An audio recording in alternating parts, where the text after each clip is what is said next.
Hello everyone, we should be live now. I just want to say I'm really sorry that I'm often late to these streams. It's just that, like, because of daylight saving, my stream time is now an hour after I wake up, and I'm not really a morning person. So I think it's better for me to start the stream 10 minutes late than it is for me to start the stream with no food.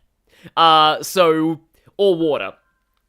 But yeah, hello, let's get into the game, shall we?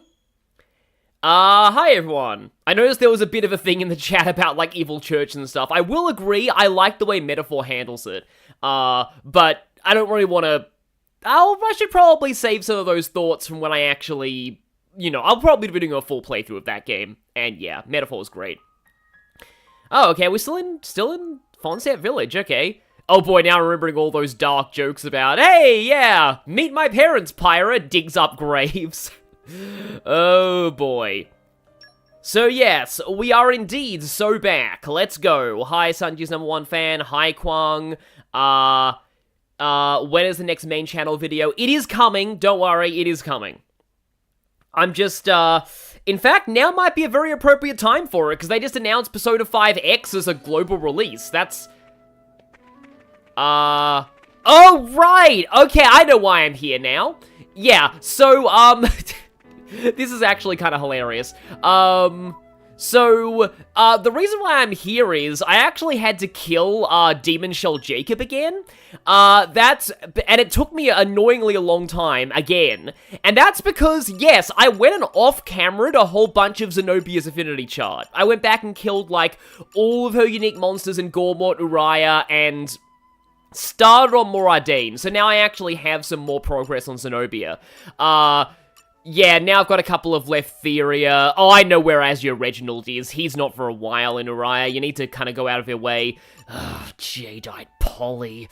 That's the one in Leftheria where you need the weather to be an Aurora. Decapitator Marvin. Myrmidon Eugene. Okay, maybe he's... Thankfully, he hasn't evolved into Swordmaster Eugene yet. Judicial Colin. I love Man-Eating Glenn. Tattooed Hugo. Anyway, though, yeah, Zenobia's got better now. I will say, though, I am gonna be overdriving Zenobia immediately to the next driver who joins, because I think, I almost call Morag Moradane. I guess she kind of is Moradane at this point. She's kind of the only, like, really likable person we know in Moradane at this point. But anyway, but yeah, so... yeah, Morag is not a good driver for axes. I have not done any pulls yet. So yeah, Zenobia Chronicles, exactly. Yeah, I still don't think I filled out the Jadeite Poly node. Nocturnal Decay. It sucks because Jadeite Poly's like halfway into that track. So, okay, I think I should probably be playing as Rex for this, I just realized. For reasons. But like, yeah, Jadeite Poly's only like halfway into that track, so Jadeite Poly locks out a bunch of Zenobia's affinity chart. So let me just switch over to 12. Yeah, the Emperor is likable, but we haven't actually met him yet directly. Also, my, if I do some things with my control stick and I have muscle memory, that's because, I've been playing Claire Obscure and I can't decide whether I like inverted or non-inverted, camera controls more. Now, do these places have deeds for me? No deed. Yeah, you can manipulate the weather by jumping continents, but that's really inconvenient. Yeah, exactly, we want Zeke. Juicy Samod. Wrapped Glana Bake. Well, I mean, that sounds nice depending on what a Glana is. Do you have anything for me? Yeah. This, again, like, this music, I don't really remember listening to this music very much back in the day, but yeah, I remember hearing it on the OST recently. Meanwhile, yeah, there is gonna be some awkward adjustment period for the non-inverted camera controls here. I must have been playing something that did have inverted controls. Indol has no deed, that makes sense. Oh, just got a skeleton, Xenoblade X Affinity Edition. My sister's husband is just, my sister bought that for him as a birthday present. Xenoblade X Definitive Edition, because he's played all 3 of the other Xenoblade games. I succeeded in converting them to Xenoblade fans, and they played the whole series except X. So now she bought him X, and he's playing X now. And yeah, I'm kind of curious to see how much he'll like X, because, like, a lot of the stuff in, like, he won't have the frame of reference for how bad some of the party management was in the original. The reason why, I am, right now, I am pausing is because I wonder if this is the scene that's incredibly awkward, like, really, really, really awkward. If this is the scene that I'm right about, I don't like this scene. This is one of the few scenes in this game that I don't like. It kind of runs contrary to its themes, I feel. The deeds are all owned by Amalthus. One of us, yes, exactly. No more blades, no more war. What does that mean? That, my fuzzy-eared friend, is an anti-blade protest. The refugees have really been going at it since last year or so. Whoa, where do you come from? Zeke jump scare. Swim, yeah? Did blades do something wrong? The Praetorium is single-handedly responsible for doling out core crystals to other countries. Though sometimes the likes of Dougal and Banna grab a piece of the pie. Therefore, Indol has the power to control war itself? That's one way of looking at it. At least. But war is about much more than just blades and drivers. I know that, and you know that, but that doesn't mean they're gonna accept it. I guess so. There's a lot of Gormotti here. They fled the Gormotti War 10 years ago. But here they are, refugees still. Yes, they're a funny old lot, you know. We feed them, we water them, and this is the thanks we get. Yeah, this bit right here. Don't these ruffians know that manners cost nothing? I swear, you lend these people a hand and they want the whole bloody arm. It's easy to disregard things beyond your control and direct your anger at targets closer to hand. Do you have something to say? Not really. Out with it, Rex. More ordains Titan. It's dying, and everybody knows it. That's why you need Gormott. Our population is large. Larger than Uriah's. But you don't have the resources to support all those people. You are astute for someone so young. Us salvagers pick up more than just artifacts. Oh, that line! That sums up Rex so well! I love Rex because everyone, like, I don't get why, I mean, probably because most of them don't play this far, but a lot of the fan base is just like, oh, Rex is just a dumb shonen protag, he's just a dumb, naive kid who doesn't know how the world works. No! Rex knows more about the world's problems than most of the adults do. That's the whole point. That's what makes him the protagonist of this game. Anyway, I like Rex because it was cool. Before it was cool, yeah. I'm not daft. I know fine words alone won't change reality. Oh, dang it, I missed the timing there. That line too! Freaking, Rex, stop summing up your entire character in 2 sentences. I'm not daft. Seriously, Rex, I love Rex so much. So you seek Elysium? Is that wrong? No. I was just reminded how young you are. Still, if it's Rex, or people who harp on about justice with no solutions, I'm betting on Rex. I must admit, I do respect the boy's drive. I'm just stumbling my way forward. Yeah, exactly. Even in his first scene, he talks about business stuff. Yeah, salvage is... Shadowcoin. Yeah, absolutely based, exactly. So, okay. The only reason why that scene's iffy is Zeke's comments, and in a way, it actually makes sense, because Zeke is a prince. It kind of makes sense for him to be a bit sheltered and a bit snooty towards, and a bit elitist towards refugees. Again, Zeke is also smarter, though, than he seems, so maybe not, but, it's not quite as bad as I remember it being. Like, it's not like saying, like, oh, all the refugees are awful freebooters who shouldn't be refugees, blah, blah. I think it is... the fact that only Zeke espouses that viewpoint is kind of telling. So, maybe that is kind of the point. But the main thing is, though, like, the whole, like, Blade protest thing, I do get where it's coming from, because, like... yeah, a lot of them lost their homes to wars with blades, and so they're gonna blame the easiest target, like for that. They're gonna be like, oh, okay, yeah, it's the blade's fault, but, like, not thinking of the big picture of, like, oh, actually, Indol is the one distributing the blades. The thing is, though, like, they can't afford to criticize Indol right now. Like, Indol is the place that took them in. If they criticize Indol, they're gonna get kicked out and have no home to go to, so maybe the reason why they're scapegoating the Blades is because it isn't that they don't want to blame Indol, but they can't blame... they're not in a position to blame Indol.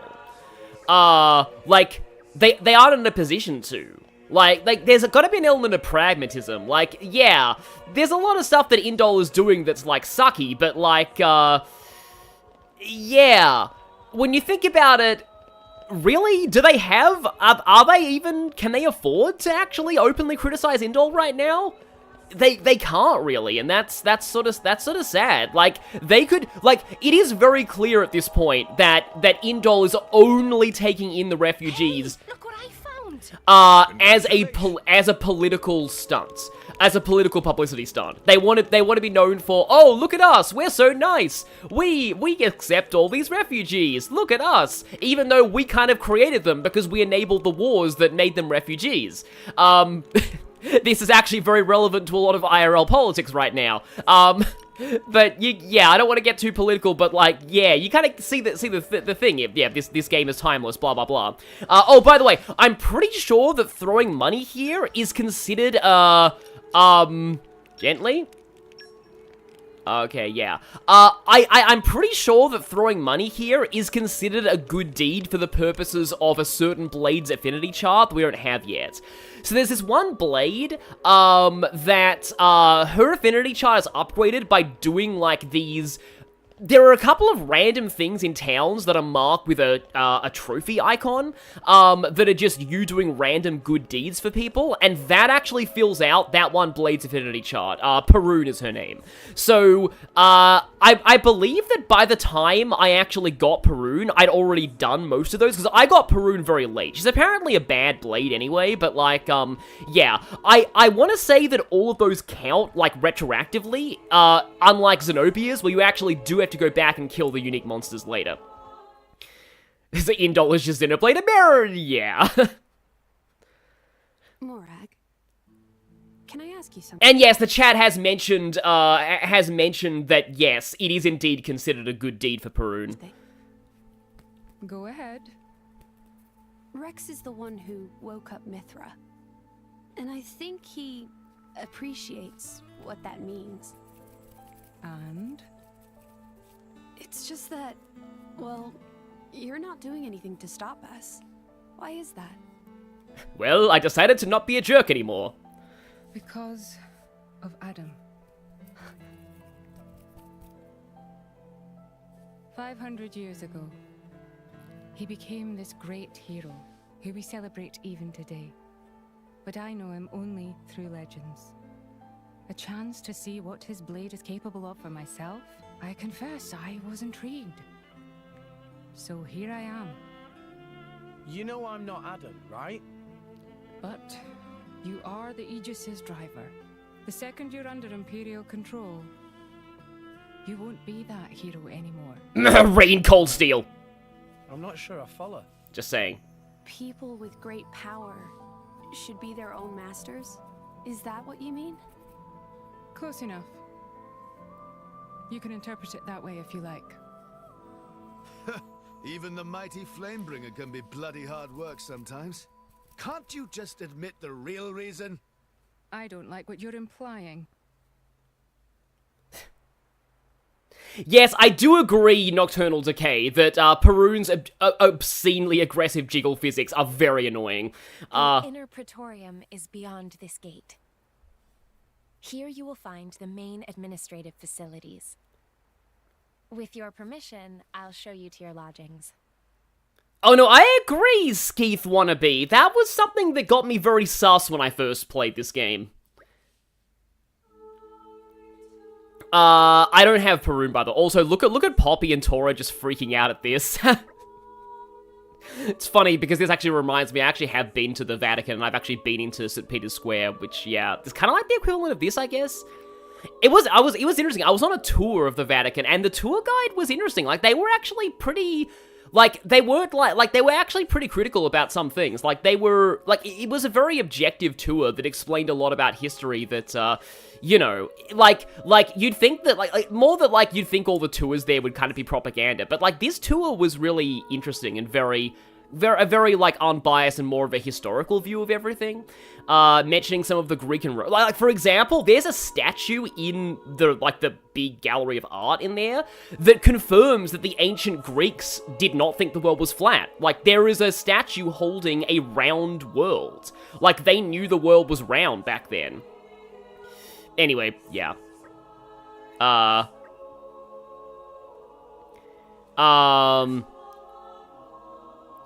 But, like, also, hang on. Does Perun's Japanese VA have the same VA as,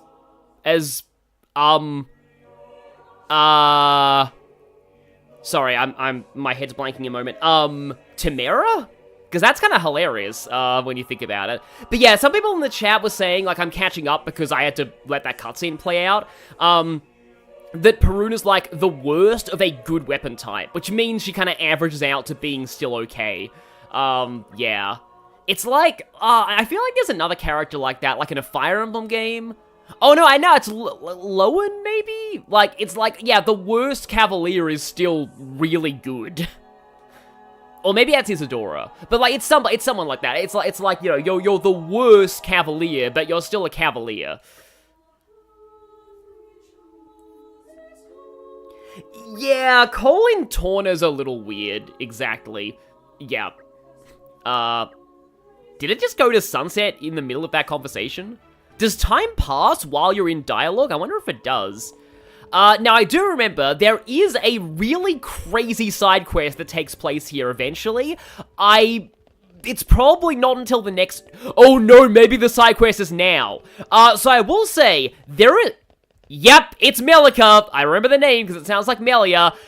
I apologize to a lot of people for stalling story progress, but of all the side quests, I want to do this side quest. Because this side quest is insane. Like, just, what even is this side quest? This side quest has to be seen to be believed.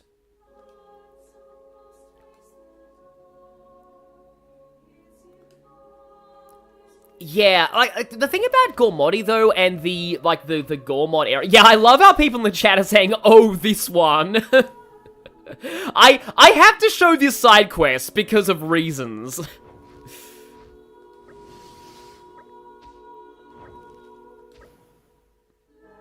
The culprit? Wait, what? What's happening? The culprit of what? Okay, Gamer Zoro, if you don't remember this one, you're in for a real treat. Seriously, you'll see. It's oh, this is very much something. This is one of my favorite quests in RPGs for all the wrong reasons. It's very... I don't even know what they were thinking with this one. Most of the quests in this game are good, and this one is technically still good. It's just very surreal and weird. Okay, so we have to ask Albina, the Orion girl, who is a refugee. So I'm guessing she's closer to the refugee camp, I think? Praxis's core crystal hasn't unlocked. Vess's has, I think. But I kind of don't want to activate Vess's core crystal here for reasons. No, probably should still. Yeah, the choir itself. Once you join the choir in Indol, you're basically... Like, this is actually interesting, though. So, like, you know, refugees, it makes sense they want to do this because this makes them set for life in terms of, like, money and status. So, yeah, this is actually kind of a good thing. Like, this is why I am saying that, like, if you are watching these streams and you're interested in this game, I'd recommend playing it yourself and doing all the side content. You really don't get the full Xenoblade experience until you do the side content, because there's so much, like, world building and lore, even not just the quests, but also just talking to NPCs. Because, like, in Gormott, like, one of the really interesting things about Gormott is that you find out that, you breaking the water tower actually kind of hurt their economy. And it seemed like a good idea at the time, but now you kind of realize, maybe we should have thought that through. And also you find out that as corrupt as Dougal was, Gormott's leadership before him was so bad that he was actually an improvement. And now Gormott has to find a new leader. So it is, there's a lot of cool world building. Oh wait, look, Pyra and Bridget were having, like, a flame contest. That's really cool. You have my gratitude there, too. Ah, giant cat, why? Yeah, I want to say there is at least one side quest where Rex actually does try and, like, compensate for destroying the water tower. So there are a few, like, story subplots that get resolved in side quests. There's a whole bunch of stuff about Vandom as well that you only find out about in quests. Like, basically you find out that Vandom is literally, like, actually descended from Orion royalty. And you don't find that out until you do side quests. Okay, there's a girl who's been spying. Yes, I'm gonna put Vess on Nia as well. And there was some nasty-looking guys with her, huh? Well, we've gathered quite a bit of info. So apparently, okay, we have to go back to Mellica. Please consider taking a rest. And she despawned! You see, when it's nighttime and the choir has to rest, they all phase out of existence into the pocket choir realm. And now they're back. So the thing is, okay, there's an Orion girl on the refugee trying to get into the choir. Albina. So she's jealous because Mellica got the one spot left in the choir. Yeah, there's a post-battle quote where you find out Vandom had a son as well. Like, there's a lot of lore and world building you find out by, like, optional stuff. Like, the thing that I love about Xenoblade 2 specifically, because 3 didn't really do this, is that,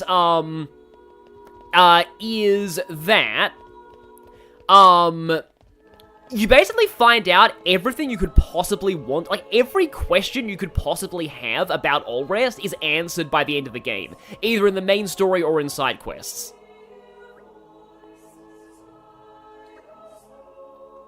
Also, the lighting here is really weird. Everyone's all in shadow.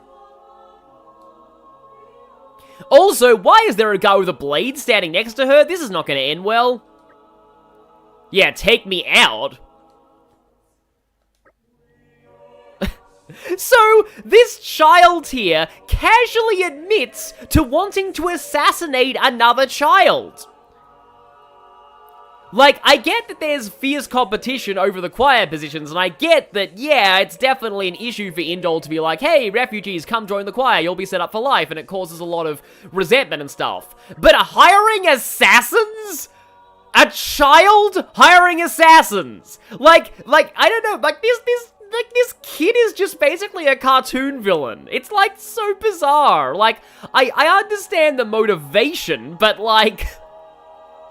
But this is, like, the escalation from, I'm jealous, I should have been in choir too, to, I'm gonna literally hire assassins as a child. Also, how does a refugee get the money to hire assassins? Oh, I know people in the mercenary biz. Like, yeah, but, like... Yeah, I'll get the cash once I'm in choir. What is this? What the heck is that? I don't even. This is why I wanted to show off this quest. And it gets even weirder, too. Oh, boy, this guy out-levels us. That's kind of scary. Okay, great. He got breaky-breakied. And I missed Anchor Shot. Also, I think my sound's up a little bit too high because of the... Yeah. Let's go. Heat, activate. Although he's in his iframes, right? I mean, it's not technically iframes, but like he's super armor. That's the word. He's in super armor. He's immune to flinching. Aggro down. Yeah, this is certainly the side. Yeah, exactly. Sanji's #1 fan. I'm not even at the point of why I think this quest is so bizarre. Like, and now, smash the child murderer. I'm sorry. That is such a weirdly dark thing to say, but yes, it is. Like the fact that this guy even like accepted a job to literally kill a child. Like why? And he's an Orion too. You're a disgrace to Australia. How dare you? Oh, he just suddenly spontaneously exploded. Okay. Easy peasy. Rex's voice clips. A job well done, I reckon. Oh, this quest. Yes, joining the choir is serious business.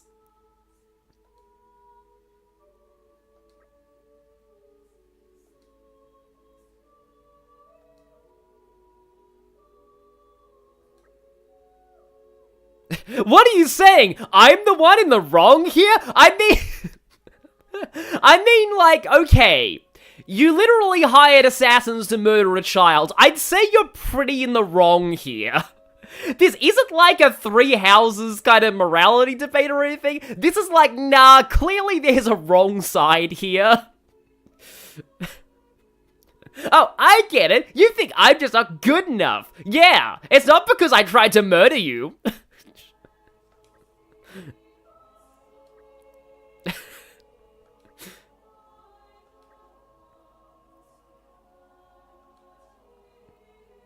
And then she's like, yay, the choir is a nice organization that exists because it's a choir and we need to sing and be happy.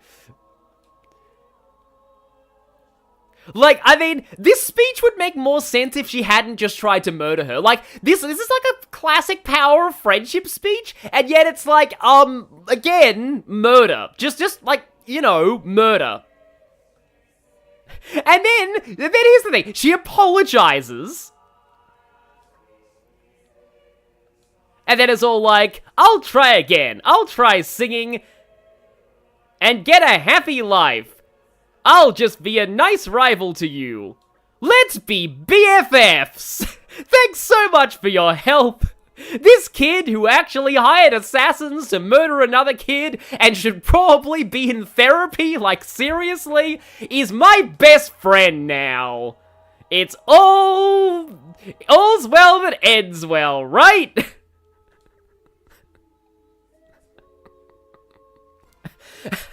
I'm almost crying with like, what the heck is that? This is one of the reasons I wanted to stream this game. Like, seriously, I wanted to just show off the glory that is this quest. Oh, hey, and that gave us Indol development level 1, because of course it did.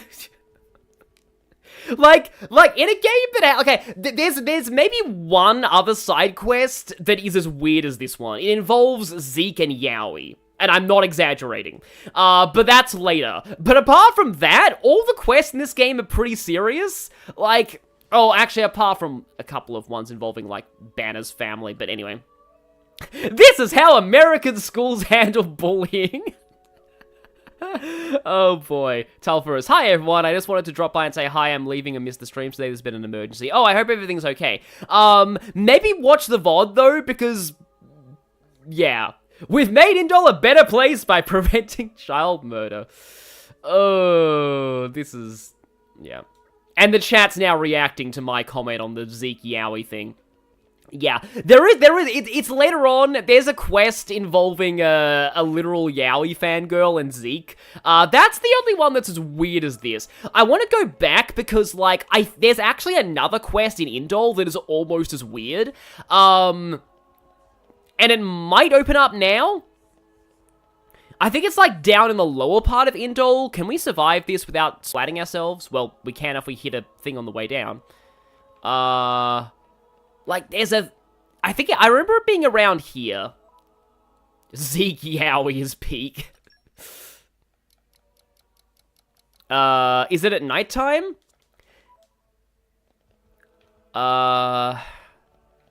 I know it's, like, around here. Maybe it doesn't open up until later.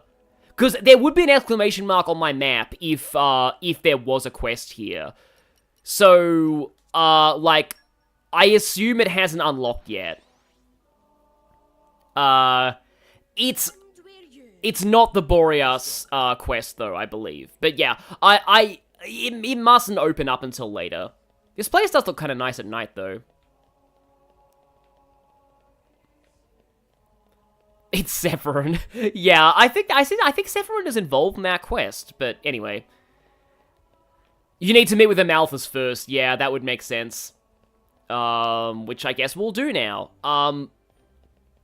You've been watching for 3 minutes and you already want to, want off Amalthus as well. Right, exactly. Oh, right, I should probably be doing some Merc missions right now. Oh, there's only one thing in Indol. Well, I mean, might as well. Don't worry, I'm great at Sending me support. off? And for this? I love it when Azami gets sent on Merc missions. We are the shadow puppets, and I am the boss. You'll await my return, won't you? Just remember to have fun. I'm so sorry, Agate. I'm so sorry, Agate. Agate is stuck on a Merc mission with just Dahlia. No, not Dahlia. That would be bad too. But like, with just Azami, that's gonna be terrifying. Oh yeah, we're supposed to go here. Because this is like our lodgings. I know there's a certain infamous scene coming up, but I really wanted to talk about some of the stuff about like Gormott and like the war, because like, it is interesting. I read for a second like Lady Fan, as in like an actual fan. Like she's a fan in human form. Yeah, Agate did not deserve that. No, I'm so sorry, Agate. Your audience with the Praetor is scheduled for tomorrow in the Sanctum's audience chamber. If there is nothing else, I shall take my leave. Okay. Thanks for all your help. My pleasure. Good night. Night. Kev X36, the first stream you've properly be able to watch, and this is how it goes. Well, yeah. Hey, Pyra. That checks out. So, Adam, what kind of a person was he? Should I ask Mithra? No, it's fine. I was just wondering. If she asked Mithra, the reaction would probably be, so Adam was a himbo. Just saying. He was incredible. Incredible? In Mithra's memories, I mean. I knew him only very briefly before I went to sleep. That is true. From Torna. But Mithra can't remember a more genuine, courageous person. She had never met a more wonderful man. He sounds like a real hero. Oh, it is that scene! And you remind her of him a lot. Oh, I do I? Great. The Rex butt shot. What? I suppose Mithra won't be very pleased I told you that. Pyra, come on. I agree with her, you know.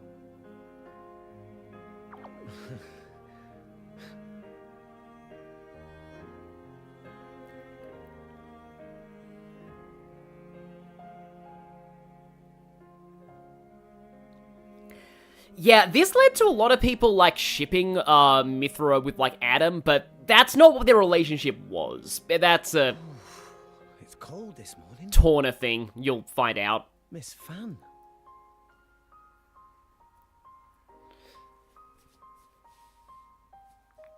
Oh, has somebody got a little crush? Yes, but not on Fan! What are you doing here? Early riser, always have been. Nia, don't ruin my ship. Oh, I see how it is here. I wonder what Pyra and Mithra would think. Hey, no. You got the wrong... Just what? Go on. I don't know. I thought she looked... sad. Oh, good morning, you two. There's still some time before your audience. Sorry, we just woke up really early. Ah, I see. That's a pretty nice mural. Very... grand. It depicts the creation of Allrest. They say this mural was painted long ago, when the nation of Indol was still new. Oh, you've been looking at it for a while? They're missing. What do you mean by they? My memories. I know that I must have been around since this mural was first painted, or even earlier, but I don't remember that time at all. Well, you are a blade. I don't know who I was, or what I did. And I'd really like to. Mithra's lived for an awful long time. Maybe she'll know something about you. No, she does. Mithra called me Haze earlier.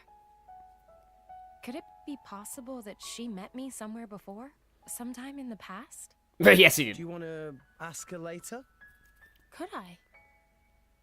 Thank you very much. No need to thank me. You helped us too. Look at you going all red.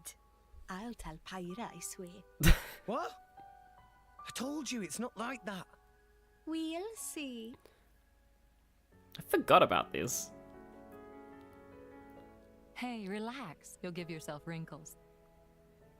A driver and blade are one in body and soul. It was you who told me that. Well, the other you, I mean. You mean Mithra?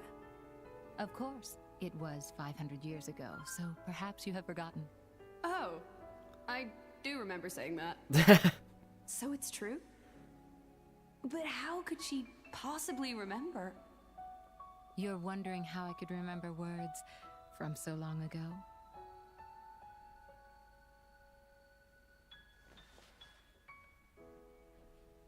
What's this? You could call it a diary, I suppose. It contains details about my past lives. It's the only way I have to remember. When we return to the core crystal, our minds are wiped clean of all memories. Though a blade's life is eternal, our effective lifespans as individuals are far shorter than a human's.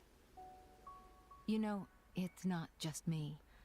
A lot of blades try to preserve their memories in journals like this one, even though it's often futile. After all, a core crystal cannot protect a diary. Usually, the volume is lost to us, along with our memories. I'm fortunate amongst blades. I'm passed down as an imperial treasure and recorded in official chronicles. Bridget? I don't know where your true intentions lie. I can only make an educated guess. But Rex, he is your driver. If you truly trust him, I would advise you tell him everything. If you can't do that even for him, you shouldn't be his blade at all. I just... If you care about him, it's even more important. I know what it's like to be afraid of rejection. I really do. Yeah, I'll just say that right here, sorry to interrupt, but like, this is one of the times where I'm like, I wish Pyra and Mithra had less revealing designs, because like, this is a serious emotional moment, and they're doing like a essentially underwear shot of Pyra right now. But if you don't tell him now, you're just storing up pain for later, not making it easier. The way you say that, you really do see right through me. Well, we go back a long way, as you recall.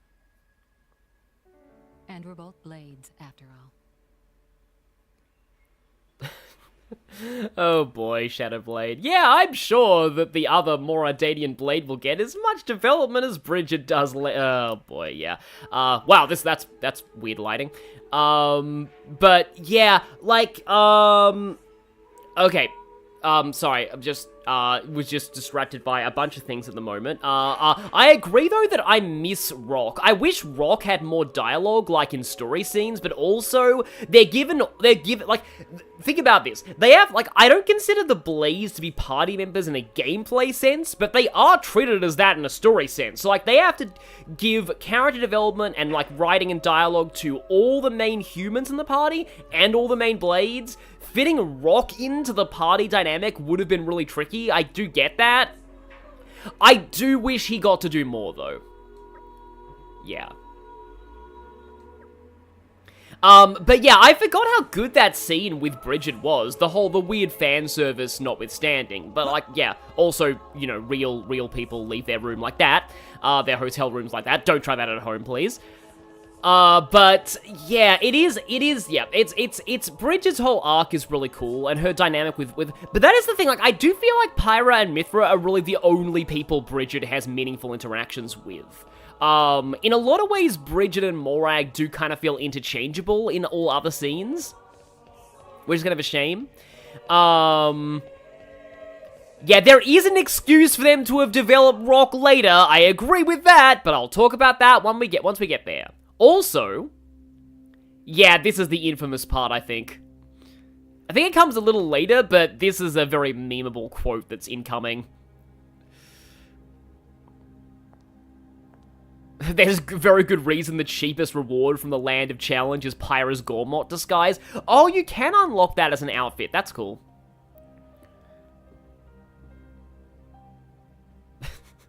Nocturnal Decay, I am Aegean's biggest fan. I know that's a low bar, but I still hold that title proudly.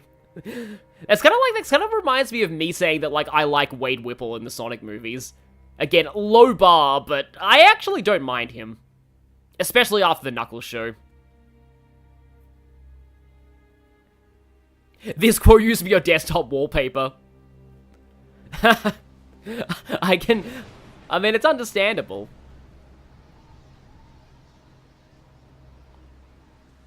So, yeah, Amalthus climbed the world tree to basically attempt to meet his god.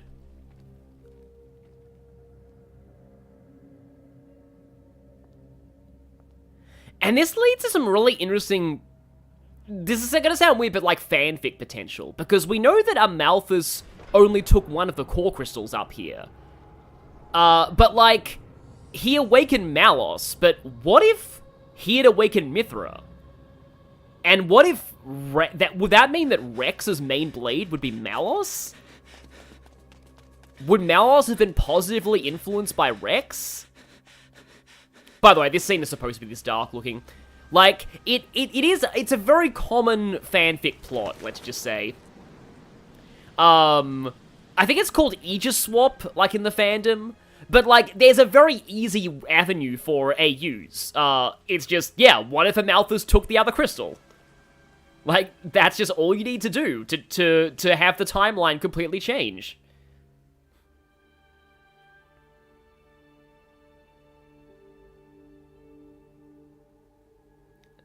Some Asian, I love how even in good Malos figs, he still swears up a storm. Praetor Amalthus. I mean, Mithra does too, to be fair. I think when it comes to Aegis Swap AUs, it all comes down to execution. It can easily be done very badly, but, like, it can be done well too. The boy has arrived, Your Eminence. Thank you.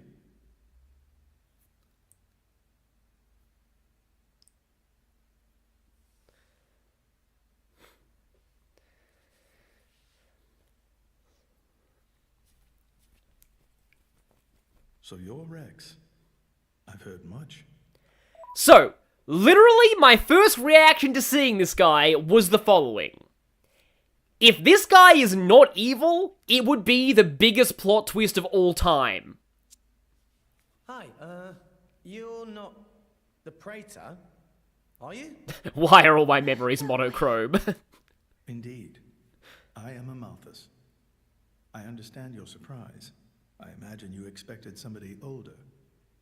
We heard that you were Cole's driver. Isn't Amalthus Your Eminence. Sorry. really freaking old, though? He's at least 500, though, because he awakened... He's older than 500, because he awakened Malos, and then Malos destroyed 3 continents 500 years ago, so, like, he's older than 500. I guess in Indoline years, that's not that much, but still. No need for formalities. I am a mere representative of the Praetorium. The name Praetor is simply a decoration, if you will. This guy has the same VA as... In any case, we're the same, you and I. Aegis drivers. As Diamonds? Consider us equals. In Fire Emblem Engage? I feel a bit better now you've put it that way. Your Eminence. Oh, cosplaying as Amalthus would be impressive. Somehow. I seem to recall a more forceful personality. Oh, I almost forgot. Here. This random dagger that was given to me by a random guy who knows you for some reason and told me to visit you for some reason. I got this from Cole. He said it belonged to you. Please. Ah, Cole. That brings back memories. I can't get over the fact that his, like, goatee could probably kill somebody. We're looking for a way to Elysium. Cole told us that you would know the way. I have to get to Elysium. To save Allrest, any way I can. I mean, we won't know for sure what we can do until we get there, I suppose. But if the stories are true, it's somewhere we can all live safely. It has to be real. Long ago. Too long ago. I used to think like you. Indeed, it led me to climb the world tree. However, I did not find Elysium. Or the architect. I believe it was because I was unworthy.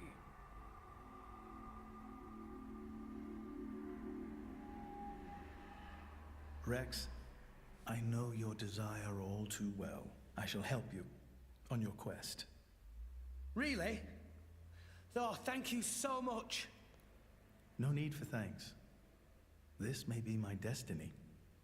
The reason I've lived all these years. You say you're now, young at one time, and then you say I've lived all these years. Pyra. My name is Pyra. I would be honored to have a moment alone with Pyra. I'd like to reminisce a little.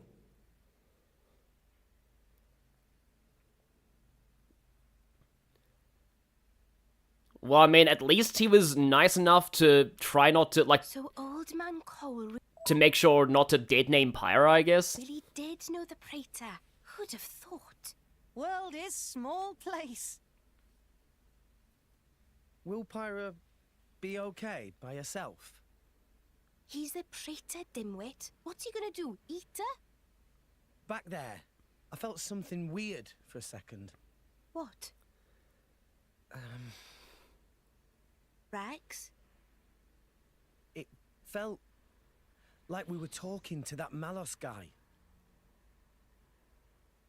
You're imagining things. You know he's Malos's driver and it's messing with your head.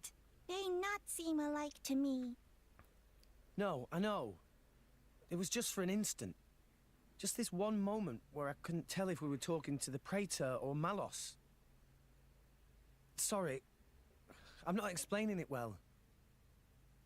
There are blades who are influenced a lot by their drivers during resonance. Their appearance, their personality. That's probably all it is. Perhaps it was due to your bond with Pyra. That could have heightened your perception of such things.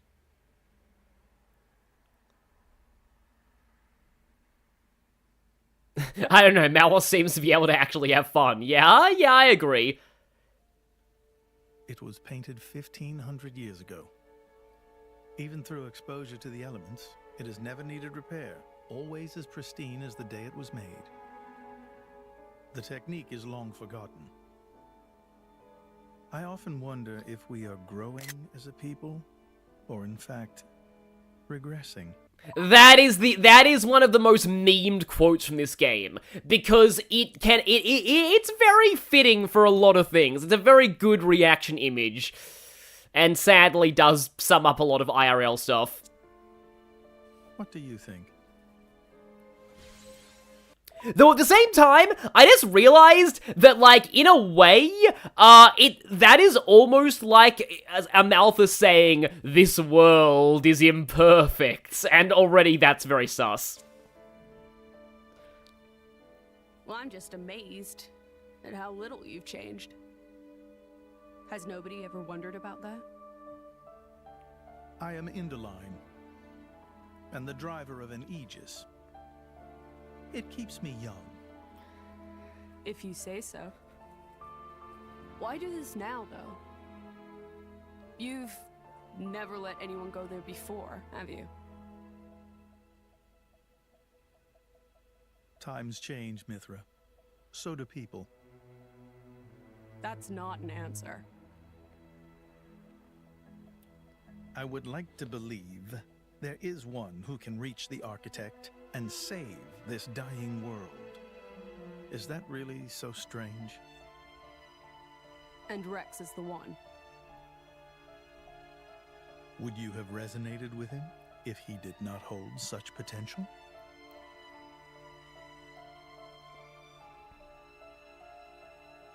Whoa, you didn't have pants 500 years ago? I'm pretty sure Massive Melee Mithra is in Torna.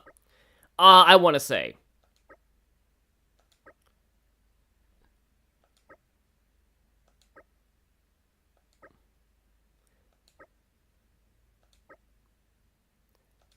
So yeah, we have to rest again. Yes, just talking to that guy is exhausting. You know, it's not like he's evil or anything. Now is the quest open? Hang on, let me just check, because I know there's a second quest in Indol that's also very weird. But yeah, like, Mithra's already kind of sus. Where do we go from here? Is there... No, it doesn't seem to be here yet. So yeah, so there's an inn there, but you need to stay at the other place in order for it to actually count for the story, so let's just go back there. Yeah, like, this part of Chapter 5 is mostly just story.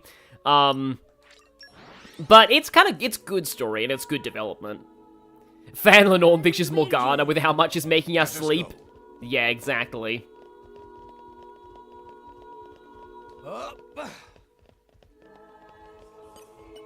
Yes, it is the one with the knob on. I just forget exactly when it, yeah, happens. You must be tired after your audience with Amalthus. That happens a lot. He tends to lull people to sleep.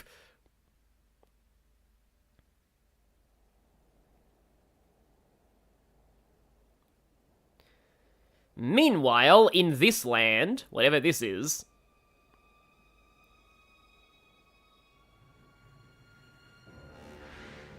Ah, right. Here's what's happening.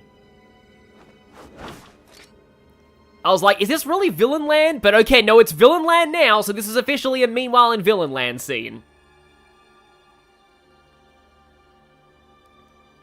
It's still intact after all these centuries. Amazing. Pinnacle of flesh-eater technology. Tenacious creatures, humans.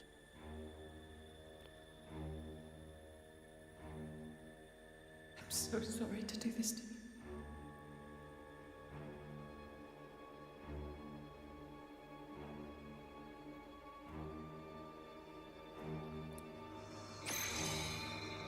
Yeah, that poor Moradanian was just like, don't forget! Ah!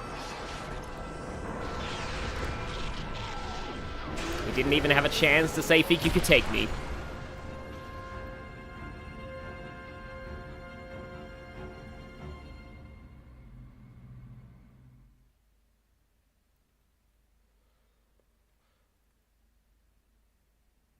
Yes, well, Torna has a Titan mech now. That's not worrying in any way.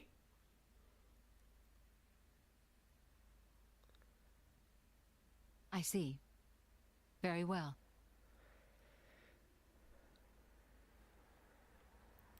Yes, turns out Jin could take him. It appears Senator Roderick paid a visit to the Praetorium last night, off the record. Did you know that? No. I haven't heard anything from His Majesty. Why now, I wonder? I can't imagine he was just paying his respects. Do you think it's something to do with the excavation? Temperantia? The issue His Majesty mentioned. If that is the case, he must be making covert deals with the Praetorium. Curse that man.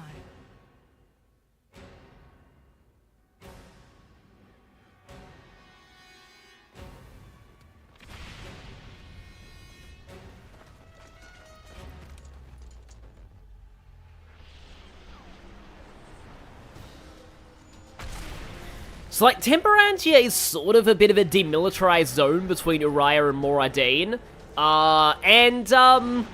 Jin is activating a thing and attacking the Orion side.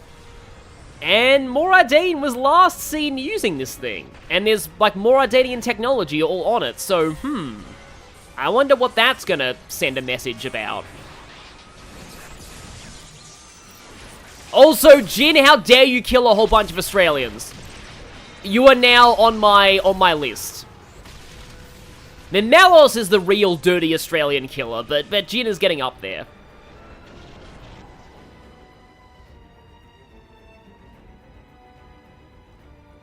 I'm just picturing Jin giving Shadow's quote of, pathetic humans. Sincere apologies, everyone, but I come with an urgent request. Please go to the audience chamber at once. Yes, the thing's laser face has been activated. Jin committing literal war crimes, exactly. Please don't tell me that the side quest opens up now, because that'd be hilarious if it does. It probably doesn't, yeah. Colors weave into a spiral of... and war was beginning. But, like, it is legitimately, like, an interesting political moment, because it's like, yeah, Uriah and Moradin have been right on the cusp of war for a long time. Like, Uriah's been building up its military forces, even if it isn't as expansionist as Moradin is, and it's just like, yeah, there's kind of a powder keg situation going on here, and, yeah, Torna decided to become the match in said powder keg. As you may know, there is a demilitarized zone between Moradin and Uriah. Temperantia, think of it as a buffer between the two nations. We've received word of fighting in the area. Moradin are in possession of a Titan weapon. They're advancing as we speak towards the Urian garrison. Impossible.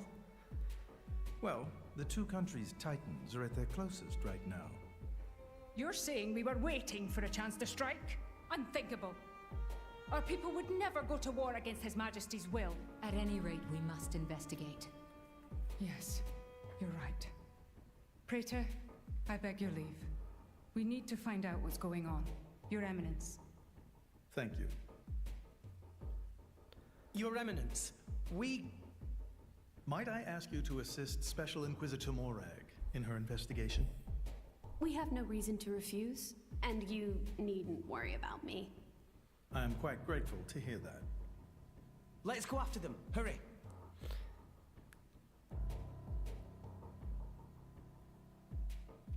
I mean, in a way, technically, she's assisting us. Oh, well, there goes Morag, so now we have to press the X button to include Tora in the party to avoid a repeat of the other situation. Am I allowed to switch to Mithra, like, as a default? Yeah, swap to Mithra. Yeah, there we go. Because she's, like, better. It would be really funny, though, if, the side quest opened up now. I just want to check, just because. Time for an Inquisition! Let's see. We're here! Let's get going! We're here! We're over here when there's, like, a war starting, and nah, the side quest hasn't opened up yet.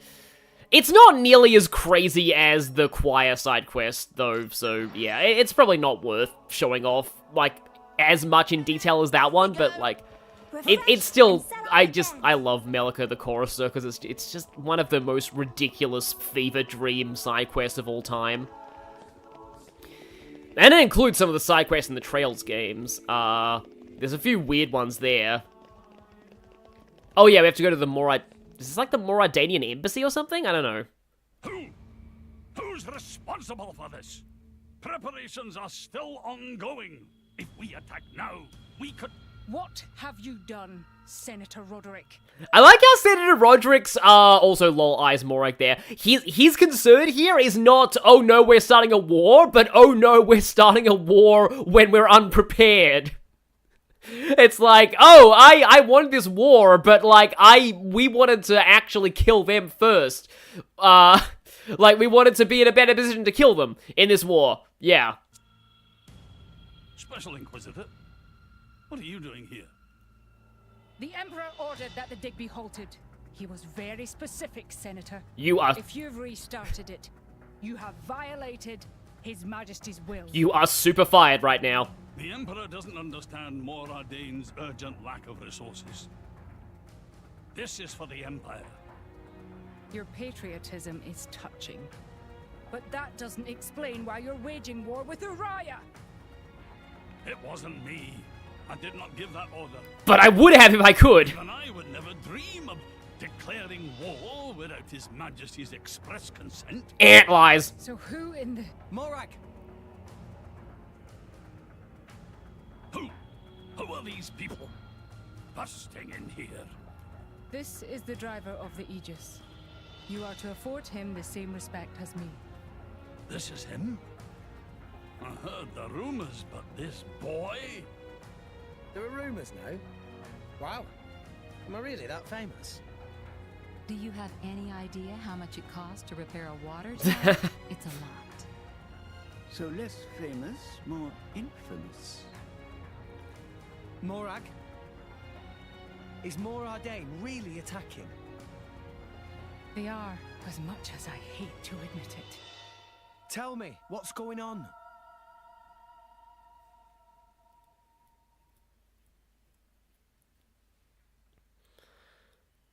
Tricky indeed.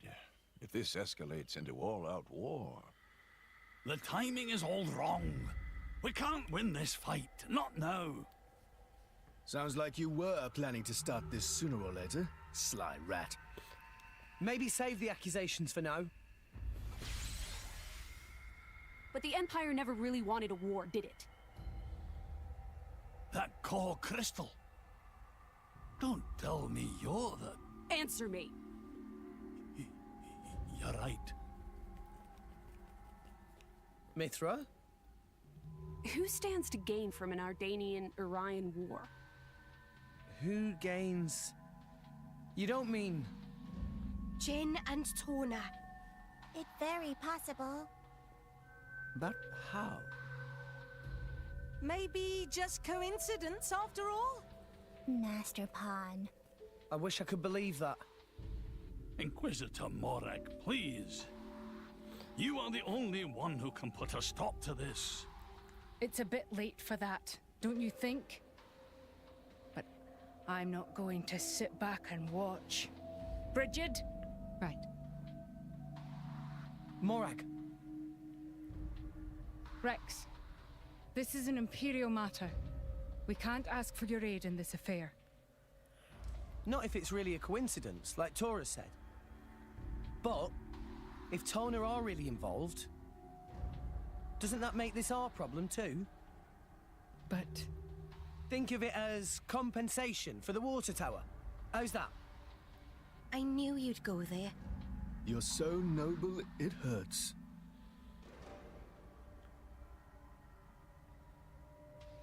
Very well. Can I ask you to help me again? Yep, we're on the case. Yes, of course. I'll accompany you. Fam? What's happening in Temperantia right now? It's being led by a weaponized Titan, correct? My power doesn't only affect blades. it also works against Titans. And Titans are the next I am certain I can be of assistance. step in the life cycle. Besides, I have the strangest feeling that I'm somehow meant to be there. Norne. You. I have the strangest feeling that I'm a plot device that has to be there for a certain thing to happen. Yeah, I will say, before Torna, I did not like Fan Lenore / Hayes very much. That changed a lot after Torna, though. Like, Torna turned my opinion on her around immensely, but I was not particularly fond of her at this point. She didn't really do much to, like, kind of feel like much of a character, and there's a reason for that. Like, that's actually the whole point, the fact that she seems to have, like, no will of her own. Obviously, we're gonna play as Morag, too, because, yeah. This is, like, her business right now. But, yeah, like, I wasn't a big fan of, like, that was an accidental pun, damn it, but, like, yeah, of fan / Oh, look! The side quest did open up now! Am I gonna...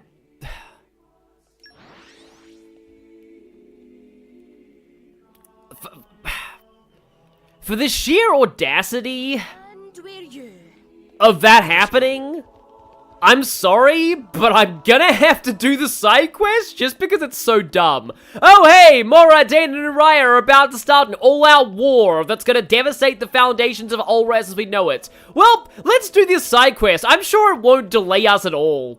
Yeah. Mololo have little problem right now. Maybe friends can help. Certainly they're not bigger problems on the horizon at moments. No big problem, really. Just want friends to ask few questions of warrior monks in Sanctum. It totally more important than two big nations about to go to war. Literal World War Alrest about to begin, but friends might not guess, but Malolo is budding journalist, wanting to write article about security. You're gonna have a lot more things to write about journalism-wise very soon, just saying. Just saying. There are probably more important things to be writing about right now. We'll take care of it. How does this compare to fishing before checking the burned out orphanage in Sky FC? Yeah, this is up here. Malolo people are dying, yep. Oh boy, wow, we have a lot of exclamation marks to check. I think they're all in the Sanctum. Yeah, they're all in the Sanctum. From what I remember, this is not a very long quest. Neither of the Indol quests are. I just wanted to show them because it's really funny. Wait, hang on. Why is my map, like, all weird? Oh, there we go. And this chanting is still playing.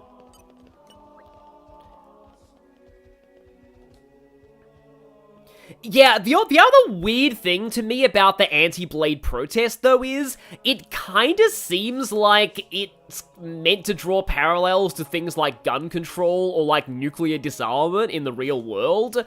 And the problem with that is that, like, Blades are sentient beings, so, like, actually it's not about, like, protesting weapons, it's actually, like, racism. So it's a bit of an awkward metaphor to use, and yeah, that's another one of the reasons why I'm iffy about that scene.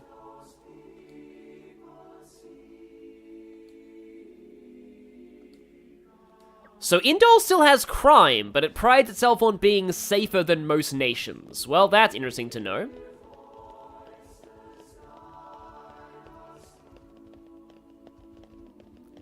Yes, guns have feelings too. That's kind of like what happened with Valkyria Chronicles as well.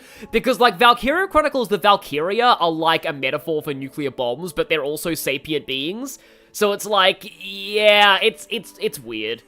Like, I like the other thing that Valkyria are metaphors for, and honestly, I think it's actually more relevant now than it was back when the game came out, but, like, that's a spoiler. It's a pretty obvious plot twist, though. But, like, when you look at it from a purely in-universe standpoint, like, yeah. Like, the fact that those people are racist against Blades because that's the easiest scapegoat. Like, that works, I think. More guards than normal. Wait, hang on.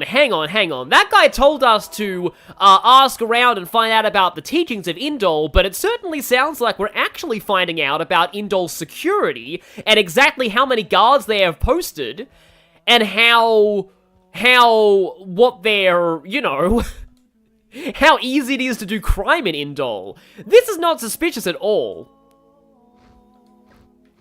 Yeah, I wonder about things. Like, I'm already... it's the land of Indol where everyone is sus. Where everyone is extremely sus. Oh, they're in the hotel, okay. But yeah... Yeah, both the quests in here are very weird. It's like, hello, I am journalist. Please go around and ask all of the guards on duty, how often when do the guards take their shifts? How many guards are there? Is crime common in Indol? And if so, how do people get away with it? Oh, there's a treasure chest in somebody's room. Just cause. Yeah. We're totally not accidentally casing the joint for a heist or anything, no! No! What could possibly give you that impression?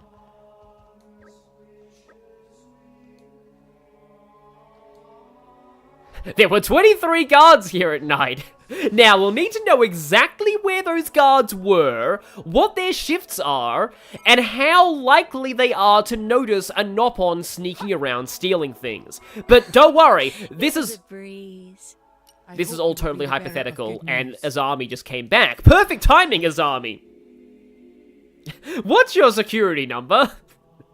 Yeah, okay, I'm here to interview you for this amazing important article. So I'd like to know your exact credit card details. I'm just doing a poll on how common certain numbers are in people's credit card pins. And so I'd like to know what bank you're a member of, what your address is, and what your credit card details are. There's no ulterior motive or anything. I'm just curious. Just for an article. All for an article, yeah. You must have been bored stiff without me here. No, I was not. Initiate rest mode.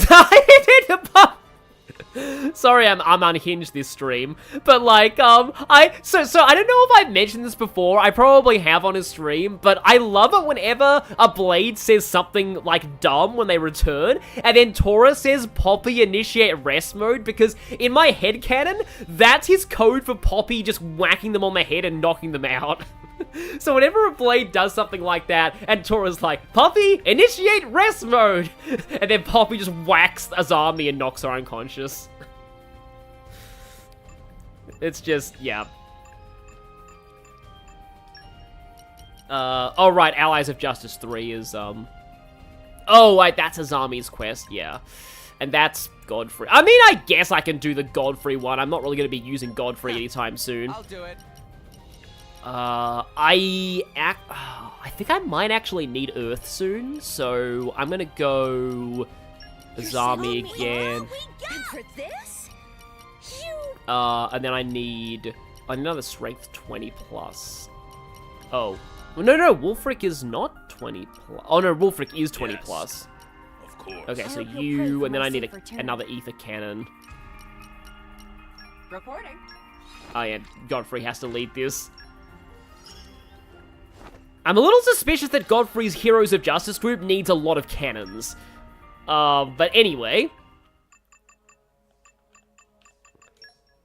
Did I actually end up sending off, No, Agate's fine, because I feel like... I hope I'll live up to your expectations. So, the next boss fight is, like, literally an electrical power generator, and I feel like it's probably weak to Earth, but I could be wrong. We're back! Seriously. Again! So this has happened before! Mololo just listened to very inspiring talks about glorious teachings of Praetor Amalthus. Mololo not repeat offender at all.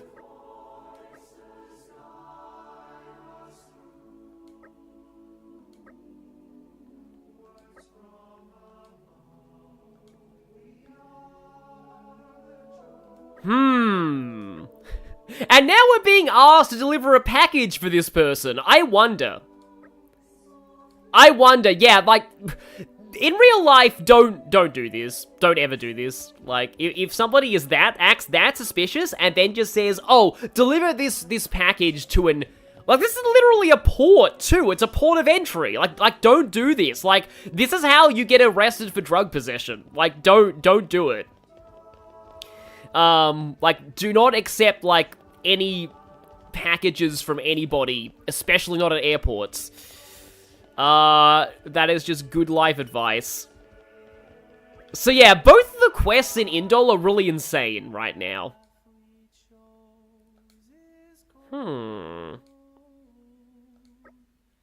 Allow me to explain. Please don't murder us. Well, okay then. This is going all kinds of weird, but again, this is just like the quest that you get in Indol. Ah yes, welcome to today's episode of Morag Goes to Jail. Yeah, it would be really funny if, like, the music box had red pollen orbs in it. Like, I once saw on one of those, like, border security shows that, like, somebody once actually hid... Like, the most creative way I saw somebody hide drugs in one of those shows was there was, like, a book that had all the pages glued together, and the glue was actually liquefied drugs. Like, that was actually kind of... I hadn't heard of a way of hiding drugs that way before.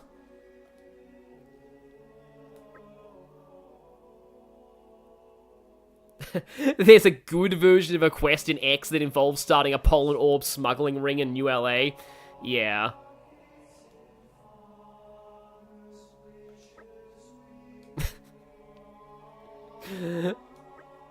Mololo is born-again religious person right now. Totally not suspicious at all. Also, one of Banner's dancers is here.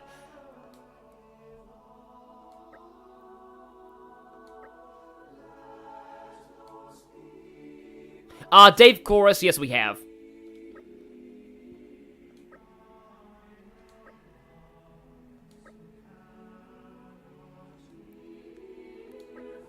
I don't think so.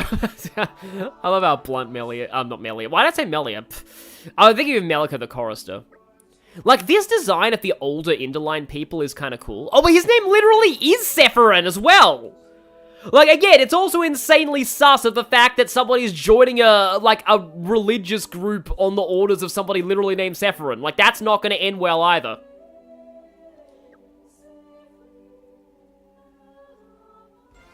And yes, that's that quest. So it's like, it's kind of left ambiguous whether or not Mololo really is, like, is reformed, or whether he's just lying. That gave Mithra her level 3 key affinity, of course it did.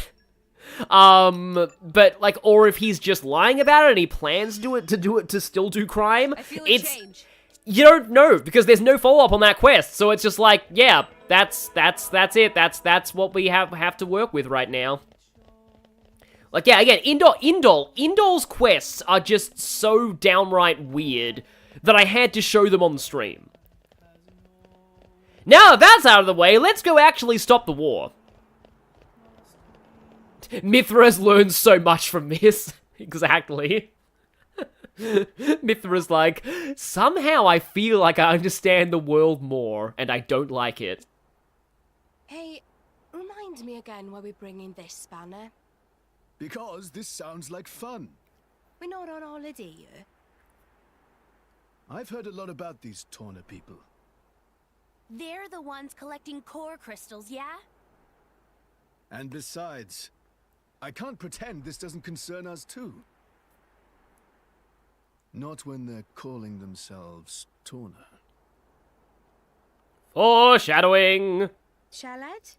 Everyone's confused. And now, I am very ashamed to admit that when I first played this, I actually never expected that Zeke would join the party. I thought Zeke would forever be an NPC, like a fun NPC, but an NPC nonetheless, but no, Zeke has joined the party. Now, in terms of Zeke's overall role, it's kind of weird. So, Zeke is the other attacker specialist, like Rex, essentially. Pandoria is an attacker. Oh, that means I have to do Gacha, don't I? Because Zeke needs more blades. So, yeah, Zeke's whole thing is that, so with Pandoria, he has a launcher, which is nice, Stratospheric Thunder. Yeah, these are all the things that he used in our boss fights with him, by the way. Most of them, at least. I like how they have to shorten Ultimate Lightning Fury Slash to ULFS. Which time is top line is Overflow Thunder means damage to machines. Now, the fact that he has an increased damage to machines art, that's actually kind of important where we're going. But that, see, increased damage from the front is just like, Bringer of Chaos is here to go gambling, is like, it's kind of weird, because, like, from what I remember, Zeke has more HP than Rex does. So Zeke is kind of more inclined towards tank blades than Rex is, but he also has, I think, a surprisingly good moveset with bit balls. There's a lot of weird stuff, but I think Zeke is the worst with lances, like with spears.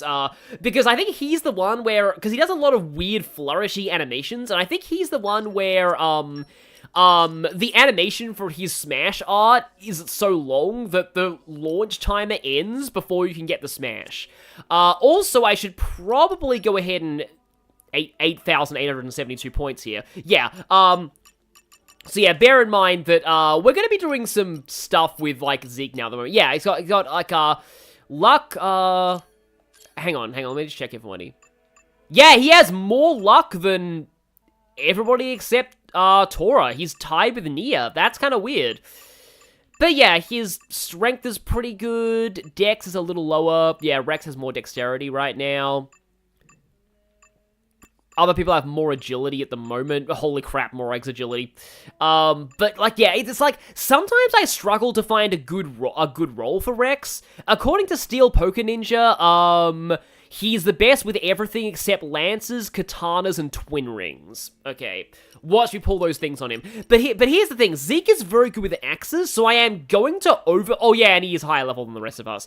So I think his luck is actually probably lower than the others, but anyway. I am going to overdrive, Zenobia onto him, because, like, axes are way better with Zeke. Zeke was the one that I got, Agate on in my first playthrough. So anyway, yes, Mark Prep. This is my true power. Broad over brain, I love that he has one of those. Lucky, I'd say Karoo was a lucky ducky. Oh, he's not great with hammers, but then again, who is? Apparently Morag. Flash Step, isn't there? This is my true power. Something called, like, oh no, that's Guile going Flash Kick. And then out we've got Critical Pro, Camaraderie. Oh, recharge for specials after cancelling. That's cool. Boosting strength. Oh, yeah. More chaining. I will need that. And I will also want Mark Prep as well. Oh, yeah. Oh, yeah. Oh, yeah. Yeah, so here's the really sad thing. So, in New Game Plus, everybody gets a second affinity chart. And in Zeke's second one, he gets Unleash Eye of Shining Justice as an actual skill. And it is ridiculous. Like, it basically makes him almost as good as Mithra when he uses that. Because suddenly his action speed goes up immensely and he does a lot more damage, I think. Like, it's insane, but it's New Game Plus only, which is so sad. Oh, yeah. But at least it proves that the Eye of Shining Justice is real, and not just Zeke being a himbo. But anyway, Mark Prep, extends launch duration is cool. But I think he kind of needs that to actually use the Smash. Ether Prodigy, Tantal Courage, increases HP when revived. Okay. Mark Prep 3 is good as well. Don't even want to try and pronounce that. But yeah, he has a lot of crit boosting stuff as well, but like, Mithra is the one with the real crit builds. I guess I'll take Brawn over Brain. This is my true power. Oh, yeah. And then I only have enough for... Oh, yeah. Oh, yeah. And now let's see if I can get anything on anybody else useful. Don't think... Not on Morag. Oh, yeah, I was saving up for... Oh, yeah, I was saving up for this, and now Tora can just afford this. Puppy. So yeah, apologies for me just doing some, like, party management here, but this is an RPG, Big Cat. Nah, I can't really get anything else on you.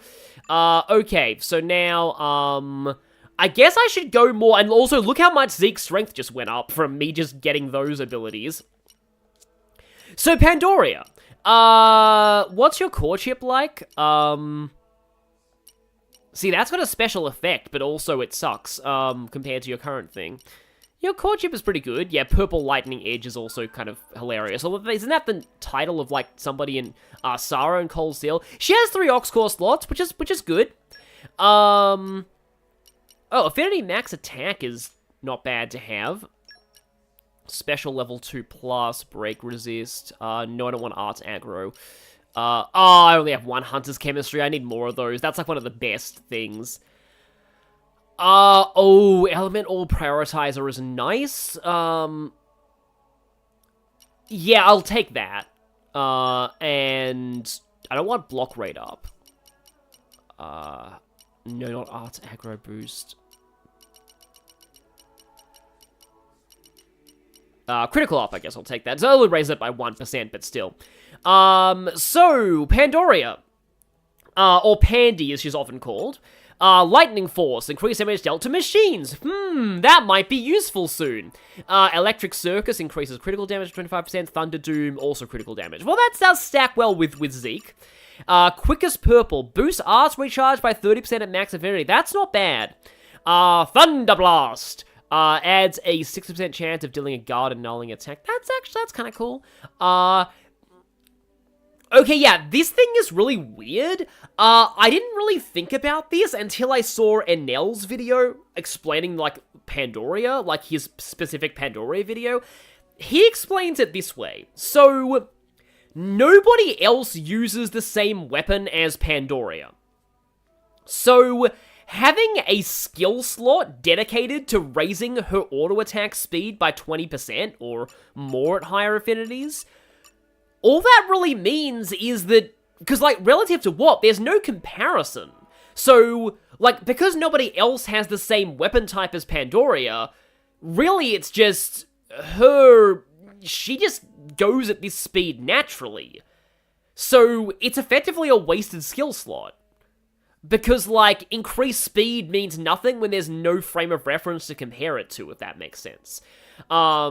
But I guess it makes her own auto attack go faster the more up the affinity chart you go, and that does mean her stuff recharges quickly. Like, from what I remember, Pandoria is a good blade. She also has the fastest launch art in the game. So yeah, that's useful. Because another thing to think about with the blades is just how their arts work on each driver, and because Pandoria's arts are totally unique, because again, her weapon type is called Big Bang Edge, by the way. So she has Electric Mastery, Lockpicking. Yeah, that's a little suspicious. And I read that as Ideology, if I remember, but no, yeah, Ichthyology. Knowledge relating to fish, so I guess she could teach Electra the art of, fishing via electrocuting stuff. But yeah, that's Pandoria. So now, I think I have to actually select the... How do I do this again? I need to go into... I need to apologize to Morag for what I'm about to do to her with this, but, Oh, do I need to do this here? Disengage... how do I do this again? Do I have to do this in the blade menu?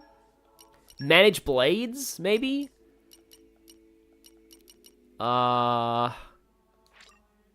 Use overdrive, there we go. Choose a driver to bond with using overdrive. Yeah. You're going to Zeke. And you're probably going to like that more. Now, I hope that doesn't reset her affinity chart. I don't think it does. I think people in the chat confirmed that... bored. I was about to go out hunting solo. That it doesn't. But also... Zenobia has a, Oh, no, her auto attack is fine. Yeah, I bought her a better core chip. Yeah, Morag is unfortunately going to go to Gacha Hell, I think. Yeah, she doesn't have a second rare blade. I guess she can take a spear? Hey! Hey! That's all I have to say. You're a Sonic 06 NPC. Hey. Anyway...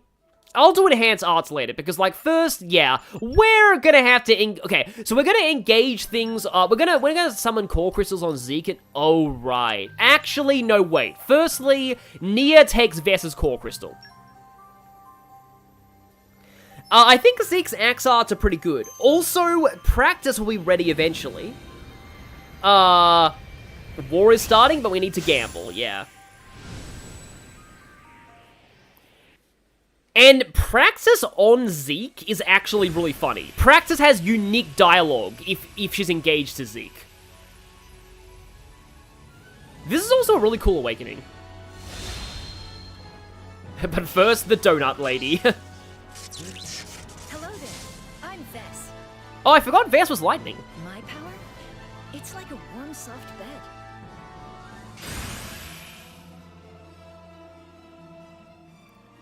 Oh, even... I'm here to soothe your weary hearts and souls. Releasing and re-rolling the blade in Gacha doesn't reset the affinity chart. That makes sense. Also, at auto attack 12, yikes. But yeah, I'll take you over Borea. No, I've got too much electricity at the moment.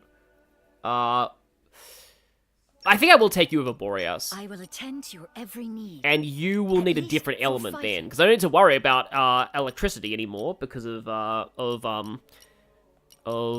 Zeke. I guess ice. I don't really have a lot of ice, so they're all bit balls though. No, I don't want to hammer on Nia. I guess I will have to go with an ice bit ball. They all have terrible attack though. Hey. Hey. Okay, so now, yeah, practice isn't ready yet. So now I'm going to go for legendaries on Zeke until I get something. It's probably going to be something funny. And not fitting for Zeke at all. We'll see. Praxis, oh yeah, Zeke sucks with lances, yeah. But yeah, Praxis' dialogue on Zeke is really funny. Also, I finally rediscovered where the Let's Go Gambling meme comes from. It's that video with the Let's Go Gambling! Ah, dang it! Ah, dang it! Ah, dang it! Yeah, it's kind of a... Oh, yeah. Oh, apparently Zeke is really good with Cosmos. So if I do get Cosmos, that would be amazing. Is that something? Could be an animal. Yeah, it's just an animal. Yeah, I think in my first playthrough I did put Praxis on Zeke just because of the funny dialogue, because Praxis also has a, an eye patch. That's why it's so funny. Come on. Yeah, Gamble Core is the name of the video. Nah, that looks generic to me. Yep, generic. I summoned Dahlia. That would be really funny. I am running low on these legendaries, I will say. This is all the legendaries that I got out of the DLC. I mean, I do have a bunch of rares, at least. But still. Oh, Zeke has good dialogue with Dahlia, too. Come on. Oh, that looks generic. Yeah, that's generic. I mean, I like the horns, but it is generic.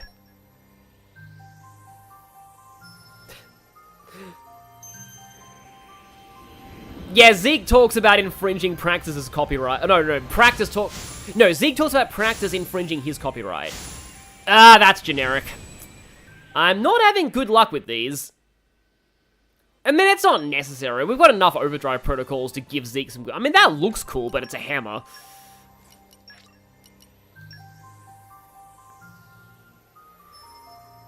Yeah, Daggers... I think I did have Daggers on Zeke on my first playthrough. Daggers is interesting, though, because he has his initial affinity shard is really bad.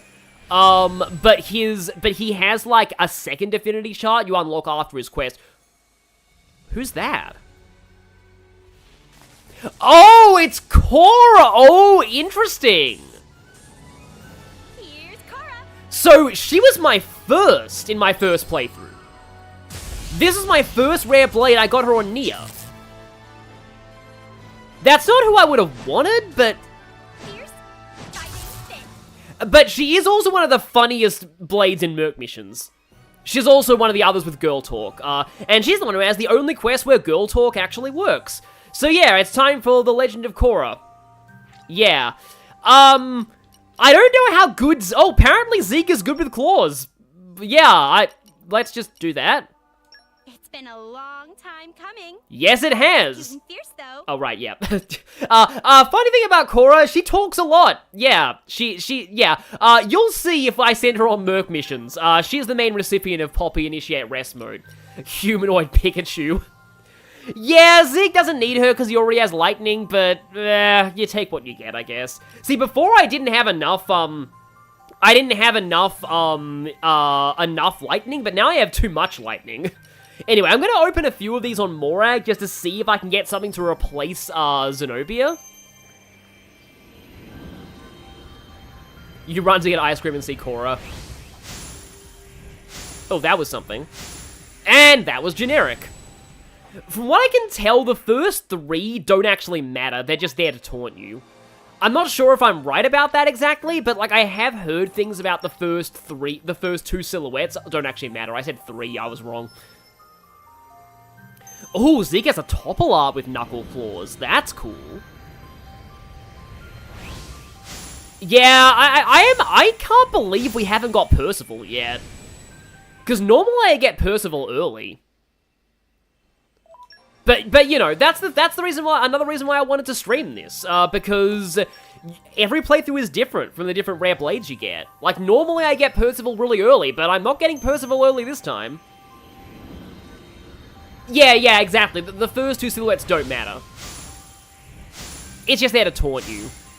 Again, those were both rares, though, I'm pretty sure. At least one of them was a rare. Like, it's almost like if you're opening a pack of Pokemon cards, and Pokemon cards packs had a feature where they put holograms of, like, ultra rares in your face before you open the pack, just to taunt you of being like, hey, here's what you could have got instead of what you opened in this pack. Nope, another giant. So many giants. Okay, but said rare was Finch. Do we really want that? Yes, I do! Because I want to be able to call her Flaunch. Because I love Flaunch. Flaunch is the best name of all time.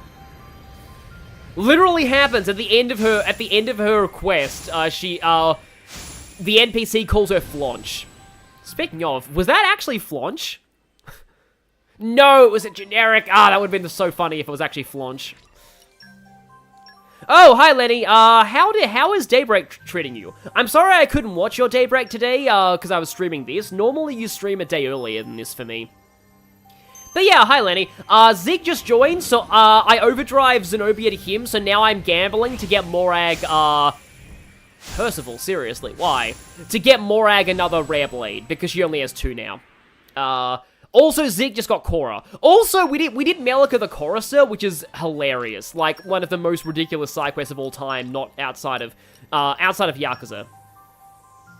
Yeah, I wish Finch was better too. From what I remember, Finch is actually quite useful for doing a certain silly cheese strat for a late game boss that I really want to show off. These legendaries are not treating me well. That's probably a dog. That looks like a dog. Yep. Oh, no, it was a lady. I only have 1 more legendary. I'm just gonna do rares at this point. Oh, your Saturday was fully packed, so your stream today to make up for it. Daybreak is real good. Yeah, I'll get to it eventually. I still haven't played Reverie, though. Wait, Finch's Japanese VA is Aoyuki? Isn't that Lucina? Because that'd be really... No. Lucina is Yu Kobayashi. Pretty sure. It is always the lady or dog. The Curse of Gacha. Look, I mean, I know technically I should be equipping a bunch of luck accessories on Morag, but yeah. No, I don't think that was anything. That was probably a lady. No. I have more. And I can't do Skip Awakening because otherwise I'll miss the cool awakenings. But yeah, I was closer to the end of Chapter 5 when I ended last stream than I thought, so we'll probably be finishing Chapter 5 right after this. Oh, that was Ursula. One of those was Ursula, I'm pretty sure. Ah, stop taunting me. Watch me randomly get Cosmos as a common. That'd be great. Like, Cosmos was not my last rare blade the first time I played. Like, there were things I got later than Cosmos. Yeah, I know Reverie's good. That's something, right? That has to be something. No, it is dog. Veil. So I'm not even recognizing Veil in this. Granted, I think Veil literally was my last rare blade in my first playthrough. So yeah, it is really good though because because like having this many commons, I mean, because you will need commons later in the game. There's a part later on where having as many commons as possible is really good.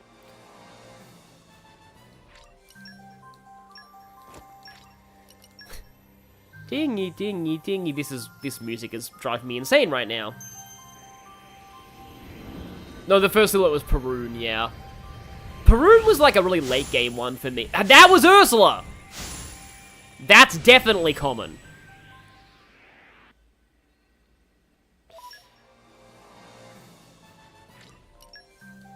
It was blurry, but it was... Oh, I have too many things. Okay. I'm sorry, but now a bunch of you have to cease existing. I'm sorry. Yeah.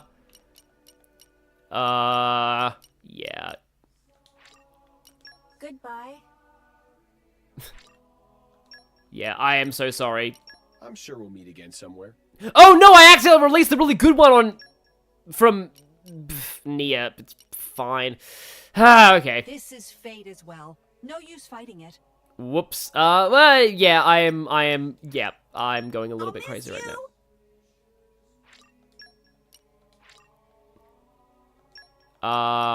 Oh, that's Rex's first one. Yeah, okay. Thanks for everything. I pray our paths cross again. I'll miss you. Yep, I am butchering. I should have been looking at the crowns. Yeah. No, I did want to play Metal Gear Solid 3 at one point, but there's a remake coming out soon. Unfortunately, the remake is insanely expensive. I don't think I even have that many 1 crowns left. And now, back to Gacha. Okay, now I actually have boosters. Compassion. Oh, Compassion's electric and earth. I don't need any more electric right now. I'm gonna go Justice, just because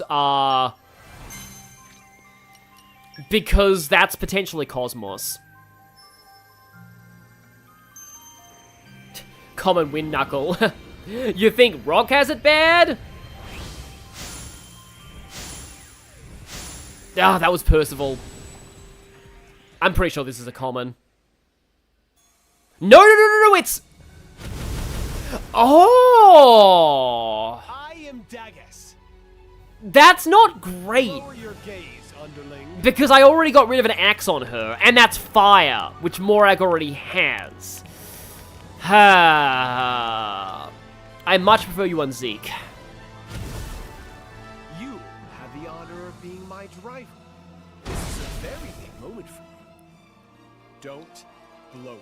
And you've got and you're not even on that booster. I was using the light and dark booster and I got fire. Okay, so I was just mentioning about Dagus. So Dagus is an interesting blade. Of course, I get rid of the axe on Morag and now I get a new axe on Morag that is also fire. Which is not the best, but I guess it makes for faster fire combos, I suppose. So, like I was saying, Dagus is a very weird blade. I need to talk about Korra as well. But I think I'll talk about Dagus first, because he's more interesting than Korra, I'm sorry. The thing with Dagus, though... Okay, I'll explain, like, later, but, like, I guess I can put, Art's aggro boost, because Morag's a tank. So Dagus, here we go, Dagus. Increased damage aquatics, increased critical damage, damage dealt by blah, blah, blah.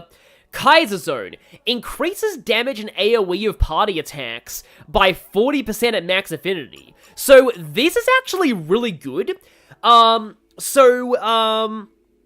So daggers, you don't actually, like, daggers is a weird blade in the sense that you don't want daggers for his actual combat. Daggers is there to buff the rest of the party.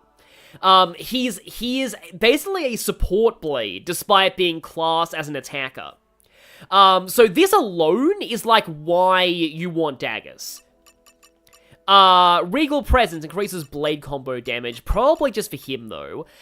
Gold Effect increases the enemy gold drop rate, huh?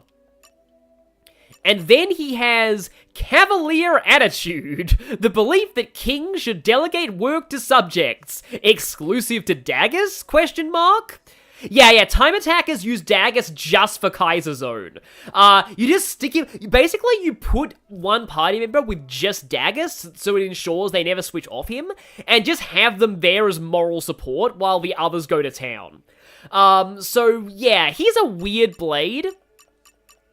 And the other reason why he's so weird is that, so this right here, daggers actually has 2 affinity charts. And once you complete his quest, because his whole thing is like, oh, I'm a noble, I'm a king, I am too good to be showing you my real power. Once you complete his quest and impress him, he will then let you use his second affinity chart, which is a lot better, but I believe that it resets to, like, nothing. So, it takes daggers a long time to build up, but once he gets there, like I said, he is one of the best time attack blades entirely for Kaiser Zone. So yeah, he's classed as an attacker, but he's actually a buffer. Which is kind of why you don't really care too much about, like, damage on his core chip, more his secondary effects. Yeah, no, he has a second affinity chart. I believe he also gains 3 Ox Core slots rather than just 1 after you complete his quest. And I don't believe you can even do his quest until way later in the game. So now, Zeke. Okay, so, Korra. Firstly, Korra needs a better core, chip.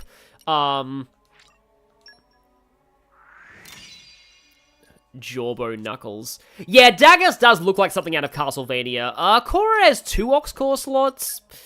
So, yeah, I guess I can go critical up.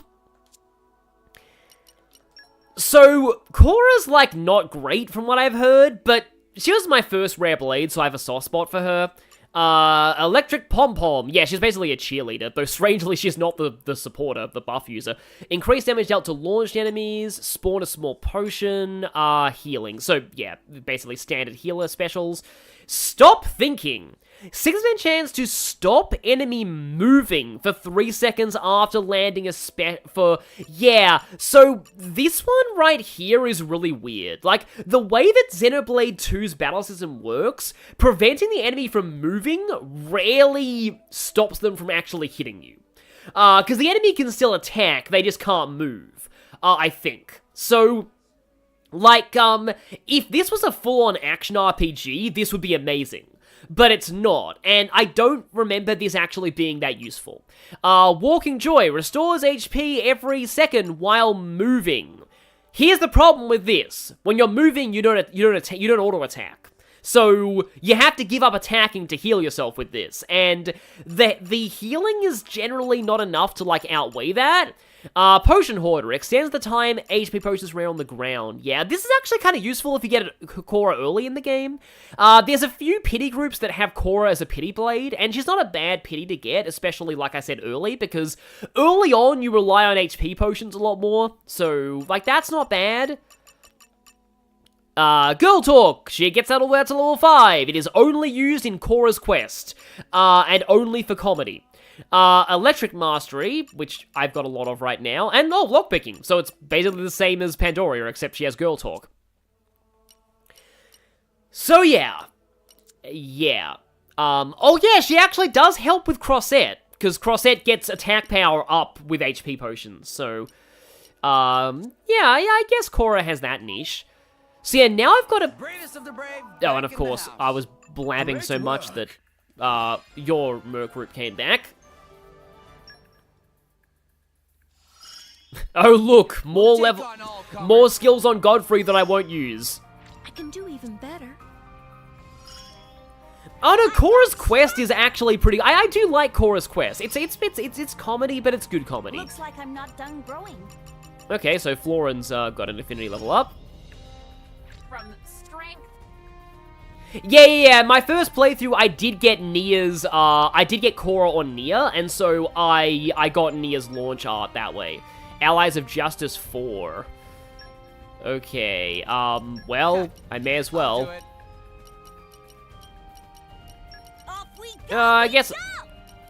Oh, it's strength 25. Oh yeah, that means I need some really high affinity charts to actually get. Yeah, because strength is based on how much your blade's affinity chart is increased. So, I'm probably gonna have to send off some of my mains to do that.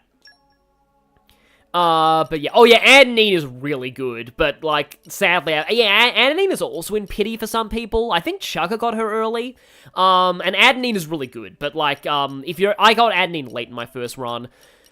So here's the problem, I want to use Rex because of, you know, this part of the game. I want to use Zeke because he just joined. I want to use Morag because she has to be here because it's a Moradane job, but I need a healer. So, I think I'm actually just going to put Nia over Rex. This might be really dumb, but we'll see. In fact, now I think about it, I think I remember in my first playthrough, I was sucking really badly at this next fight. And then I was just like, oh, right, I'm not using Rex. Oh, right, I had an even better version of that first accessory. Slot 2, oh, where he's at a high level already. I mean, these are actually kind of useful later. Lancet, no. No. Increases the HP restored when being revived. I mean, Zeke does need that a lot.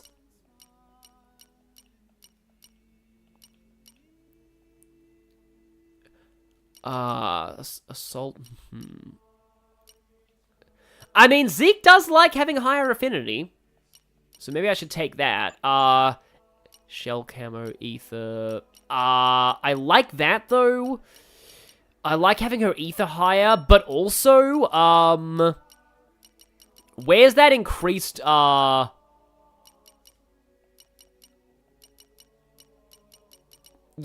I find it easier when I sort this by rarity.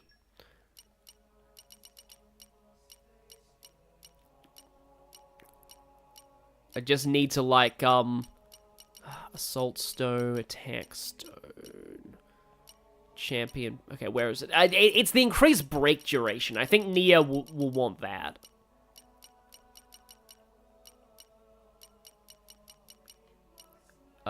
Increased damage to launch. Oh, here we go, Chrome Scarf. Yeah, I'll take that. Do I think better for Rex right now? I mean, that's kind of nice. Tora's got increased HP and increased auto attack. Is there anything better for you? I'm not sure.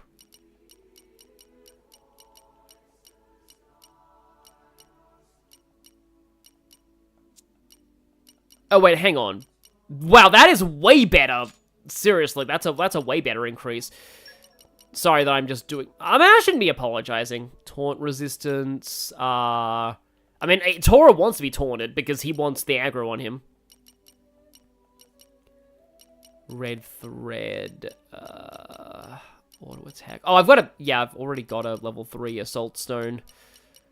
Like, my logic is that auto attack means that he gets aggro better, but anyway... I was like, oh, Tora doesn't... Oh, right, yeah, but Tora only has 2 blades anyway. Okay, oh, no, hang on, sorry. We're not actually done, because I need to level up Zeke's weapon arts. So, yeah.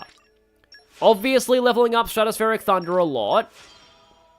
I am gonna want Overload Thunderbeam a little bit up. I like how, like, it's just barely, like, the level is, like, there's not even a space there.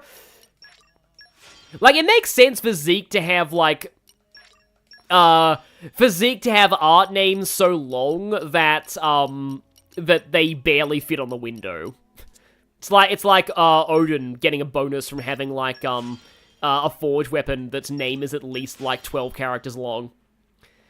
Triumphal Axe, Berserker Slash. Berserker Slash seems nice. Yeah, I definitely will take... Okay, that's Knockback, which might be funny later in the game, but not now. It was either Zem or the last blades that taunted me constantly, yeah. Ether Cannon. Oh, right. Oh, he has no experience with Knuckle Claws at all. But he does have, that. Fury Dropkick. I think I'll take that. But yeah, Hammer Lariat is, guess it reminds me of Ryan a little bit. Then I have... Okay, your Hammer Arts are fine. Nia, nah, Nia's fine there. Oh yeah, Nia does... Nah, Nia's are good on bit balls as well. And... Yeah, Tora looks fine. Aegis is fine. I'm not upgrading Double Spinning Edge because I don't actually like it all that much. You name one of Odin's forge weapons ... in Lunatic. Oh yeah, I need to explain Vess. So yeah, sorry, yeah, we're just stalling the war. Oh, spike resistance. Yeah, I don't know how much spike resistance I have, but we'll see. If I start dying for no reason in the next fight, it's probably because of spike damage, and then I'll equip the spike resistance. Healing Bolt, so yeah, heals the party, increase damage dealt to machine. Oh, that's good to have now. Spawns a small HP potion, yeah, pretty standard. Space Tea Time, I love the name of that. Reduces recharge. Okay, see, this right here, this is way more useful than stopping enemies from moving. Because this literally means the enemy attacks you less. That's much, much better. Sympathy increases affinity by 20 when a fellow driver misses an attack. I don't know how good that is, but it is nice to kind of mitigate the losses of like affinity like that. Yeah, spike damage is really rare in Xenoblade 2. Yeah, exactly. Not part of the plan. Increases critical hit rate. That's a weird name for that skill, but like I guess it means like, oh, I wasn't supposed to hurt you. I'm a healer, but Forestry, that's kind of nice. Fortitude's really good to have. Because yeah, that's nice that you get that on a guaranteed blade like this. And then Dumpling Pro in giant air quotes. Yeah. You get that for just making stuff with Vest. Do you have any things? Oh yeah, you need a better core chip too. I'm gonna probably have to buy one for her. But Ox Cores, I guess break resist, and when you have so many blades, it's hard to find like what to actually put on them. Spike damage, the benefit resistance in theories unlock quest. Oh yeah, I'm pretty sure I was getting wrecked there too. Like that driver, he does have a spike. Whenever he does like counter, that's a spike effect. And yeah. Spike damage, by the way, if you don't know what that is, like the game doesn't actually explain how spike damage works, which is kind of sad. But what spike damage is basically when you, it's an effect or damage that triggers back to you for hitting the enemy. So sometimes it's just a damage spike. There are some enemies that have, like, status ailments as spikes, and that's really, really annoying. Like, there are definitely things in Xenoblade 1 that have, like, topple spikes, so every time you hit them, you get toppled, unless you have spike resistance. The worst by far, there's a boss in Xenoblade 1, one of the super bosses, that has an instant death spike. Wait, who's equipping a generic right now? Oh, Nia is, I think. Oh yeah, because I needed ice. That's why. Yeah, I do like to, but it does require a bit of grinding Poppy swap. I do like to, give Poppy ice element, because, like, fire is not a great element for QT, because we have so many other guaranteed fire blades in the party. Somebody told me in the chat to go and upgrade my Merc group, but that requires a side quest, so maybe we'll do that later. I'm pretty sure that upgrading the Merc group is always a side quest, I think? So anyway, now, finally, we are going to stop the war. Let's face the day with a renewed vigor. Yes, let's face the day with a renewed vigor. So, now it's time for more tangenting. Temperantia, unlike the main titans that are named after the 7 deadly sins, is named after one of the 7 heavenly virtues, in this case, temperance. I believe, Leftheria... Lady Morag, Greetings. I have news from the front. Is named after the heavenly virtue of charity, which kind of fits. Judicium is named after the virtue of justice, which is ironic considering that they actually did horrible experiments and made weapons. Not all of them are like one-to-one, I guess, but there are a few other references to the heavenly virtues. I do want to go into the 7 deadly sins theming of the Titans, though, because, like, I do like what Gormott's is, being gluttony. Our Titan weapon has crossed the central border. It's advancing at about 40 Titan pets per hour. I want to get in front of it. Is there a suitable place to dock? There's a bay fairly close by. If you dock there, you should be able to get to the cliffs above it.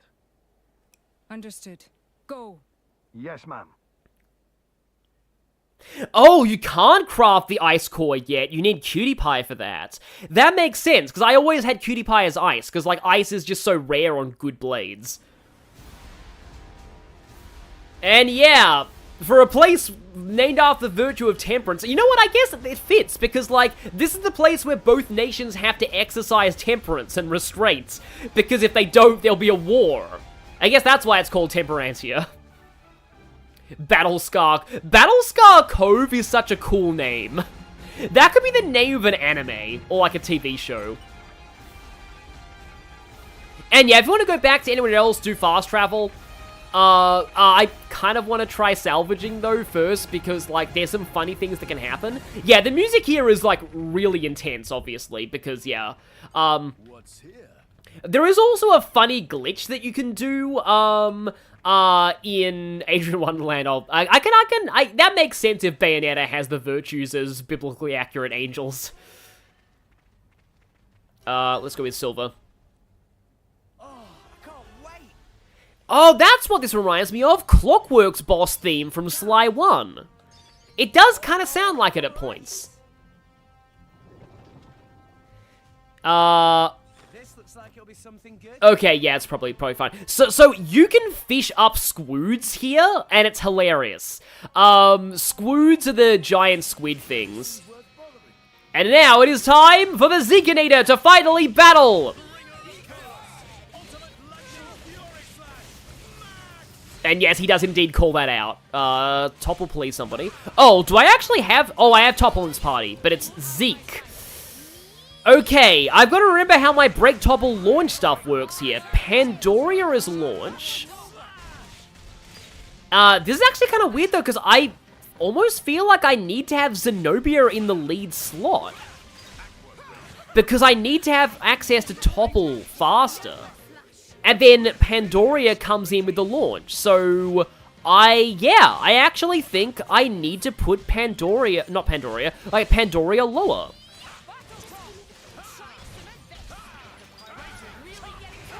Ow. No, don't blow down me off the edge, please. Squoods like to do that too.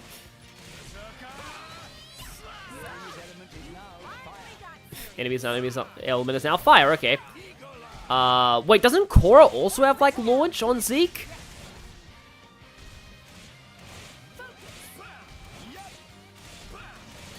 No, the things that people call biblically accurate angels are, the Fairly Odd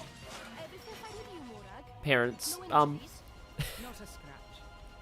the Iligo just fell off the cliff and died. Yep, that happens sometimes. Dead Clock. I am so tempted to do this again, just in case I get a Squood. It's really funny when you get a Squood here. Korra also has Topple, yeah. Yeah, I don't often use Knuckles on Zeke. Knuckle Claws, I mean. Zeke Mania and Knuckles. Yeah, they're like frog crocodiles. And now it's nighttime! That totally, like, the war totally hasn't happened yet, right? We can spend an entire day salvaging when a war is going on? Oh, now that we have Zeke, we can finally get the best field quote of all time! I've already, the Iligo, ran from the sheer power of the Bringer of Chaos. Very Zeke moment for the enemy to fall, exactly. But what I was saying was, Zeke sounds so cool when he says Zenobia. Oh, and spinning elbow's a 2-hit combo, which means 2 chances to topple. That's probably one of the reasons why Zeke is really good with axes. I don't actually use axes on Zeke that much, but yeah, no, that is cool. Unfortunately, couldn't quite get to Korra for the launch, but yeah. Shark Ball sounds like something that, Arlong would do in, One Piece. But yeah, spinning elbow, it's a 2-hit combo. If only we had a break skill that was a multi-hit combo with a chance of break on every attack. Wouldn't that be something, huh? Gee, I wonder if that would be the most broken thing in the game or not. Also, hi there, butt shot of Cassandra. Cassandra really wants to, get it in on that Gorg action. We had Gorg butt shot last time, now Cassandra. Question mark?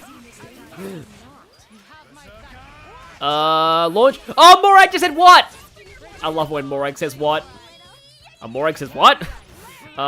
Anyway. But yeah, no, I love when Morag says that. I was saying something important earlier. Yeah, imagine 3 chances to break in 1 skill. Oh yeah, no, it was about my favorite, like, Zeke quote. Not this one, though. Okay, I should have switched to, Zenobia for this. Eventually, I am gonna show another reason why Zeke is great with axes. Is that Zeke doing a level 4 special with an axe, Zeke's generic level 4 special quote with an axe is one of the most amazing lines of dialogue in the whole game. And I'm not gonna spoil it until you get to it. Please, people in the chat, don't spoil it. But yeah, I'm gonna go ahead and put Zenobia in the top spot, I think, over... Please be good to me. Over Pandoria. Just because I need access to topple earlier with Nia in the party. Yes. I love that. But what I was saying was, one of my favorite Zeke quotes that I will spoil, because it is absolutely like every player's mentality when they play this Xenoblade. So if you are in the middle of a battle and another enemy aggroes you while you are controlling Zeke, Zeke says, "Oh, piss off, mate." And that's just like that is a mood. That is the mood of every Xenoblade player ever. Anybody who has ever played these games can relate perfectly to that quote. Oh, okay, only the second hit is the topple, it looks like. So I guess it's not that great, but it's still pretty... Like from what I've heard, the reason why Zeke is so good with axes is because he's one of the few people who actually has fast animations with the axes, which is ironic because a lot of Zeke's axe animations are really slow. Not axe animations. A lot of Zeke's other weapon animations are really slow. Like, the reason why Zeke is bad with lances is because he's really slow with lances in his animations. Yeah, that does sound like a uni quote, but exactly, based Zeke. Based Zekeinator von Genbu. Bringer of Chaos. So yeah, you might notice Zeke has more HP than my tank, than Morag. But Morag's an evasion tank, so she kind of makes up for it. One lucky gal, level 2. Oh, and you got Sudden Spark. So I'll take that, and then I'll take... Oh, got a fire special upgrade on you. Oh, right, one lucky gal is, it's only useful in side quests. That's kind of a shame. So I should mention... Oh, he didn't say it. Yeah, he says looks like we've been rumbled most of the time, but, like, my favorite quote is the, "Oh, piss off, mate." But anyway, we're coming up to a point where you can, like, glitch into a part of Temperantia you're not supposed to be in until Chapter 6. I think it does have a speedrun application, but I forget exactly what the speedrun application is, but I know it is a speedrun application.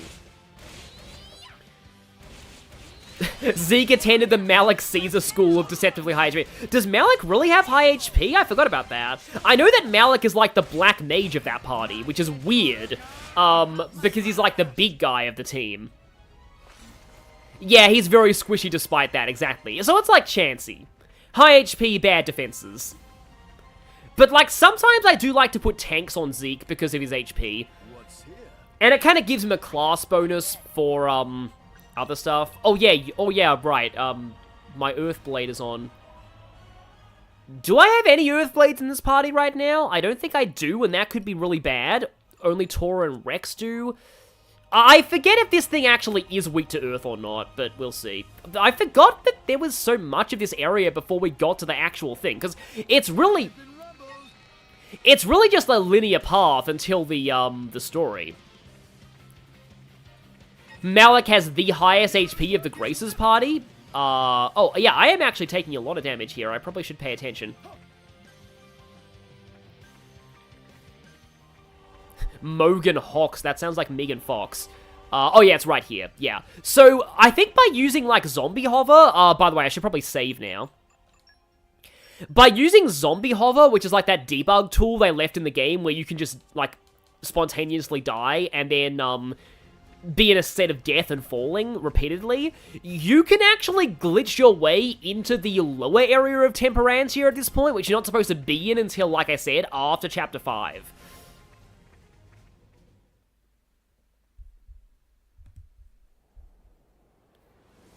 Godfrey's English voice actor is Bulgarian. Huh. Oh no! The war's already happened! We totally didn't make this happen by doing side quests. They didn't stand a chance.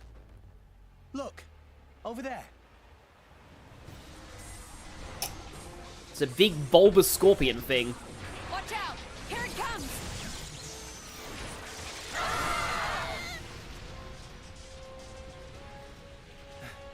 Everyone, okay? Just about, I think.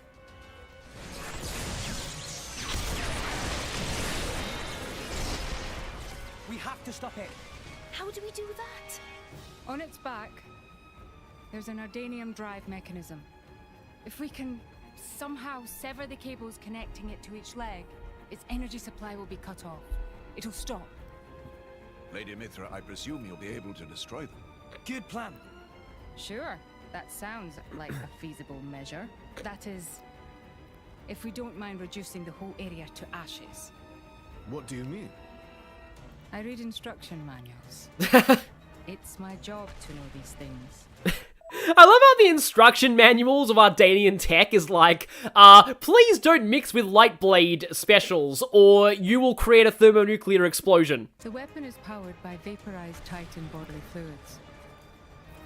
The gas it makes is completely unstable. The slightest shock and we have a giant explosion on our hands. Yes, let's blame Mololo for this. There was an accident here just 3 months ago because we didn't see how unstable it was. If we just attacked without realizing that. Oh, damn it! Why make a weapon that dangerous? As long as we got the weapon inside enemy lines. Destroying the weapon would destroy them too. That was the justification given. That's so cold, it's almost impressive. That's exactly why the Emperor called a halt to the excavation. Can we get other people on board? The control center is protected by 10 layers of armor. The chances of it being breached or destroyed are low. But that armor is limited. It doesn't entirely cover the energy cables. Well, that's so it's them or nothing. A convenient design flaw. Get up on Titan's back. Just like Hercules getting up on the Hydra's back.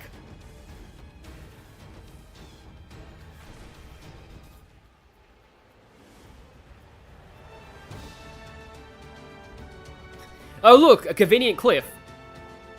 And I lost audio. There's a spot where the cliff It's juts fine. out.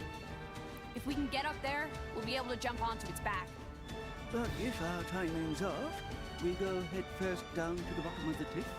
And we'd have to make it across, avoiding... Get up on the Titan's back! I'll take care of it. Fan? I mean, I'll stop the Titan moving. While it's stopped, you all jump onto its back. Fan, you... Alright then. But you better be careful. Don't worry, I will. Then let's go. I remember one of the first things I saw of Kingdom Hearts was Japanese footage of that fight, of the Get Up on the Hydra's Back fight. Anyway, I need to open up my capture card again because it broke, and when it breaks, I lose audio. But But you guys don't. The stream is still perfectly fine. Oh yeah, that's damage. Yeah, that hurts you. Has it also a deceptively big hitbox. Looks like we've been Hi there, random flower scorpion thingamajig. I need to turn the sound down a bit.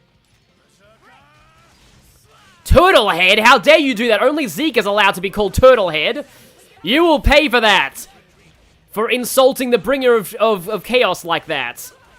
I always called him bringer of justice, but no, that's Eye of Shining Justice. Because Zeke is in fact the most evil driver in all Alres. Oh, we just got aggroed by something else, didn't we?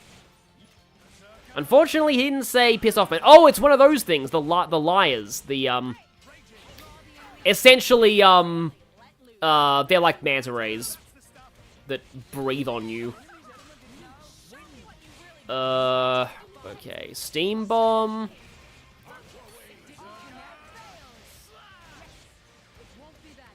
Handling a man's turtle, exactly. Oh, hey, we've actually got a, Hey, Morag just said over my dead body. Well, we got the launch before it died, at least. Yeah, let's go. Heat, Oh, right, I can topple with you. Yep, it's... Sky Splitter Cross Chop is a cool name. I really want to show a level 4 axe with Zeke because it's amazing. I'm a little bit hurt. Kind of.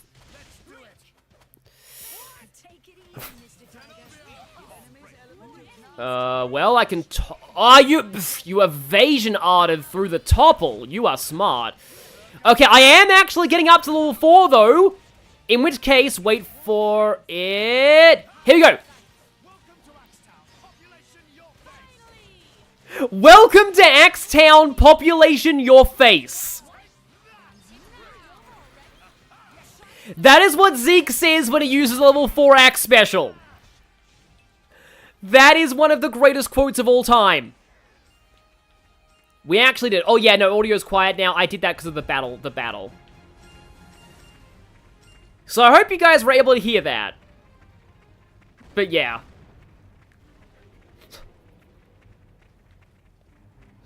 Whoever wrote the script for Zeke's battle dialogue, give them a raise. They need all the raises. Congratulations. All the raises. Almost there. We can't get closer. Allow me. Fam. Leave her. She'll be fine. Trust me.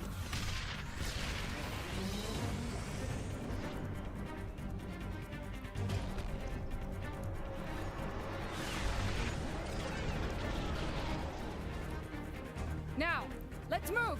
Yeah. We just need to cut that. What? Oh right, did you fail to mention the giant attack robot cleverly disguised as a water tower? Why would you even bloody make something like that? Infiltrator, fight now. Oh, that's a good line from Nia too. So yeah, this thing, this boss fight is kind of interesting, and it's probably why, like, they give you Zeke now, because he has a lot of things that are good against, machines. On Pandoria, not on right now. Oh, it's weak to electric. Oh, of course it's weak to electric, because we just got Zeke. So, this fight is basically, if I can press it. Yeah. This fight, oh, this is weak to Earth. Okay, good to know. This fight is basically a test of, do you know how to switch targets? Because you actually need to attack the power cables, not the thing itself. At least, I think eventually in the fight, you need to attack the power cables and not the thing itself. I want to say that break doesn't work on the power cable. I mean, it would make sense for break to not work, but I could be wrong. Because, like, oh yeah, it shoots a bunch of missiles at you as well. Yeah. Because, of course, what self-respecting, evil invention wouldn't do that? Okay, yeah, we've got some damage. Oh, Shackle Blade. That sucks. At least I can still attack. And also, I am kind of hurting right now. And a whole bunch of missiles just fired again. Okay, at least Morag has the aggro. You switch targets by holding R and pressing the, pressing A or Y. It's a bit weird, but I eventually got the hang of it. Yeah, no effect break. So these things are immune to break. Which actually makes them kind of hard to kill, because as I said before, break is like a whole big part of this game's battle system. Don't kill me, please. Okay, good. I did get a heal. Probably should prioritize Nia's specials, because they heal me. Oh, nope, I'm dead. Oh, no, Morag's dead, too. Yeah, I forget whether you're meant to target the power lines first, or whether you're meant to target the rest of it first, but, yeah, ooh, boy, yeah, this could be bad. We're doing well at first, and this is why I wanted to bring Earthblades, but I don't have any Earthblades in this party, unfortunately. Oh, yeah, I'm probably dead. Yeah. Okay. Yeah. That's like the main theory of it, but, the power lines have a spike. That would explain it. Yeah, the plan needed some polishing, so... Like, I really want to use Zeke for this, and you're kind of supposed to, because he has the weakness on the main body, but, yeah. Okay. Spike defense. That's an accessory, right? It's not like a blade thing, is it? Or is it a blade thing?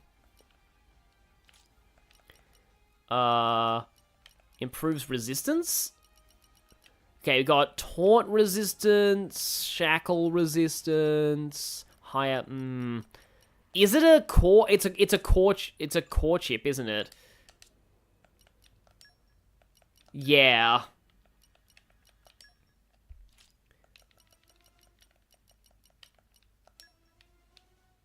I mean, alphabetical is probably best because I can go to the S section. Oh no, it is a core chip. Spike defense. Although I don't have that filled. So do I have any actual real spike defense core chips? Just saying. Yeah, it makes sense that you get zapped if you attack power cables. Specials. No, I didn't actually fill my spike defense, did I? Okay. Okay. Well, Tora has, like, some spike defense naturally. So, like, I kind of want to use this party, but you know what? I've actually used this party a little bit. Let's actually try... It's really dumb to not use Morag for this, because it's kind of meant to be her show, but Tora has Earth, and he has better spike defense right now. And I think Rex can kill the cables faster with Earthblade, so... This kind of sucks, but I may actually have to not use Zeke for this. Because, like, I've got Earth here. I can put Spike Defense on Agate. Well, after I actually get Spike Defense. So yeah. I have to go back and fill some Ox Cores. Yeah, listen, there's a side quest on Temperantia that we can't get to right now. Like, I'm pretty sure the game doesn't let you go to the lower part. Like, if you go, I believe, like, the lower part of Temperantia, is a kill plane right now. Like, if you touch the floor, you just instantly die. But, like, you can actually glitch your way in there, and for some reason, there is a quest down there at the moment. I'm not really sure what would happen if you accepted that quest during Chapter 5, but... yeah, we'll see. That was a slog. Oh, there's a quest. Oh, it's on the notice board. Okay, but here's the easiest Ox-Core shop. This makes no sense narratively, but yeah. Spike defense!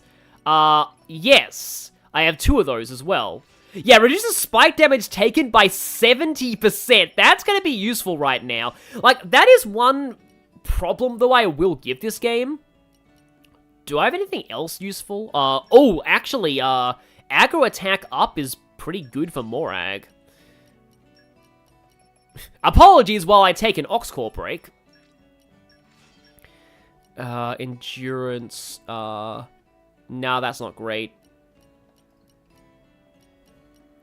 Oh, Affinity Max Evade is good for Morag.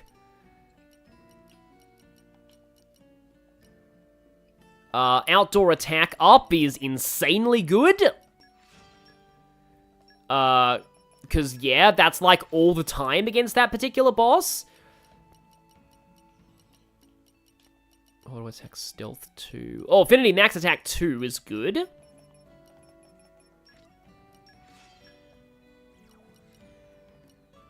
Electric defense up's probably useful in this fight as well.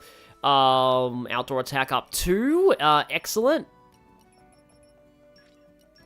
Yeah, I got a lot of these from killing the unique monsters for Zenobia. Like, this is another reason why you really want to do, like, the side content if you're playing this game. Like, you're actually kind of underpowered if you play this game like I am for streaming and actually, just skipping a lot of the side content, because you do want to fight as much as possible to get good Ox cores. Earth defense up, Fortuna, where is it? Okay. You reinstalled Sonic Rumble recently, and the music for yeah, the music in Sonic Rumble is really, really nice. But okay, so you have... No, you have Affinity Max Attack. Again, I'm going to do alphabetical to make it easier for me to find. Where are my anti-spiky wikey gems? Here they are. I was, like, watching My Little Pony at the same time that I also want my spike defense on Nia, because, like, she's the one who's actually needs her health so that she can heal, so... yeah, you'll take other one. But, like, I was watching My Little Pony when I first, so sometimes I call it spiky wikey damage. Massive melee Mithra, affinity max attack. Oh, I have affinity max attack 2, so... Rockin' out, what did you miss? We got wrecked by that boss. That boss is definitely a pain. What I was saying, though... Oh, that's affinity max accuracy. Yeah, affinity max attack 2. Anything that's, like, affinity max something, though, is also good for daggers, because, like, of his whole thing. Morag, oh, yeah, you got a key affinity upgrade. That's nice. Morag, arts... I think I have arts aggro boost 2, don't I? Oh, no, I've got aggro attack up, increased damage to enemies targeting user, that's good. And then I want, no, I want, affinity max evade, for Morag. And then you just take something, Earth defense up, maybe. And then, Rock has nothing at the moment. Where is Tora? Oh yeah, Tora doesn't do Ox cores, that's why. Oh, Cassandra literally has no Ox cores right now. Also Machine Hunter. I'm actually going to give Machine Hunter to Pandoria. Although I like your critical up, but it's only 1% right now. It's going to boost that. Oh yeah, outdoor attack up. That's really good for anybody who is doing anything in this game. Maybe Rock, because that's going to boost, outdoor attack up is going to boost, like, my smash damage. Do want aggro boost, though. I do want, Oh, okay. Affinity max attack 1, that's not bad. Yeah, most of Pandoria's sword isn't actually part of the weapon, because Pandoria just uses the handle as a wand. The rest is just her making something for Zeke to swing around. Exactly. Okay. That sounds better. We'll see if this actually helps or not. It's on the... No, it's not the peninsula. It is the central plain. It is Haggle's sword tip.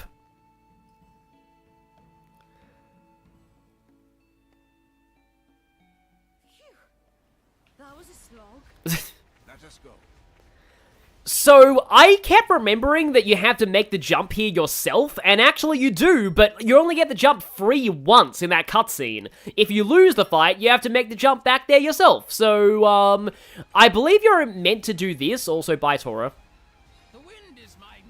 Oh, you're guaranteed to have this if you've got Rock and Tora. So yeah, that's fine. Boing and oh no, everyone's not healed. Well, that was bad! Oh dear. This is gonna be, extremely problematic. Hi, Ghost Mems. This boss is a thing that exists and is a pain. Oh boy. Denial Protocol. You'll see that later. I am an Earthblade. I have your weakness now. There's a health potion over there. It'd be really funny if I still end up winning this, but I don't want to say that because then I'll jinx it. But yeah. Oh boy, I don't like those missiles. I do not like those missiles at all. Activate my axe attack. Yeah, not being able to break does actually mean it takes a while to kill this. Oh, great. Aqua first. Okay, then I can do Pandemic after she gets the Aqua, if I don't get Shackle Bladed. Yeah, you still have to deal with Shackle Blade even after, you know, a Brona's dead. Because thankfully a Brona is dead. I need level 3, though, to actually do No, I can do Pandemic now.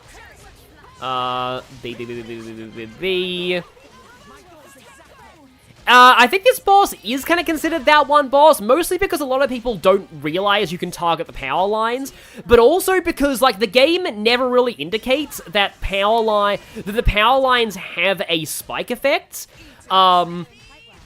which is really annoying, and, like, yeah, like, not even, Xenoblade didn't actually start really telling you about spike effects until Xenoblade 1 Definitive Edition. Like, until, like, the remake. We'll need a lot of luck on our side. Oh, wow, Nia has the aggro. How does Nia have the aggro? That's how. Okay. Yeah, that's not good. Oh, and missiles immediately. Ah. Okay. Yeah. I seem to remember not actually having much trouble with this boss in my first playthrough, but, yeah. I just like having a tank. Oh no, somebody fell down. Somebody fell down. Please tell me that their health is not going to be emptied.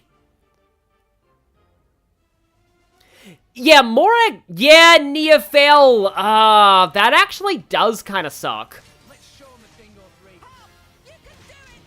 Isn't, like, Asia the name for a type of pacifism? Like in real life? Oh, Nia. Oh, Nia. Oh, Nia. Oh, somebody aggroed onto me. Did the power lines just aggro me? I am actually very tempted to use Anchor Shot entirely for the health potion. Because Nia is, like, dangerously close to dying. No, she got healed. Okay. But I'm going to use Anchor Shot anyway.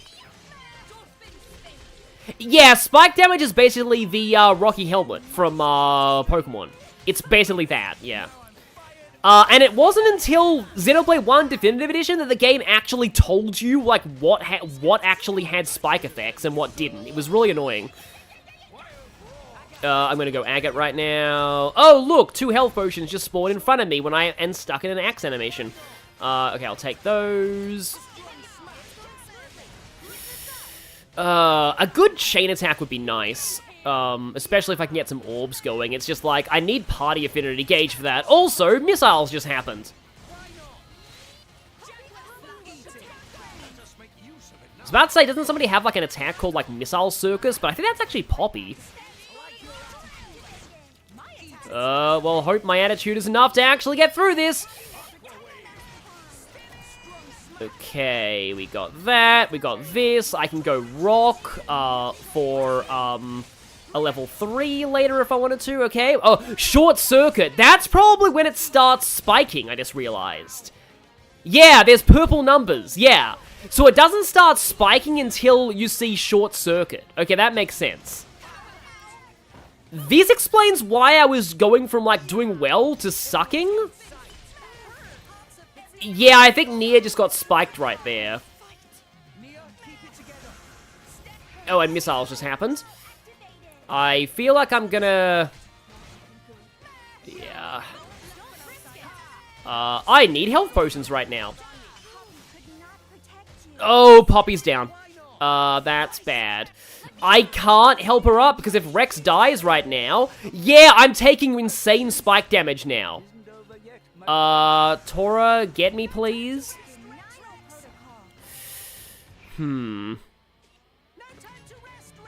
Oh, this could be time to rest, Rex, if we're not careful. Photon, I guess, even though Morag told us that that will...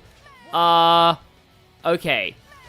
I am actually moving back a little bit until I can recharge my other blades that have better spike defense. No, I'm dead. Okay. Yeah, it's always after... Yes, level 3 Lightspeed Flurry. That is what I want. Yeah, the boss fight always goes downhill after Short Circuit. I forget if you're, like, meant to switch to the main body when that happens. To attacking the main body. Because, like, you definitely need to kill the power lines. So...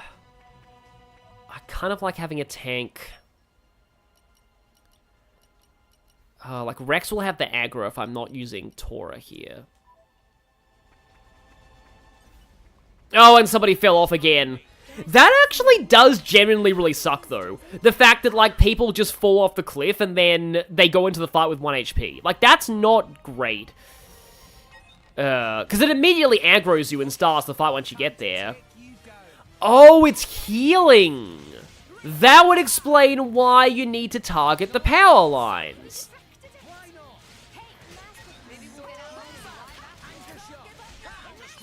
Why are people in the chat talking about Pokemon?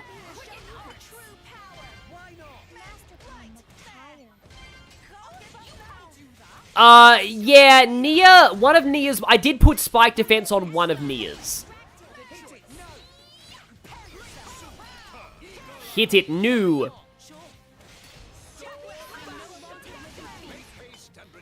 Yeah, it is really strange that in my first playthrough, I never had trouble with this, but I think it might have been because I had a very high level Zenobia at this point, and she does more damage to bosses. There are actually quite a few bosses in this game. Okay, admittedly, I'm actually a little underleveled as well. I probably should start leveling up a bit. But, like, in my first, like, playthrough as well, there were certain things I feel like I did in my first playthrough that, like, like, there was a fight later in this game that everyone says is ridiculously hard, and I never had a problem with it at all. So, thank you for the healing halo, Nia. I guess I brought up Rocky Helmet, yeah. Do I go? I feel like I kind of have to stay on Mithra just for the health potions. Right, mare. And it's gonna start... short-circuiting really soon. I will get myself some health potions, and then switch to you, and then go... And I got Shackle Bladed right before I could use the special, because of course I did. Don't give up on me, baby, or something like that. Yeah, seriously, why is everyone naming Pokemon in the chat? I have a good amount of party gauge at the very least. Oh boy, Tora. Oh, Tora's in his thing! Okay, yeah. And he's dead, okay. Didn't last long. But Tora was in that thing where when he goes down, he gets 5 seconds of invincibility and 1 HP for a while. I need to heal.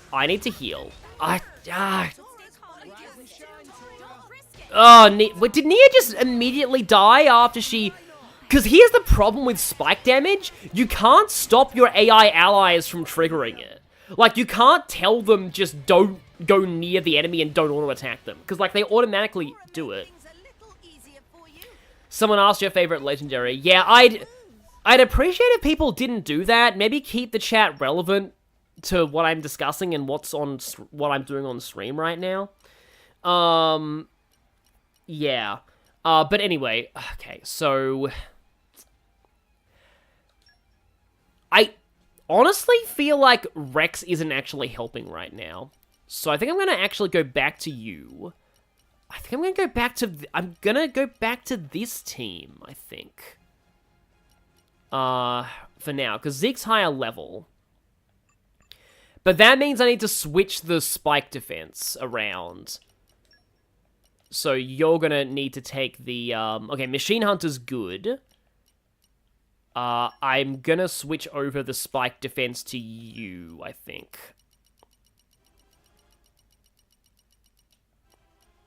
No, it's okay. Don't feel bad. It's just, yeah,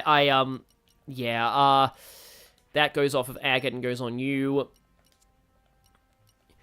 It's just I love the community here, just saying, I do love it, but, like, I do sometimes have this thing where, when the chat is going off topic, it makes me feel like, is my gameplay or commentary not engaging enough for people to be discussing it? Like, I have just a bit of a, it makes me insecure, sometimes. Don't fall, please. Okay. Can I wait for, like, Morag to respawn and heal before I go? Yeah, let's just stand here and wait so that we actually go into the fight at full health. Can I stir up some wind? But anyway, like, I don't mean that in any way, like, calling out anybody in particular or anything, but it is just a thing about, like, it's the same with YouTube comments. I prefer it when YouTube comments are, like, relevant to the video at hand as well. But... You can take care of yourself. Are you sure about that, Nia? You haven't done a good job of taking care of yourself lately. Just saying.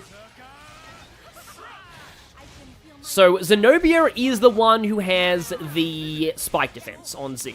So, gotta remember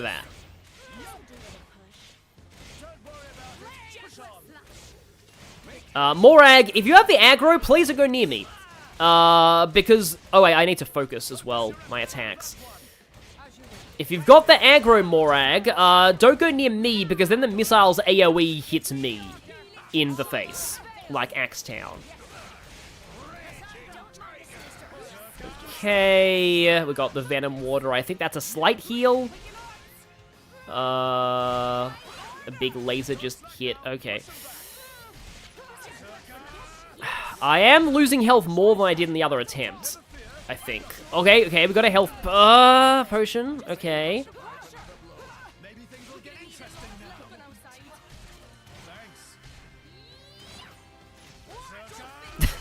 That's a good summary of what's been going on right now, Jared, I will say.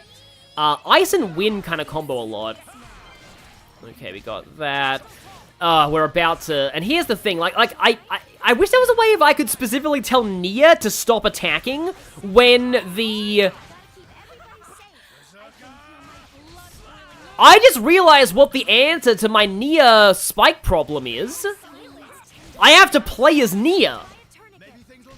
If I play as Nia, I'm guaranteed to not have her trigger the spike all the time. I might have to play as Nia. Huh. Yeah, I don't usually have this much trouble with this fight. Yeah, I may need to go back to an inn to heal. Yeah, this is not good. Yeah, that went much worse than the other attempt. That went a lot worse. So maybe I do actually need Rex. No, Praxis is core crystal. Praxis is going to come to save us. But no, I need to, I think I need to level up at an inn. Yeah, you can switch off, like, attacking, like, the turret when it starts, like... the thing is, once it starts spiking, I don't know if it stops, and also the turret keeps healing. So I don't know when you're meant to, like, go after the turret. And as a bit of a spoiler, I guess I'll stay in Indol's, inn, just for difference. But, like...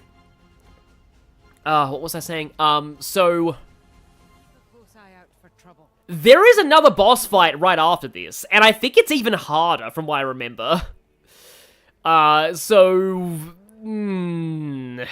Yeah. I probably do need to level up, everybody.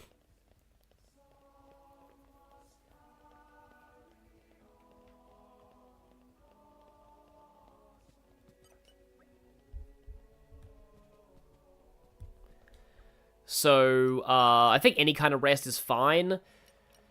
Everybody needs to go to, like, 40 because Zeke is. I'm stronger than this, you know? Much, much stronger. Experience begets wisdom. This does mean that I out-level the enemy, but at the same time, I'm pretty sure the boss that comes right after is 40. I get the feeling they're probably level 40. Yeah, I really should be using, like, Pandoria if I'm going, because Pandoria has the machine damage bonuses.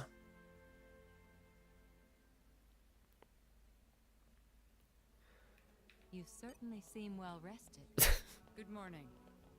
And yes, I'm very well rested. Oh yeah, because we don't actually need, like, Break, Topple, Launch, and Smash right now, so I think I'm actually okay with Zeke starting on Pandoria. So Zenobia, Pandoria, swap. Please be good to me.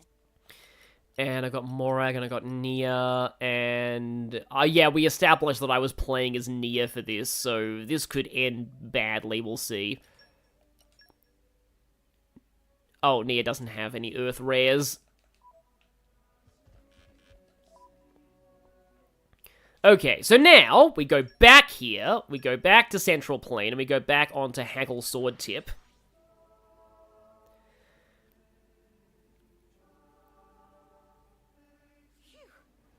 That was a slog. And suddenly, it's nighttime again. So, I'm gonna wait for people to fall off. Because they're gonna fall off. Of course, they haven't fallen off this time. I kind of want this to be daytime because it's easier to see that way. Saving. Do I actually have the right blades for this now? Oh no, Zenobia has both of them, I think. Yeah, there we go. And it counts blades on other characters, so yeah, that's fine. So... we'll see if Operation Play as Near this time ends up working, but I don't know if it will. I said target the power lines and focus my attacks, so yeah.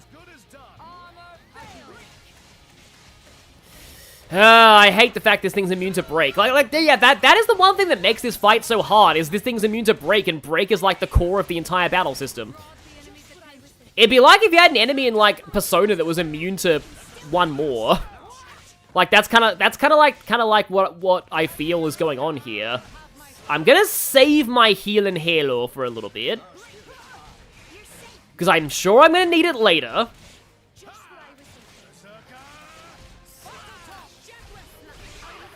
Oh, the laser is what does Shackle Blade. That makes sense. Okay.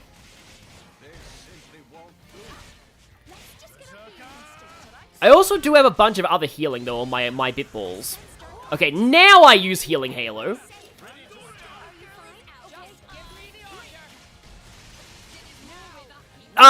Actually, no, true. A lot of the bosses are, immune to one mores in Persona. That's kind of dumb, but, like, you sort of get the idea.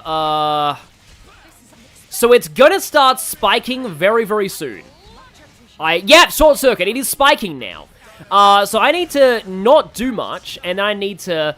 Unless it's better to try and target the main... What happens if we target the body now? I still love that name, Sky Splitter Cross Chop. I have another healing halo on this, so I'll use that.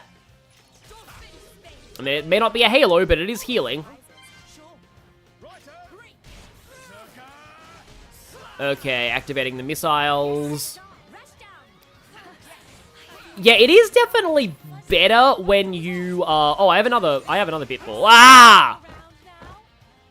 I used that right as I took damage, but I have Healing Halo again.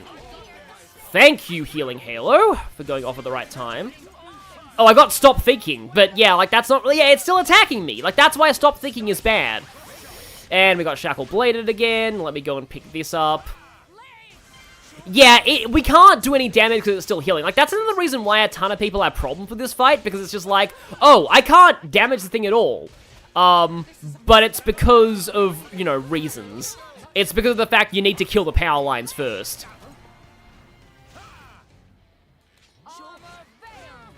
Yeah, it's like you have to auto-attack to charge up Healing Halo, but that gives me spike damage. But thankfully, I do have spike resistance on Dromark, but not on anything else. Yeah. I do feel like when you're dealing with this much spike, though, being in charge of the healer is really useful. You're not focused on the right target, are you? No, you're not. Yeah, they were all going for the core. Okay, oh boy. Okay, switch to this. Healing, not Halo. Oh, the power lines are dead, and that's actually fight over. So yeah, playing as the healer was the key there. Being in control of my healing. So yeah, that went better. It might have been because I leveled up though, but yeah, like I do think playing as healer helped a lot. Seems like it. It's you. I thought it might be. And here we go. Jin! I knew it. So this is Jin, leader of Torna. I am Fan Norne. As envoy of Praetor Amalthus, I am bringing you into custody. Jin is like, no, you are not Fan Norne. That you should speak his name with that face. Oblivious to everything, even your own identity. Yeah, playing counterattack now is like how, Ace Attorney Investigations 2 plays Francisca's theme when Manfred von Karma is on screen. What? Do you know something about... And you, Aegis. Don't you dare stand there, acting like you're not involved in all this. All right. Then tell me this. Why are you, who fought alongside us to defeat Malos, now standing by his side? Jin fought against him. It's very simple. I realized he had the right of it. That's all.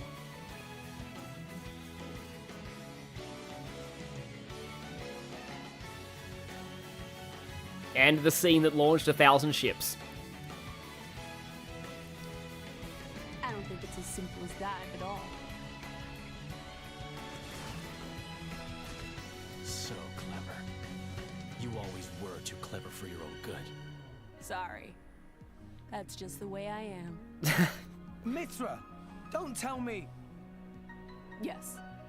He's a blade too. He was the strongest blade in Torna. Until it fell in the war. Yeah, this is when I was like, yeah, that checks out. Like, I was surprised at Malos being a blade, but at this point, especially with Jin going on and on about humans like he isn't one, of course Jin's also a blade. It fell, says the girl who sank it. That was an accident. There were none stronger, yet none kinder either. And no one who hated to fight more than him. Why, Jin? What changed? What if I told you it was your fault? Mine. If you hadn't sealed yourself away, then she'd still... Oh. So that's it. I like Mithra's reaction. Oh! Oh, now you being a villain makes perfect sense. And the mask comes off. Yep, there's his core crystal. That color. It's like blood. Careful. That crystal isn't normal. Put away your sword. My ability is to restrict a blade's every action. As long as you are a blade, there is nothing you can do to escape its clutch. Wait, restricting Blade's powers? Then before, was that... Go ahead and try. Okay, remember what I said there was another fight right after that's arguably even harder? Yes, it is level 40. Hi, Jin. So, this is Jin. Every single one of his attacks might as well be named, oh no, not this attack. And that's a story I wanted to tell for a very long time. Like, that's another reason why I wanted to stream this. Because, Because, yeah, when I first played this game, Ultra Slash, that's bad. He hasn't done an empty moment yet, that's the worst one. Skyward Slash is really bad. Every time Jin uses an attack in this game, that attack may as well be named, oh no, not that one! Like, they're all really rough. Ultra Slash is a multi-hit knockback combo. Empty Moment is the worst by far. Skyward Slash is also not good. I need to pay attention to Morag's health because I'm... Stun Swallow sucks big time. He has evasion and you get launched just for attacking him. So, yeah, Jin is, he is that one boss to a lot of people. And, of course, I'm doing better against him right now than I was against the machine. Empty Moment! That's Empty Moment! Guaranteed evasion, massive Sephiroth slashes to everybody. Empty Moment is painful. Yeah. Like, there are times when he uses that, and I physically yell out, oh no, not Empty Moment! And Zeke is down. I like how Zeke said his defeat quote of, you guys just clean up here. And then Nia went, sure. Stun Swallow, don't hit him. You will get launch spiked. Yeah. Unfortunately, your teammates are dumb and will always run right into that. But yeah. I believe this is another fight where you only have to reduce him to like half or something. Like, I want to say you don't actually have to fully beat him here. Oh, we did launch Jin, though. That's cool. Nah, it's looking a lot like we have to fully beat him here. That's a shame. No, not Empty Moment! Not Empty Moment! I am preemptively healing. Oh, no, wait, I shouldn't have done that. That knocked me out of the heal. I am healing now. Yeah. Empty Moment is yeah. Glad I interrupted him there. Oh, yes. Okay, so if I get this Sim Explosion, I might... Should I chain attack him?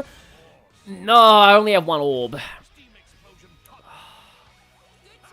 I'm gonna chain attack. This could... So if this kills me, it's on me. Like, I only have myself to blame if this kills me. This music is really cool, though, to play right now for the first real Jin fight. Because I need some very strong damage here, and, well, okay, Zenobia has strong damage against bosses, but I should probably save her for the second round.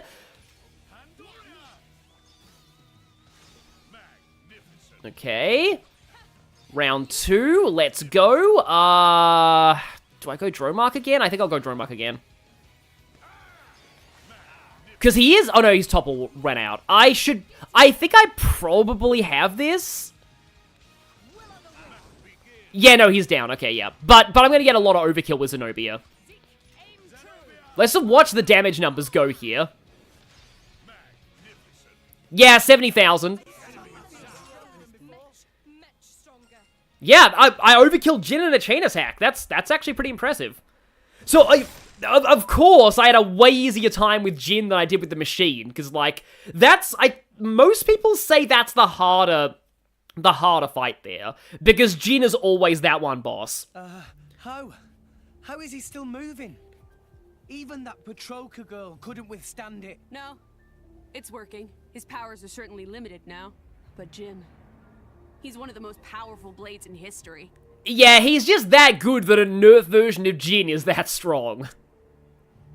Even so, we can beat him. We just have to work together. I don't think so. And that's Empty Moment. What? Fan! Oh, also Fan's dead. You are no slave. Be free now.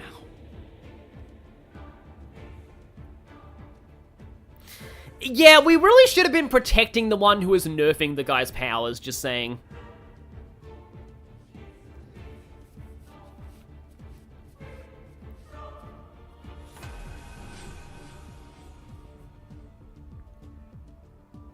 Isn't that, like, literally what happens with Shadow in the Sonic movie when he, like, does something that reminds him of, oh, wait, that was exactly what happened with me and Maria. Oh, no, what have I done? No. Why? So yeah, sorry to interrupt this. I completely agree, some Asian in the chat. Before I played Torna, my reaction to Fan dying was, oh no, anyway. Like, I literally made Mikoto joke. You know how I nicknamed her Mikoto earlier? I was like, yeah, she totally is Mikoto. She just stands around doing nothing and then dies. Okay. Like, I just really didn't care that much about this moment, I'm sorry. After Torna, though, suddenly this is way sadder.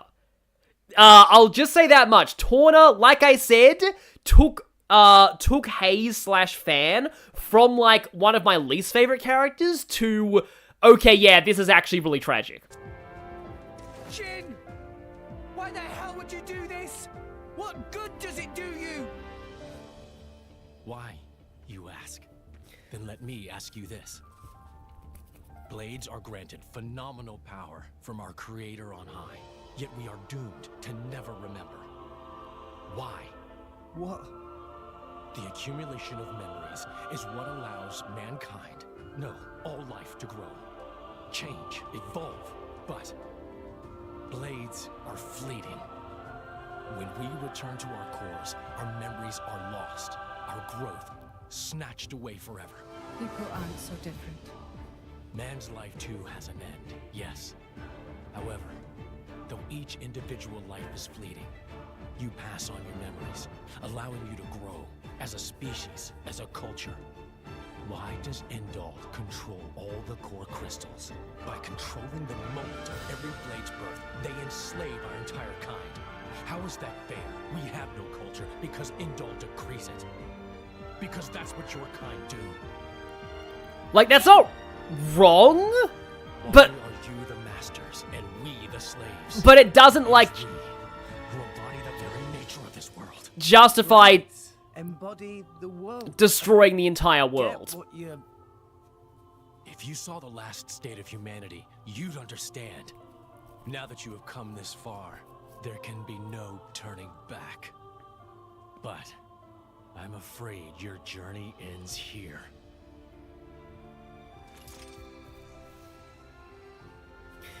Oh yeah, I agree, Matt S. Order 66 would hurt a lot more after Clone Wars, yeah.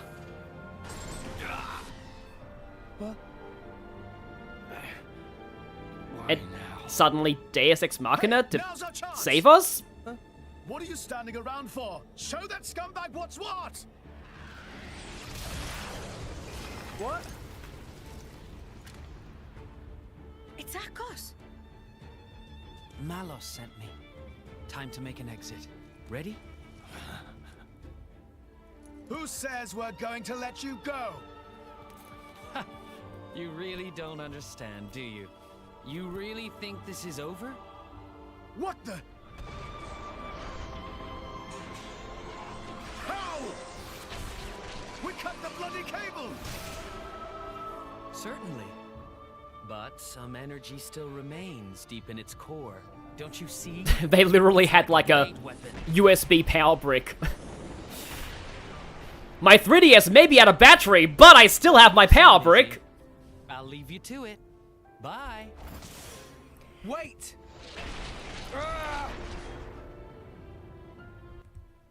And, yeah, now we have to fight this, yeah.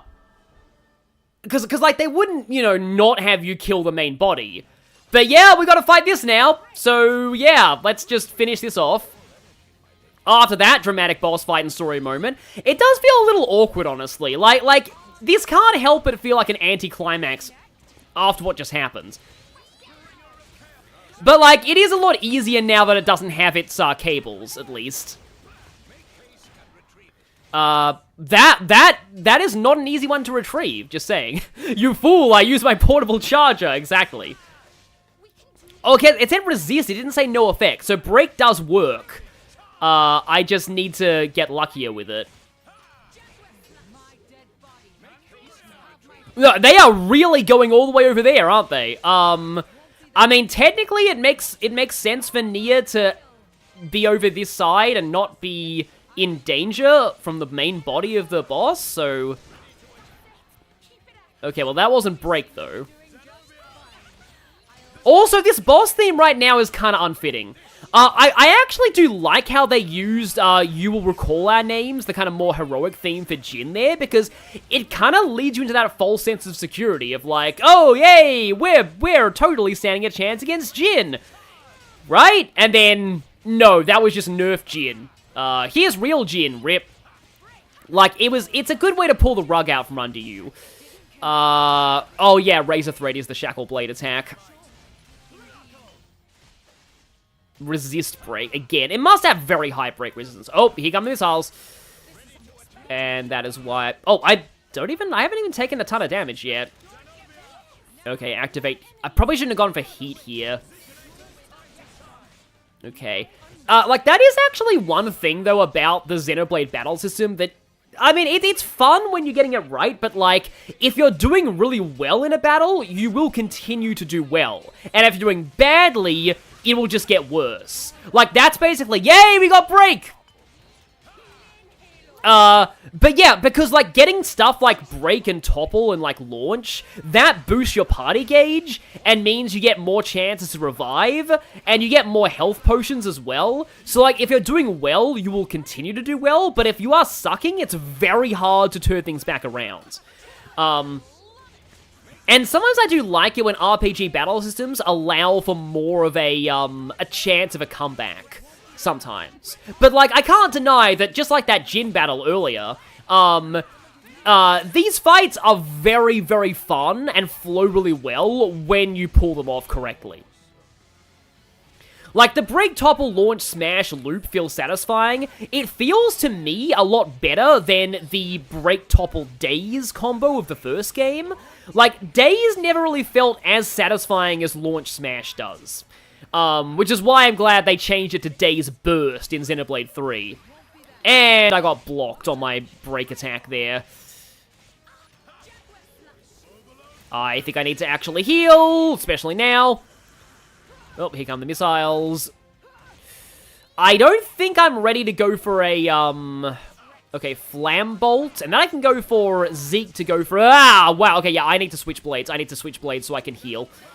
Electrofire Storm is such a cool name. I am going to do a double healing Halo. Or I could do Ultimate Aurora as well. Here we go. Level 3, Ultimate Aurora. And we spawn a bunch of health potions. And we get, that was not good damage there, but still. Can I... Okay, I don't know if this is going to work. Yeah, burst is satisfying. You don't really get reliable burst access in the first Xenoblade until, like, very... No, in Xenoblade 3 until very late game. Yeah, okay, yeah. Here is the slight problem. I had Elemental Orb Prioritizer on Pandoria, right? So Pandoria should go for the Fire Orb.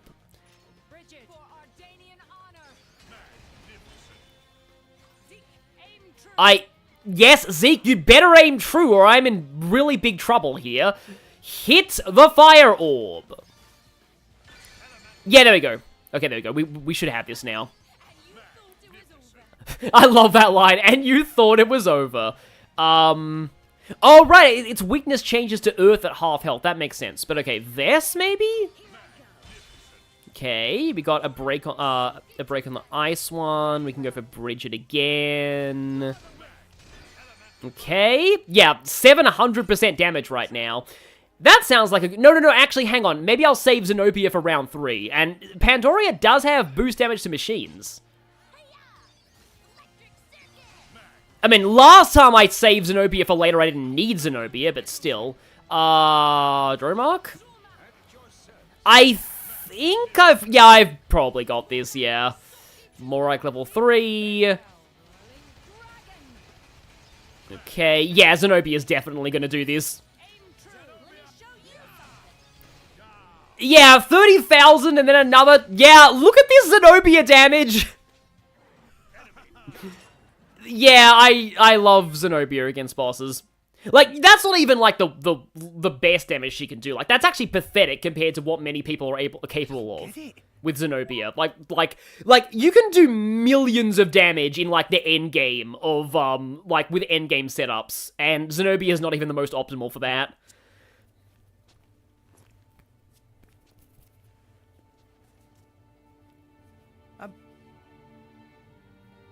I'm meant to be a driver now. I have a blade of my own. But I couldn't do anything. Fine. Nothing's changed. I'm just as weak as I've always been.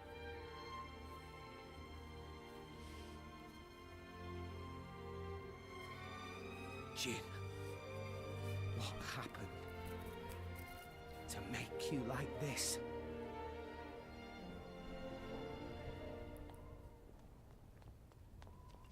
What is that? Dad! Ryan army! So many of them! What? No! Well, I guess we need to... Who gave that damn order? Oh, I talked over Morag swearing. I don't think there's any stopping them. Like, that was a really good use of swearing, by the way. Slight tangent, one of the issues that I kind of have with Claire Obscure right now, which I'm really liking it, but, like, I do feel like there's a little bit too much swearing, especially early on. It kind of feels like they're a bit insecure in wanting to be, like, mature and taken seriously when they're a JRPG, but, like, seriously, like, you need to pick your moments for swearing. Like, that was a great use of swearing there. How so? They think Mor Ardain attacked them illegally, with no declaration of war. This is bad. If someone doesn't explain what's really going on... But there's no time for that. So what? We just give up? I gotta say, this actually does hit really hard considering stuff Heavy cannons. That's Uriah's main weapon. that happens in real life, like, yeah. Here too. More Ardain also readying artillery. This really can lead to brutal We're not wars. gonna make it in time. We need to get to Uriah. Right. Wait!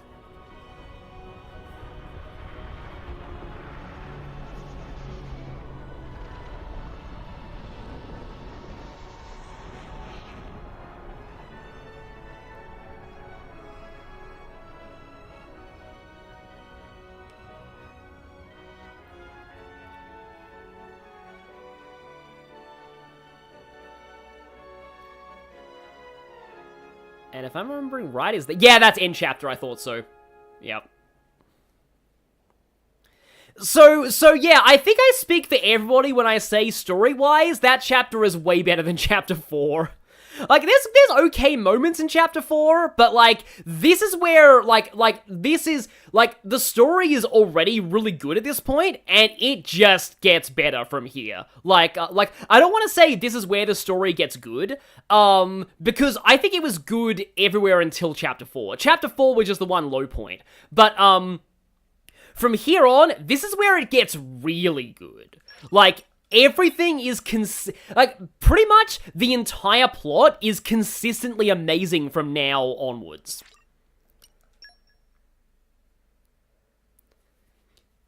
And yes, this is all Malolo's fault.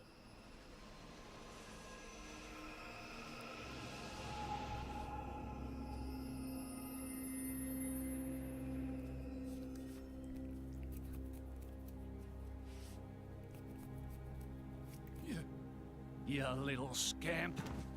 Do you know how much the core you took was worth? I stole it from the castle. 3 years it took me to get it. And now...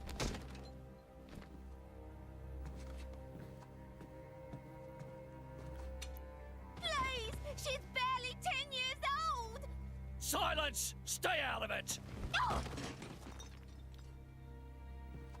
If you die, it'll be as good as new. You brought this on yourself.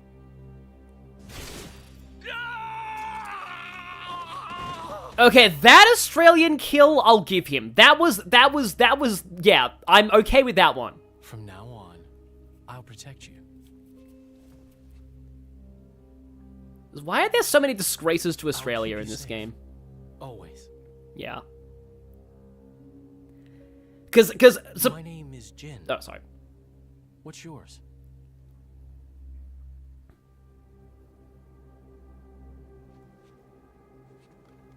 Laura. Because surprisingly enough, we find out more about that guy in Torna. And you'll wish you hadn't. It seems like sending Outcasts was the right choice. You alright? I've been through worse. I can handle it. Jin, I swear I'll make your dream come true. So stop putting yourself at risk. More shipping coded lines from Malos. There's still time.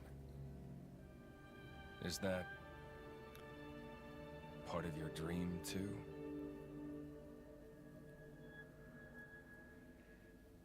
What are we in the end? This hunger I feel, this thirst, is it really my own? Or is it someone else's? Sometimes I can't tell. Tell me, Jin, are you really here? I don't know where I really am. You're starting to sound like a human. Oh, yeah? Perhaps we're not so different after all. Humans and blades. Well, yeah, that's kind of the whole point of this story. But yeah, it would suck to have a blade lifespan of only 5 seconds because somebody stabs your driver right after you awaken. Like, yeah, that would suck. Thankfully, that didn't happen. But yeah, I'll just, hang on a second, like, so I can just, mention this. Yeah, I do agree that Torna is like a JRPG party, but evil. Like, from their perspective, they are the JRPG party. Like, that's why, like, why this story is so good. Like, another reason why it's so good is, like, the antagonists are great because, like, they're basically just a villainous version of JRPG party in more ways than one. We'll get to that in a moment. Malos wants to fix Jin, not realizing that he is worse. Yeah, one thing that also, I didn't want to kill the mood of that scene, because, oh yeah, that's the other thing I wanted to mention. So Malos saying, like, am I really here? Isn't that part of the lyrics of Drifting Soul? Like, I feel like Drifting Soul does represent a lot of characters in this game.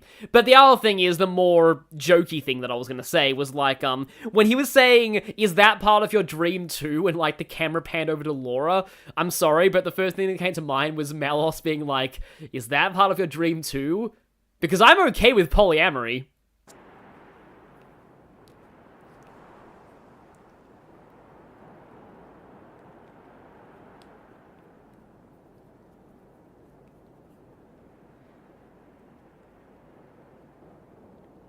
Yeah, some of your favorite casts are the ones where just about anybody could feasibly be the hero of their own story. It's the Queen of Australia!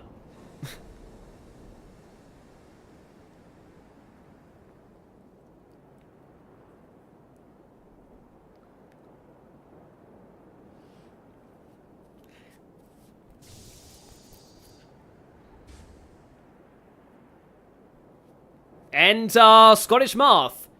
I can't believe that I'm one of the few people to actually call him that, because seriously, he looks so much like Marth. He's basically Marth, but Scottish. I mean, I think he's implied to be younger than, like, I mean, Marth is pretty freaking young, but, like, I think... What's the deal with this ceasefire? Australians. A tribunal, it looks like. Praetor Amalthus is here in person. And who's going to argue with the Praetor? Does he have any clue how many men we lost? If those Ardanians get away with this, architect, damn it. Quit your grumbling, mate. All this is way beyond our pay grade. You got that right. We're all just faceless cannon fodder to the bigwigs. CO says jump, we jump. You call him Baby Marth because he's like Marth but chippy? Yeah.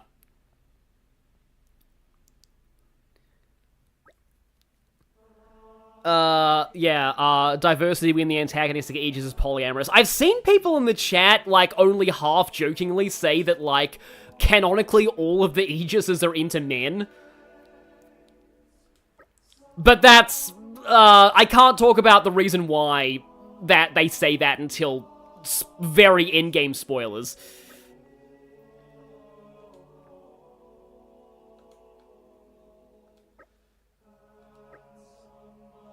I don't know if this scene is always at night. So we are in Chapter 6 right now, and I do have probably like 2 more hours of stream time, so I think I do want to continue. From what I remember, there is a bunch of stuff that happens before the main Titan of Chapter 6, so I might be able to make my way into some of that. Like, there's a very silly thing that happens at the start of this chapter. Magnificent. We got so many Blade stuff from that, but okay. Well, I guess Zeke did get to be in that. I wasn't playing as him, but he got to be in that, and Morag too, so it all worked out. Okay, Zeke is kind of over-leveled right now. Oh, we haven't tried Nia Tora Zeke before. Let's do that. I am actually enjoying playing as Nia right now, but I probably should go back to Zeke because we haven't really had a chance to play as him. Yeah, no, it's because it's true, yeah. Some Asian, without elaborating, no, they're right. Thoughts on the Kingdom Hearts Missing Link cancellation? I didn't know it was called Missing Link, but apparently they cancelled a mobile Kingdom Hearts game to work on Kingdom Hearts 4 more, and if so, I approve. Anything to make Kingdom Hearts 4 as good as it can be. I am hoping that, like, current Disney stuff doesn't, like, bog down Cage 4, because, like, I've really fallen out of Disney. And no, it's not because of, like, politics, it's because of just the way that everything is all just Disney Plus content, and they're just churning out, milking all of their franchises, and, you know, anyway, I won't get into that. Like, my sister actually called me yesterday and told me that Andor is legit good. Like, even if she agrees that a lot of Disney Plus stuff is just greedy cash grabs, she actually does think Andor is really good. So, maybe I'll watch that one day.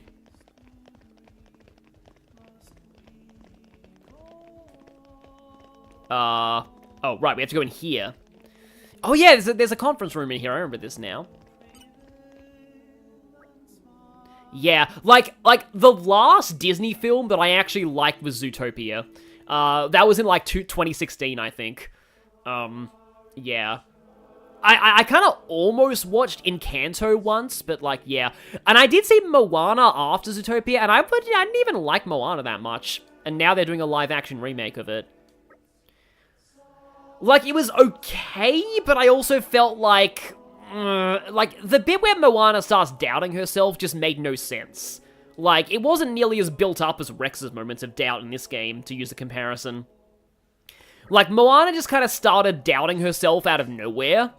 But yeah, somebody in the chat said Andor is the best Disney Star Wars beyond a shadow of the doubt, yeah.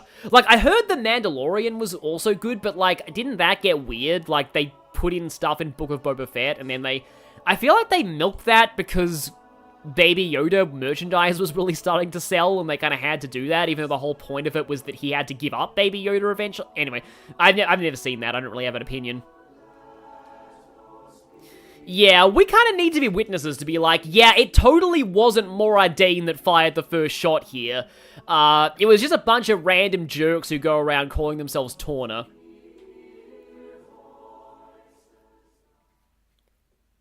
Oh, no, before this scene starts, I very much agree, Summation. The funny crab, I'm pretty sure you're referring to Tamatoa, I think. He is fantastic. He is one of the best parts of that movie. My deepest thanks to you for agreeing to this ceasefire, Queen Rakura, Emperor Nile. As I recall from the Assyrian treaty of 350 years ago, the Praetorium was to refrain from intervention in times of war. Yes, but we have the Praetorium, and so we ignore that. Also, I just wanted to bring this up. When I first played, I thought that, the Queen of Uriah, that her accent sounded genuine to me. But I looked it up, and no, she's not actually Australian, the voice actress. So, yeah, I guess she actually is doing an okay job. And yet here you are intervening. Oh yeah, no, I totally agree with somebody in the chat about The Witcher, that, like, yeah, like, that's something that my brother-in-law also lamented, because, like, he really liked The Witcher Season 1, and he likes the games, but, like, he was like, yeah, that went really downhill after Season 1. But I trust you have a suitable justification, Your Eminence. Please don't let that happen to One Piece. Please don't let that happen to One Piece. Please don't let that happen to One Piece.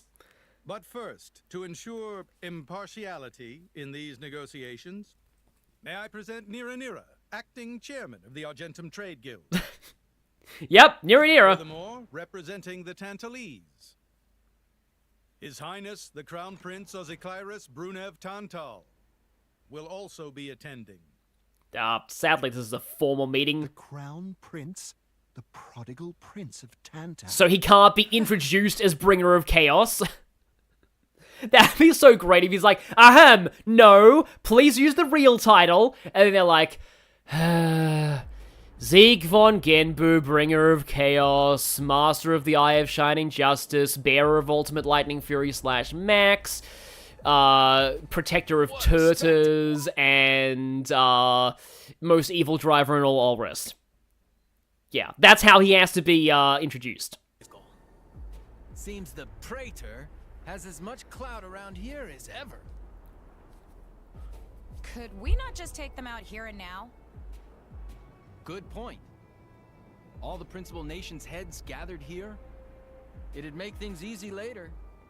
The way to the World Tree must first be opened. Wiping out mankind is the easy part. We could manage that ourselves. Even so. That isn't our only goal, remember? We must wait for the stage to be set. Is Jin serious about this? Yeah. I've been wondering that myself. Oh, he's serious. He always is. He will annihilate mankind, and then he will kill the architect. Literally JRPG party!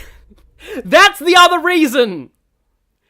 And this is why I think it's kind of funny that, like one of the things I think is interesting and, like, weirdly subversive about this story, it's the villains who are the party who is going to kill the world's god. Now, it seems Mor Ardain has been accused of a unilateral breach of treaty in this matter. Emperor Nile, I open the floor to you. Is there anything you wish to say? While we are still conducting investigations into the cause, it cannot be denied that weaponry belonging to our forces was discharged against Uriah. Regardless of any possible reason and circumstance, we are prepared to offer recompense for this grave offense. So you want to settle this with money? We will provide any compensation deemed necessary. Perhaps I'm misunderstanding. To my ears, it sounds almost as if you mean to imply that the blame for these offences does not lie with your majesty at all. We are investigating. I ask that we not draw any hasty conclusions. What need is there for investigation? I believe a cause has already been established. There are witnesses. And that would be?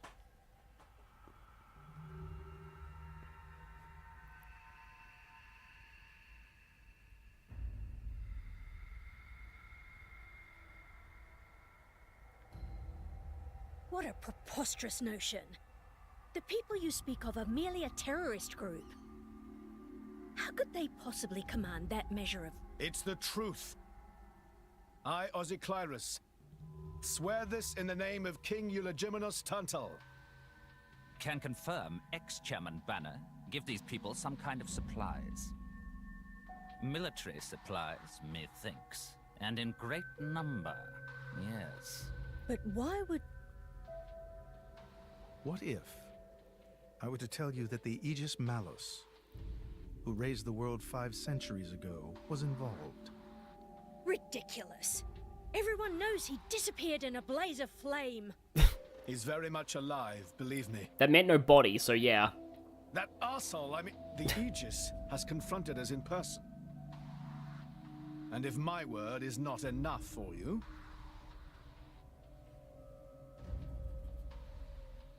No, I love Nura's voice too. And here we go, witness time.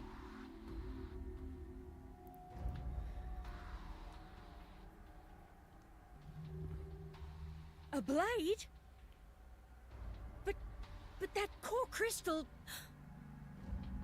This is another Aegis, named Mithra. Your Highness has heard of her, surely? So the rumors that reached us were true. Who is its driver? If you knew that, I dare say your surprise would be even greater. But that is not the matter we are here to discuss, Your Highness. This is a dire situation. No one dies from fire, except Apollo Justice's dad, in Ace Attorney. 6 o'clock already. Mithra's been in there for a long time now. We've just got to trust them. They're dealing with the leaders of whole nations. It's not like there's anything you or me can do to help.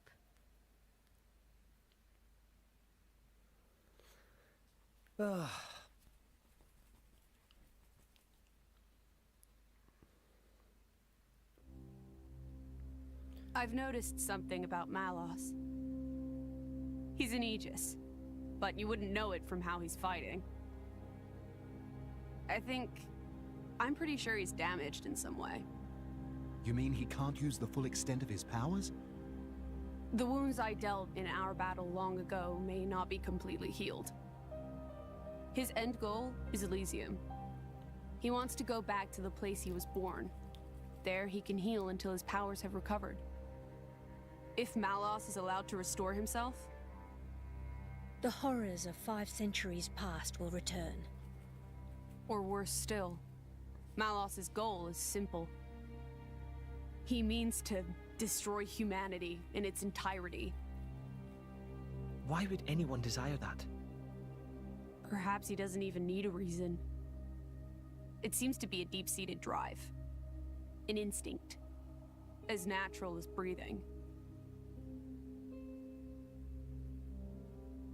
All of this is my responsibility. Praetor Amalthus? Whatever do you mean? It was none other than I who awakened Malos and unleashed him upon the world. So, Your Eminence, the rumor that you were once Malos's driver is... I never intended to obscure the truth. It is writ plain for all to see in history books. So yeah, I laugh there because like in the chat, IDK just asked the Pope.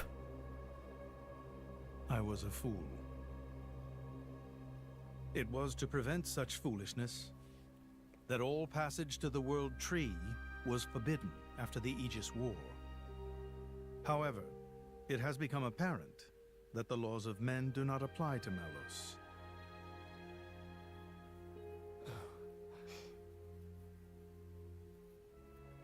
The time may have come to lift that restriction.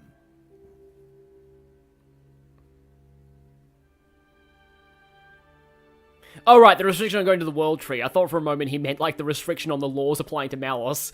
The time has come to arrest Malos in a court of law for everything he's done. Because that will totally work. Don't think you've earned my trust. But since Rex is going to Elysium, their paths are bound to cross. That's all. I'm surprised. You seem so devoted to the boy. It's for both our sakes. But you, Amalthus, who is it that you're living for?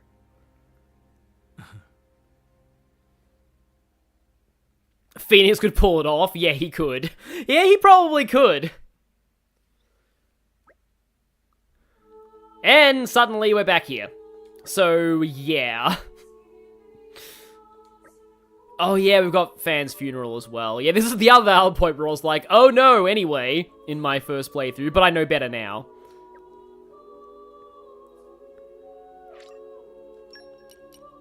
Oh, we're no Morag, I guess, because she's like, I will say, I do like that, like, so, the kind of politics there, it can be boring sometimes, like in the Star Wars prequels, but I do actually like it when media does kind of show, like, political meetings, because they can be very intense.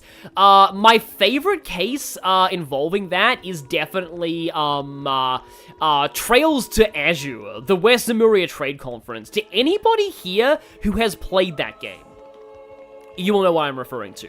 Like, Osborne is... Honestly, Osborne, in my opinion, is more terrifying in the trade conference in a purely negotiating setting than he is as the main villain of the Cold Steel Saga. Like, as far as how he's written, like, I don't even think a lot of people would dispute that.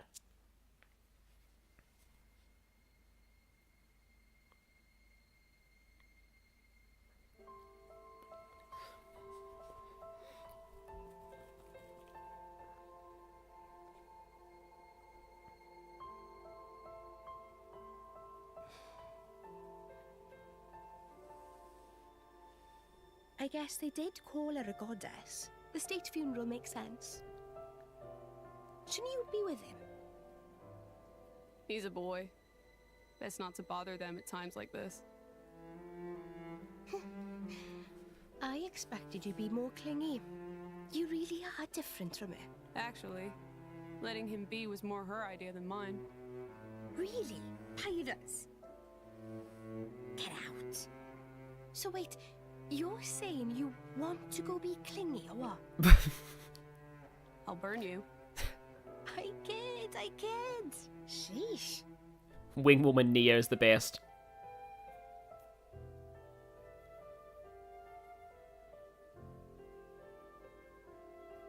It's weird though. What is? I mean, don't you think it's odd? Normally, if a blade or its driver dies, it'll just go back to being a core crystal. So why is Fan just dead? Yes, chat, you were mentioning this before, they do acknowledge this. I did wonder the same thing. There's only one way I know for a dead blade to keep its physical form. Remember Minoth? I mean Cole. He was a flesh eater. Yeah. But Fan wasn't a flesh eater. I can say that for sure. What's that? That's the shape of Fan's core crystal. Well, how it used to be. But now it's a triangle. Rex and I are quite a unique case, but this is different still. How is it different?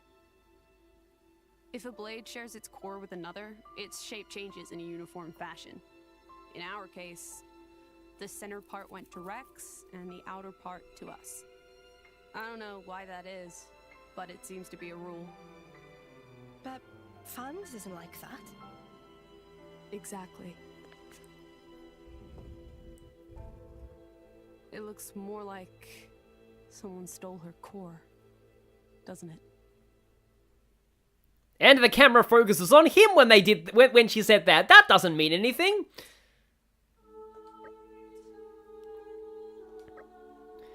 But yeah, like, there is stuff about Fan that, like, yeah, like, it makes more sense if you played, like, Torna, but I'll go into that later. Like, it is definitely really, yeah, like, this game does have a lot that does take on a new meaning on replays, where you catch certain things and realize stuff and are like, oh, interesting.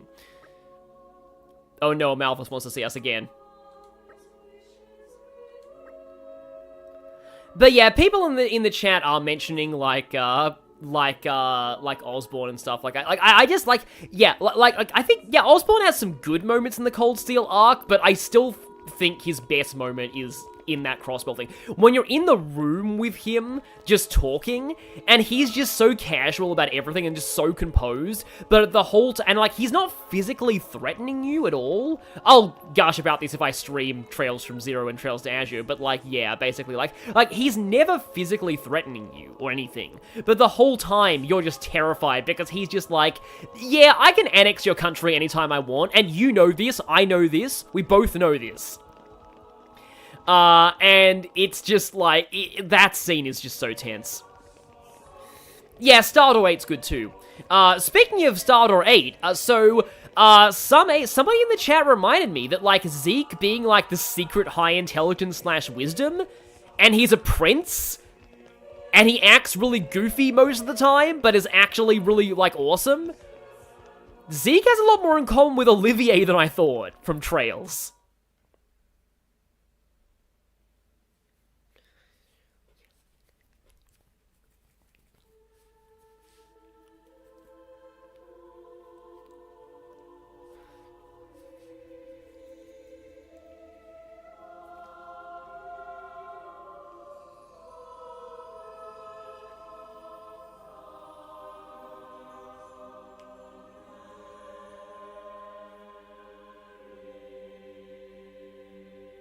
My apologies.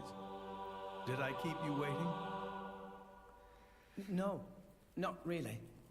What were you doing? I was cleansing the core crystals. It markedly increases their resonance success rate. No, he was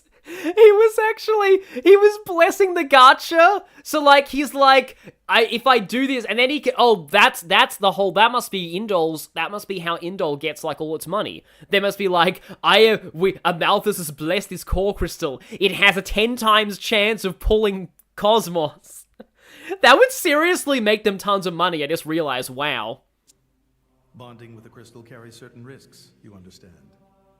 I know. When I became the driver of an Aegis, this power was awakened in me. So, I might be able to do it too? Who knows? Different people are cut out for different things. Right, yeah. It's his fault for all the gacha. He is to blame. My work is done for the day. Come with me. Like, yeah, literally, Indol is kind of to blame for the gacha when you think about it. A special envoy? To Tantal? Me? Correct. Behold. Yeah, not Malos, like, Amalthus is just like, I have lived for over 500 years, and I still haven't pulled Cosmos yet.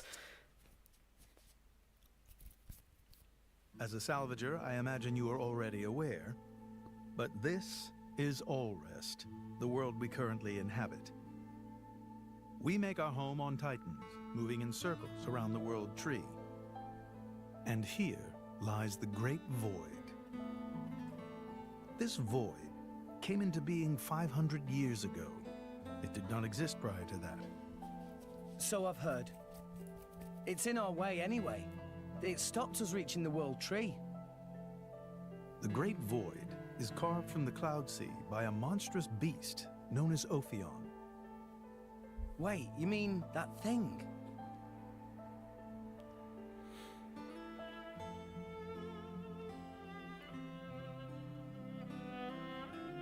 To be precise, it is an artifice, a servant of the Aegis. Of Mithra? So that thing is Mithra's. Then what did it attack us for? Doesn't make sense. Ophion was felled in the ancient battle with Malos, sinking below the clouds.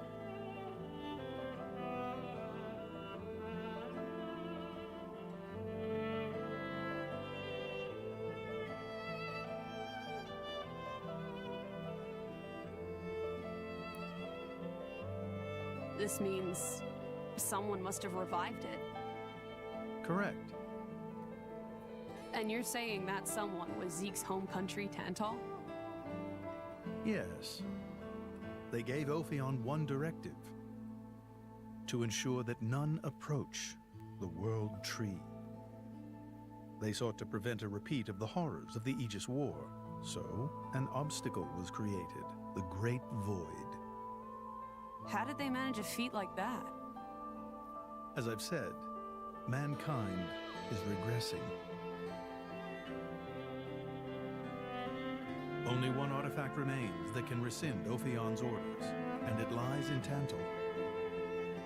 It's called the Omega Fetter, and it's guarded by the royal family. I'll take you to it. I've prepared your envoy documents already. Your quest is to set foot in Elysium, correct? Malos and his ilk will surely seek the Omega Fetter for themselves. I would ask you to reach Elysium before they do, and inform me of what you find there. Do it as a favor for a once foolish old man, and so that people may have a future in this dying world. No, I have not pulled Cosmos yet. And we're gonna blame this guy for it. But yeah, so the Omega Fetter, I love the name, but there's a specific way a certain character pronounces it that I just love, but we haven't met that character yet.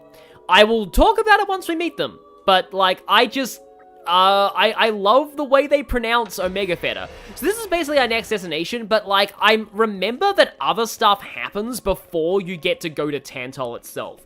And I actually like Tantal. Like, Tantal is one of my favorite Titans in this game. I love the music in Tantal as well. But, yeah, so I'm looking forward to getting to Tantal. I don't think it's a common opinion. I don't think a lot of people like Tantal, but like, both, like, musically, narratively, and also just the gameplay of it, I really like Tantal. Like, it's one of the, it's like, I don't often like ice areas in video games, but Tantal is one of my favorite ice areas in any video game.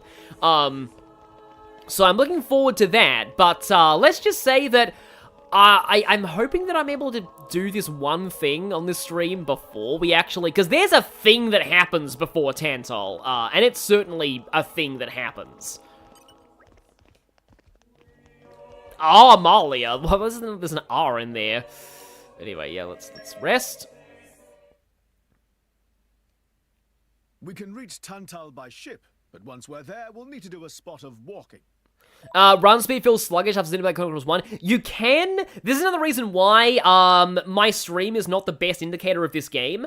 If you get the deeds for certain shops, you can boost your run speed for Xenoblade 2. Eventually, you go pretty fast if you get a lot of those.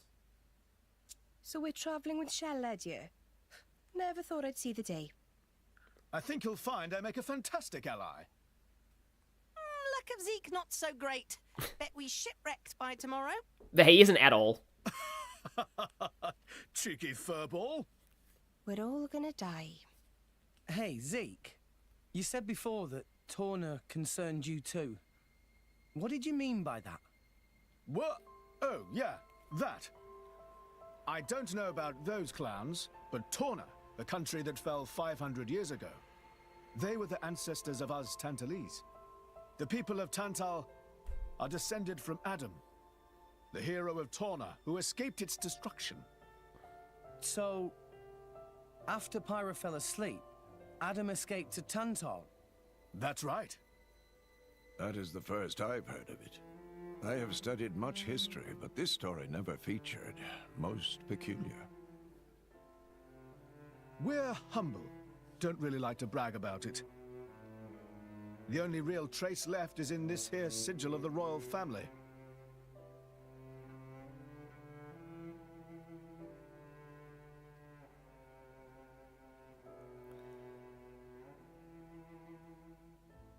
So why did you awaken Haze? Because her power was of great use to me. Indol has found itself under attack from Torna a number of times. Hey, Luna Amethyst. She was necessary in driving them back. Really? Then why don't you seem to have any others? Blades, that is. Driver though I may be, I am no fighter. Besides, I find the warrior monks here so reliable. They get the job done. If you say so. I wonder, do you know why Torna are using the name of a dead country? Jin was a blade of Torna once. Loyalty and nostalgia. Who can say? Perhaps both. Is that really all there is to it? You don't think so? I don't know much about what happened while I slept. There are no written records, either. All we have is stories passed down. And you think that is insufficient? History is a murky thing. Only those present can truly know what took place. But weren't you one of those present? And that is why I offer you my cooperation. I guess we'll find out if we go to Tantal. The answers lie in Tantal. Somebody in the chat was mentioning that, like, asking what my favorite ice world is in all the video games. And, oh, no, I'm sorry, I'm gonna have to address it in the chat. Yeah, I honestly feel that they didn't plan for Cole to be in Torna DLC, because, like, that's the one thing where it doesn't actually make a whole lot of sense for Cole to know stuff about that, because, like, he never really talks about it. Oh boy, thinking of Indol as your home, that must suck, given the whole, Luna Amethyst, if you want to look earlier in the chat, also question mark Sinclair, just had exams. Nice, I hope they went well. Watch earlier in the VOD, it was before the 1 hour mark, the side quest called Mellica the Chorister. It's a trip. Make sure you watch it. Both the side quests I did in this episode are incredible. So yeah, we're actually going to be meeting Zeke's dad, who is actually the character that I like the way he says Omega Feta. But yeah, no. Favorite ice world in video games? Honestly, it might be Tantal. It's either Tantal or, Ice Cap Act 2 in Sonic 3 and Knuckles is really fun. Like, Act 1's Act 2 is incredibly fun. Wait, there's another quest? I forgot there were quests in I thought there was only those 2 quests in Indol. I forgot there was another one. Onwards! I've completely forgotten about this quest. Huh. Sniffifi, but I think I'm just going to do the main story for now.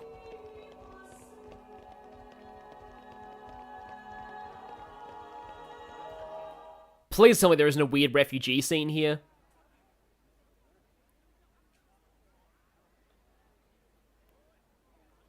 Black Mountains from Future Redeem? Yeah, that's fine. I mean, I like Ice Cap in Tension seem high. Sonic Adventure 1, but only for the music, because I've never played that game. And only the snowboarding section. So it's probably more Ice Cap Act 2 and 3. From what I gather, it seems an official summit is to be held between Morardain and Uriah. A summit? You mean about the recent punch-up? But I thought... Didn't Praetor Amalthus get them to stop and sort it all out? Perhaps there are some discussions they would prefer Indol not to be privy to. Besides, Uriah doesn't like to associate too closely with Indol. They'd hate to be seen as acquiescing to the Praetor's will. Got to keep up appearances, you know? Acquiescing? You what? Like, letting him tell them what's what. For such a spanner, you sure use some big words. How come? Stop calling me that! Buzz off, kitty no-mates! Anyway, this summit would explain why Morag isn't around. Indeed. She has much to attend to.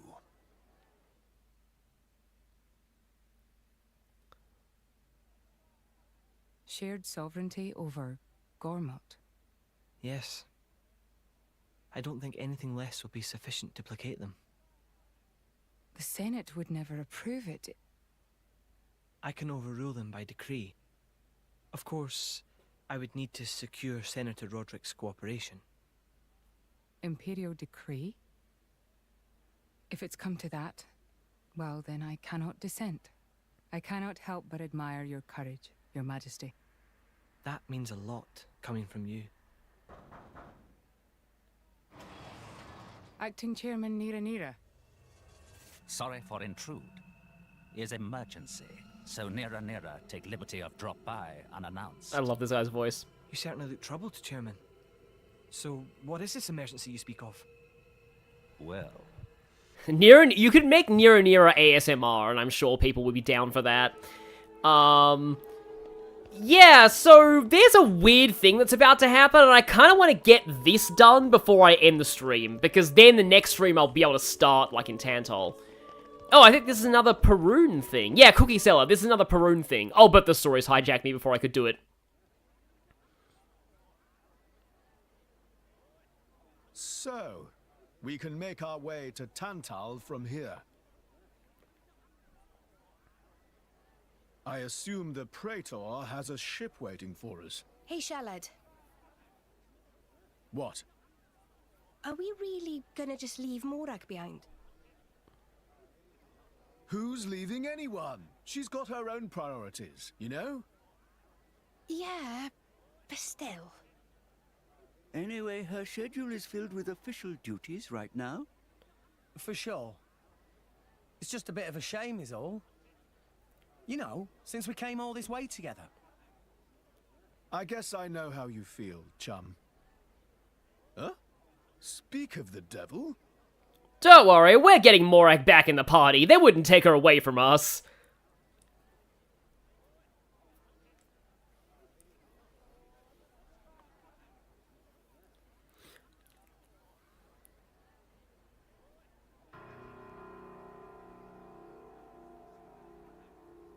Banner's going for the summit.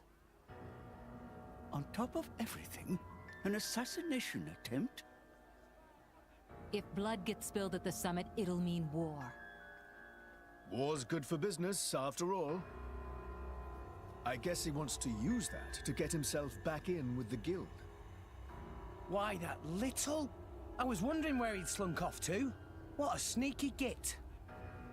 It seems Acting Chairman Nira wishes to take care of this incident covertly, to avoid it reflecting badly upon... I like how the cookie seller is just in the background. So you came to us? Still selling cookies. If we mobilize the army, the whole thing will become public. Oh, I get it. So we're a more convenient solution. I'm not forcing you. If you refuse, Bridget and I will do what we can alone. Ah, come off it, lady. You wouldn't even think of dragging us into this, if you thought you could handle it on your own. I suppose not. You know Bana as well as I. There's no telling what he might be plotting. According to Acting Chairman Nira, several giant weapons were being built at the factory where we last saw him. And one of them is currently unaccounted for. Giant weapons. Got it. Besides, you know, we've got our own score to settle with him. Thank you. It will be easier to focus on my duties knowing you are on the case. Good luck. Leave it to us. Banner the Schemer. Received. So someone in the chat actually did say that the Sniffifi thing is weird. Oh, I apparently have to talk to her now. Weird bird people, a bit bigger than that. So what, Hyentia exists now? Picks them in a picture book. So Turkin. Like I said, this thing that's about to happen is really weird.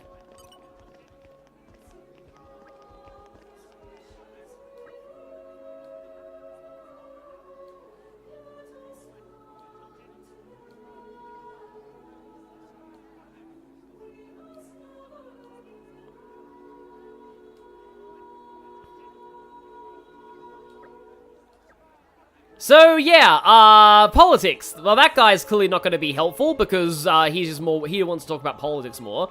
I mean, I kind of agree with him. It's like, yeah, it's just like, yeah, why are you guys just warmongering when you could actually be helping the regular people in poverty? But yeah, politics. Politics is unfortunately not useful. Well, probably fortunately. Fortunately, politics is not useful to us right now. And Nopon asking about poisonous substances. Of course, we also know that, you know, one of the war machines also disappeared, so it can't be just poison. Yeah, I'm like, what's coming up is specifically why I don't like that they made the Turcan sapient. Clock Devil Banner? Don't even want to know what that looks like. This guy has an interesting name. Anything suspicious? Some kind of ingredients with a monstrously foul odor were carried into the Titan vessel. Okay. Not your average recipes. Well, yeah, a lot of the evidence is saying poisoning right now, but we'll see. I mean, there are multiple different things that could make such an intense smell. Forget I have to talk to everyone here.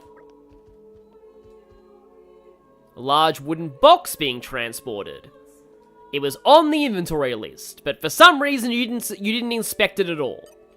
Okay. Well, yes, clearly you are the greatest Moradanian soldier of all time. Oh, it's an Orion. The Ardanian Titan battleship has extremely sturdy defenses. I doubt there's a single weapon in this whole port that could damage it. Besides, I hear the main conference will only be attended by a very select group of trustworthy individuals. I can't imagine how any miscreant could hope to get close to the VIPs to harm them even if they wanted to. A lot of people are on edge, but I don't think there's anything to worry about, mate. I wish I had an actually Scottish person here so I could actually do the voice for this guy too. Nothing untoward is going on in the Ardanian army. Well, obviously, you're not biased at all. Yes, of course. If anyone would be suspicious, blame the Australians. Yeah, I do like how this game does portray a lot of, you know, international politics of, because like that's the other thing as well that I find just kind of interesting and also really sad, that it's like all they they're like the only thing that will stop this war is like, oh yeah, we'll just give Uriah half of Gormott. But like, what about the Gormotti? Like they're like, oh, we just got conquered by an empire and now they're gonna say, oh, also Uriah owns half of your country now too. Like, it's just yeah. You know, conquest and expansion, it just always sucks. But it is a very real thing that's happened a lot in history. Oh, we need to go down for the last ones. Oh, there is a fast travel on one of them. Let's go.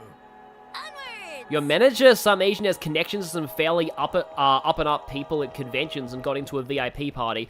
Oh, that'd be really great for me because I'm going to I'm actually so the entire cast of Critical Role is going to be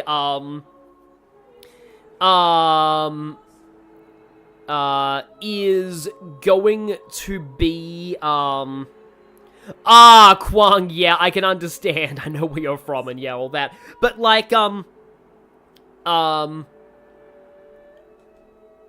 anyway, basically there is a convention, that I'm going to be going to next month, and hopefully, the whole cast of Critical Role are going to be there. So, I wish I had VIP access so I could get autographs from them, because I'm kind of doubting I'm going to be able to manage it. I've got a ticket, but like, I don't have any of the queue jumping tickets, so I am going to need to line up for a very long time. Thank goodness the Switch 2 will be out by then, so I can be playing Rider while I'm lining up, but yeah.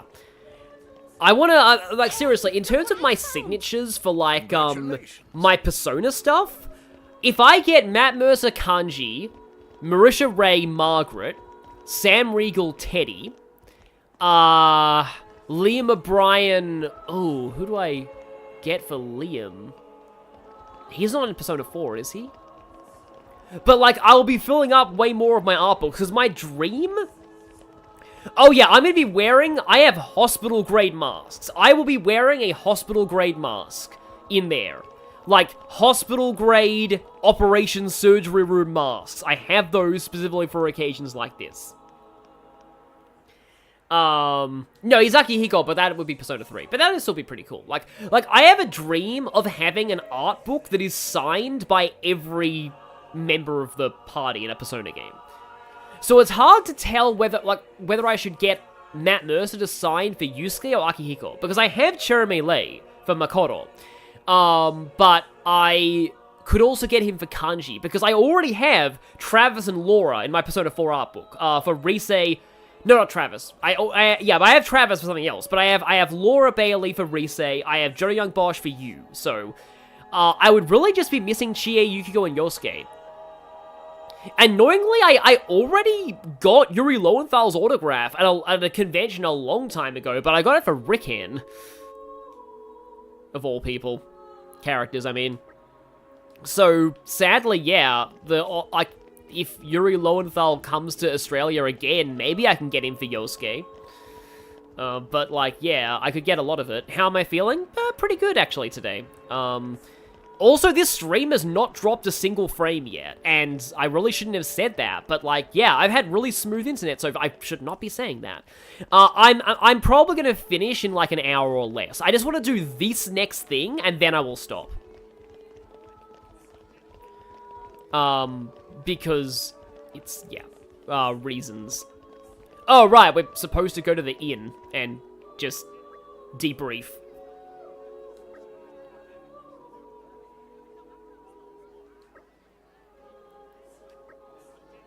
The real dirt from the baseless... Oh yeah, you actually have to make a deduction here, don't you?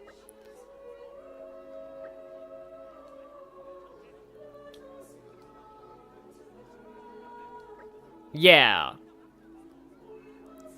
Where is the summit to be held? The Ardanian Titan battleship. Banner's planning an assassination. What method? Sinking the whole... Yeah, Banner would totally do this, but it seems more like it's poison.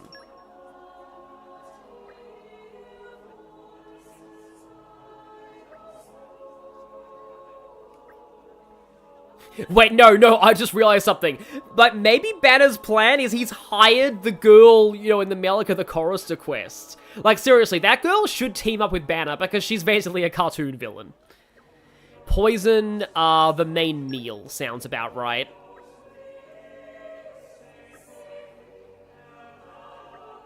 Oh, wait, Bridget and Morag cooking. I just realized that heart-to-heart has appeared in Argentum. I really need to show that one, because it's so good. But it feels like a waste to show it at the end of a stream. It's one of the best heart-to-hearts in the game. Maybe I should start the next stream with that one. So yeah, there's Suspicious Big Box.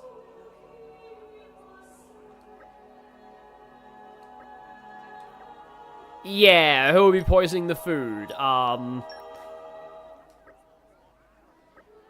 mean, they are the only ones who have suddenly been seen here when they weren't here before. And yeah, Banner does have a whole lot of Turken minions.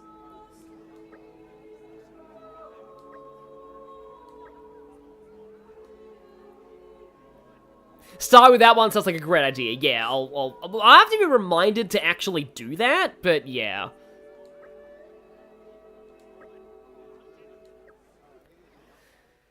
So now, weirdness will happen.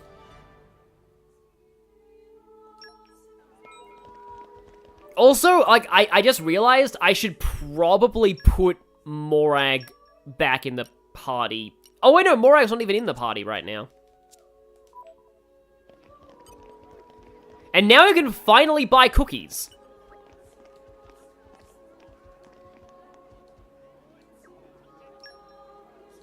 Oh, hey, it's a sweet, it's an arts recharge. Yeah, I'll certainly take your cookies. See, I believe that counts as a good deed for Perun. Which we don't have yet, but still. Speaking of which, got any players here? I got Dagas on Morag, and I got Korra for Zeke. But yeah, I need pouch items. Oh, I didn't even have any pouch items for the last boss fights. But yeah, we're gonna just give everybody some heart cookies. Only 20 minutes, so hopefully they last for the duration of the cutscenes that are about to ensue. And, okay, let me just see how many sweets I have. Oh, no, I have Narsipere jelly, okay. I really should have done the Narsipere jelly, but maybe I should save those for later. Of course, Blossom Custard is even better than those other things. And yes, it does count for Perun. Yeah, that makes sense. Like, a lot of things with that little, trophy symbol do count for her. Just buy more, yeah. Gotta stay vigilant, stay vigilant. Who is it who says stay vigilant? I'm not sure. I do know Dunban says, but we mustn't be careless. I mean, I have enough money to really afford, oh, by the way, that right there, that's the big package that was sent in. That giant, conspicuous, big wooden box that the camera is conspicuously focusing on, that is shaking. Yeah, that's not at all gonna be important in a few minutes. Wow! World has many amazing places in it! We discovered good place.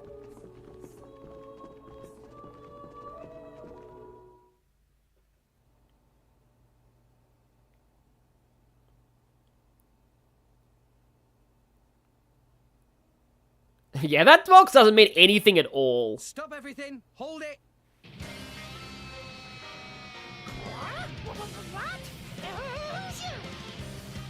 Don't play dumb! Poison! That food is poisoned! Poison? You kids crazy in brains. We're past talking! Quick, grab him! Yeah! He's the culprit, grab him! Yeah, so this part of the game is, it's weird. Let's just say it's very weird. Yes, I agree with the Turk who say, why?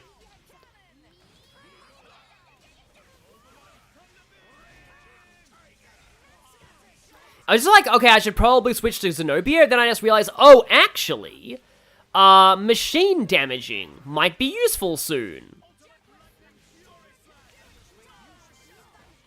Yeah, no, we'll explain this in a moment. Tumbly. Topple Pandemic. Yes, indeed. Now we're doing the boosted damage to toppled enemies. I don't know if do these guys count as bosses? They do have that mark next to their names. I wonder if they do count as bosses for Zenobia. I wouldn't be surprised if they do. Okay, I should do Final Disaster. Unfortunately, this is not Axtown population your face because it's not a level 4.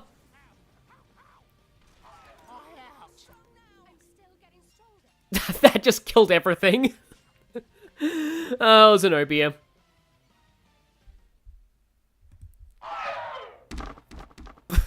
They did not deserve to get Zenobia in the face like that. Please wait! Papoonin, what are you doing here? What silly question! It's Papoonin who hire world-famous band of gourmet chefs, fire dragons! World famous? Gourmet chefs. Moradane, very insistent, want only very best food for important summit. Papoonin work wings to bone finding chefs, and now what this? So you mean... These guys are just a bunch of cooks.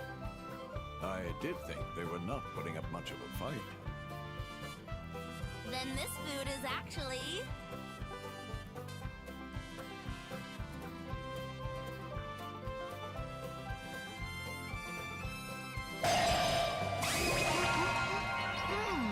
Delicious!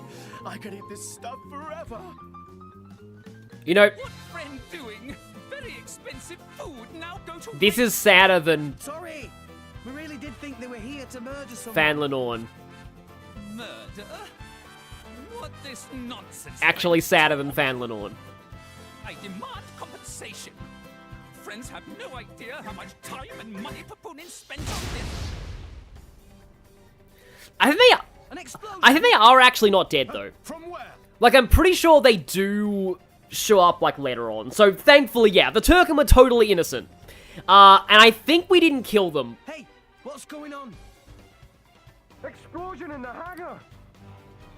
Right when everyone was busy with Queen Rakura's arrival. It's really bad. The Queen is here?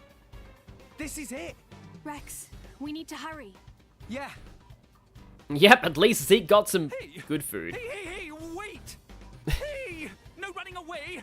Compensation! Yeah, the voice actor must have loved that line. So, yeah, we got lockpicking out of that.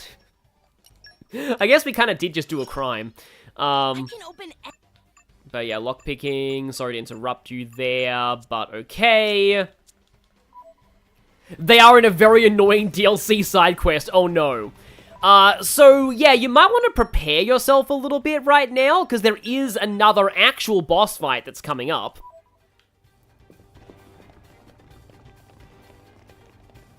Because it turns out that, the big box wasn't so much of a red herring. Guess what was in the big box? Who are you, villain? Is this some underhanded Ardanian trick? Right, but also right. Truth is complicated. That is another very memeable line, Rip Banner's voice actor, seriously. Like, I forgot about that line. That line is memed on so much. Anyhow, here is where Queen died. If it looks like Queen killed by more Dane, me in the money again. That voice. Banner, from the Argentum Guild. Correct. Top box for the Queen. But you were unseated as chairman. It's not so easy to get rid of Banner. Yep. Trade Guild of Argentum belong to Banner, down to last screw, last drop of oil. Hold it, Banner! You, Rex! Nah, Banner not let Rex interfere with plans. Again and again, Banner not stand for this. Master Pawn, that artificial blade. It... Rosa! Meh. Tora feel much greater power than before. Especially from mark on forehead. What's going on? What's that? Even Emperor comes straight to Banner. Convenient little mob to play. Come on, Banner. Cut the bad guy talk and accept you've lost. You know you won't get away with it. What with all these witnesses here? If Banner simply kill everyone, then nobody blah. Victory of Banner is assured. You know, we can't let you do that. Oh, of course, now I'm getting drop frames. Yeah, You think you handle the power of upgraded Giga Rosa? Things go very different this time. well, at least I'm kind of at the end of the stream, though. This is the last thing I plan on doing. I hope you count as a machine for the Ow! Wow, that was a pretty strong first attack. I hope you count as a machine for the purposes of, Pandoria skills? You probably do. Wow, that did a lot suddenly. Please heal. I don't know how I suddenly took a lot of damage right there, but anyway. Oh, hang on. Wait, sorry. I had the sound up too high. I had the sound up too high. Sorry about that. Yeah, Banner loves breaking my streams. Exactly. Oh, yeah, she's weak to electric as well. But it's like, I guess it does kind of show how, oh, thank you, Tumbly, Stratospheric Thunder, let's go! Launch, also, Giga Rosa Panty Shot, everybody. Just saying, that's a thing that exists. Smashy, okay. Again, Giga Rosa. I have never actually managed to activate Giga Rosa panty shots before. Giga Rosa panty shot again.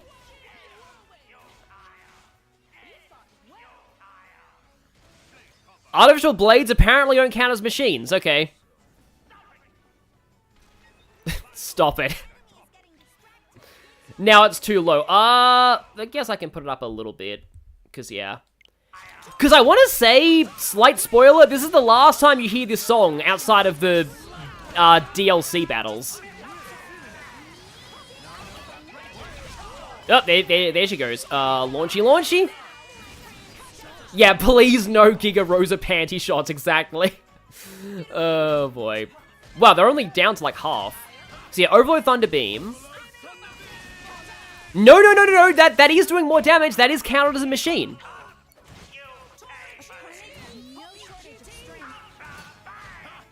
Oh, that doesn't sound good. I didn't take any damage. Did I evade that somehow?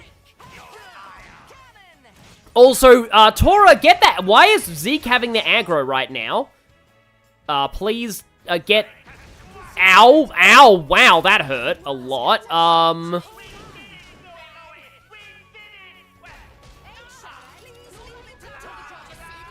Wait, is Mui even here?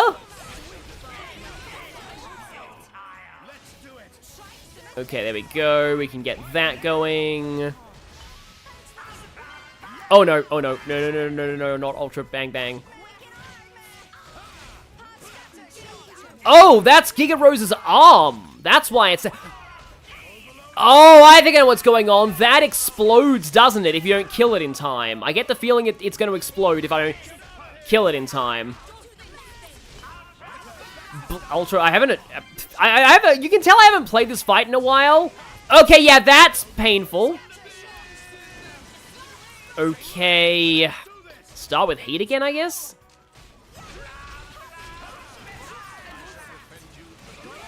Yeah, no, they are machines. That's good to know. Uh-oh. Oh, no. Banner is completely lost and he thinks Mui is right next to him, yeah. Pretty sure Mui's not here. Oh, dang it. Korra has topple, not launch. Also, I'm sorry, I'll move the camera because panty shot. That's... Yeah. Oh, also, Nia's dead somehow? Oh, that must have been the Ultra Bang Bang. Kaboomy rocket. Also, I'm toppled. Nia, thank you for the healing halo, Nia. Unfortunately, the kablooey rocket just happened. Oh, Nia's dead again, okay.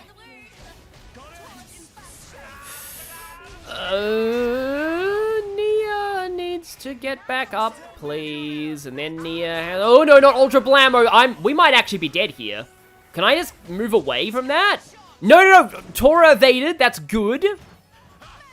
This is actually going way worse than it was before. Nia, heal, please. Thank you. Tora's not doing great. I need another heal, Nia. This is where playing as healer is good. Steam Bomb, I think, is a heal. No, Kaboomy Rocket. Oh, boy. I am toppled. I have health. Ah! I had 3 health potions, and I was toppled. Oh, wow. Dang it. Okay. Well, yeah, I lost to Banner. That should complete the holy trinity of losing to Pardrag. Yep. Yeah, okay. Because you don't have Morag for this at all, do you? I mean, Zeke's obviously good. I need a tank, though, so maybe I am going to stick with this party, I think? Yeah, that went downhill quickly, exactly. Although, again, you know what? Once more, I am going to play as Nia. Because I want full control over my heals. I think I do need that. Wait, is there a funny objective? Oh, just defeat Giga Rosa. Wow, your aggro range is long.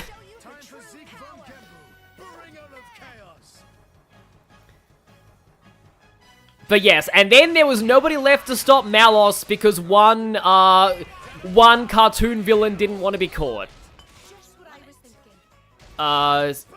Somebody launch, maybe? No launch, okay.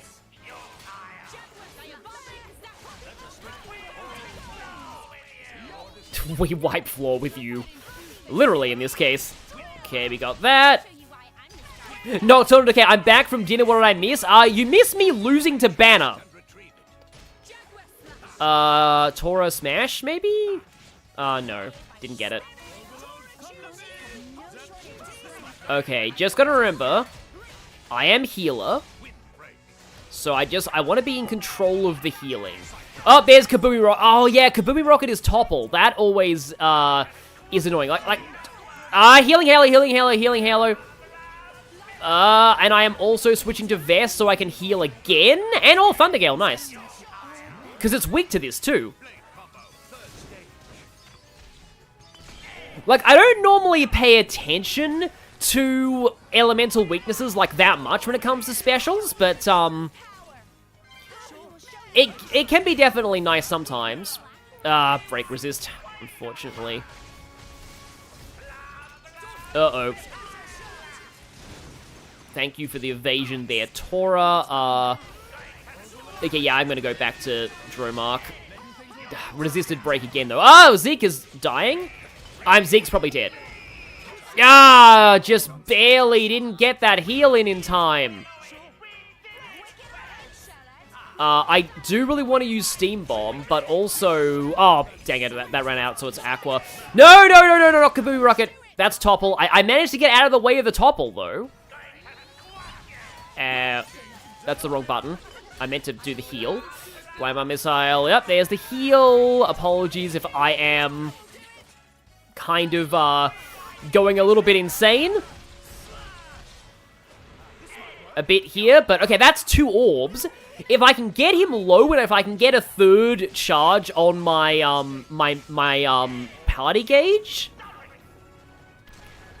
I might be able to go for a Chedak. Okay, but it's in rage now. That's unfortunate. There's all... Yeah, that's not... Yeah, so yeah, I believe... So if we target...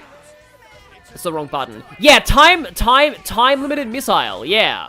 You're actually supposed to kill this. So that, it doesn't blow up.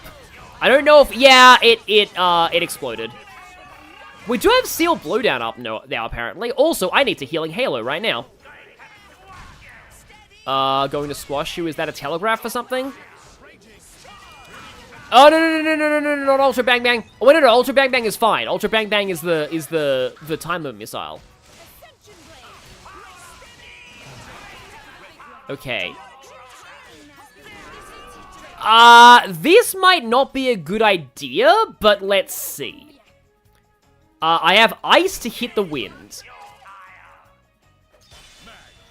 Okay, so I've got that. I don't think I want to actually use Poppy Alpha right now.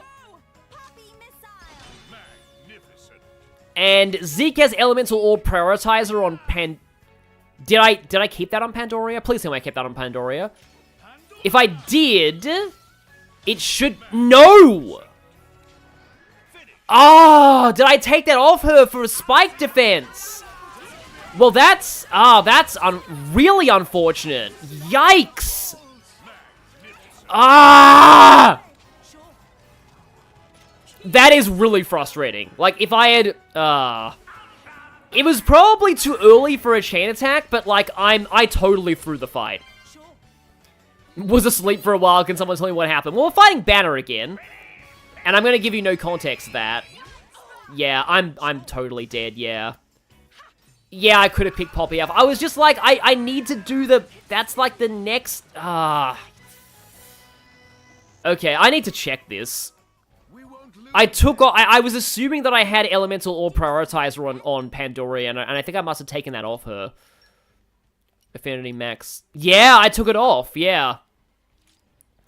So let me put that back. Element Orb Prioritizer. I don't need the Spike Defense anymore. Yep, that was, yeah, that was dumb. Let's try that again. At least we have to hear this music more. Yeah, of all the fights that I expected to give me trouble, it was not this one. Like, to be fair, like, it does actually get kind of intense towards the end. Also, I definitely need to Healing Halo. Or do the Health Potion. Health Potion's fine right now. Break resisted. Okay, I am going to preemptively Healing Halo there. I was too close, yeah. You can avoid the topple there if you stand back. Oh, that launches you as well. Interesting, okay. I need to use Vest Heal right now.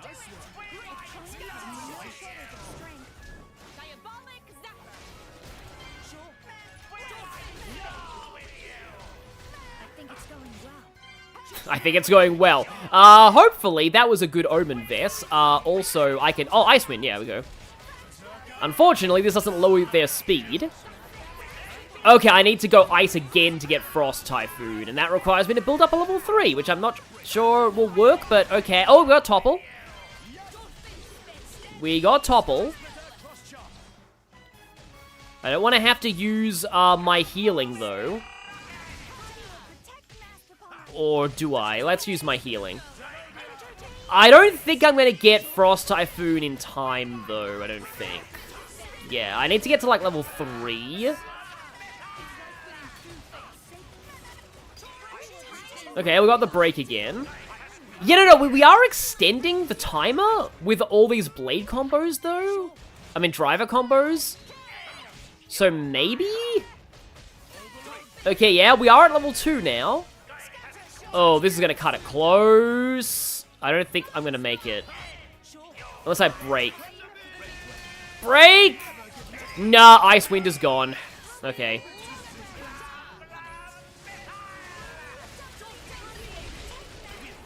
I can do a level 4 Ice Wind, I guess. Oh, wow, Talforus. I hope everything goes okay. Topple, Ice Wind, and unfortunately now we're in,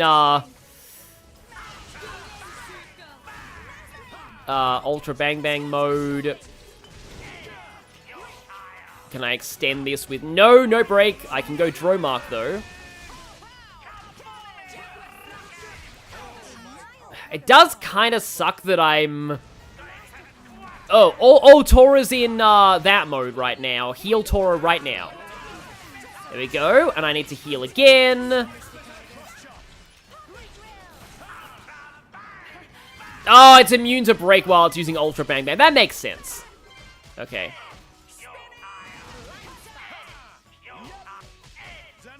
Yeah, I can understand that.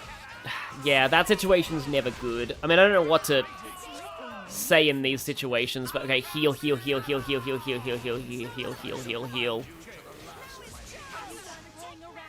I do have, okay, I have Gaia oh, that ran out, okay.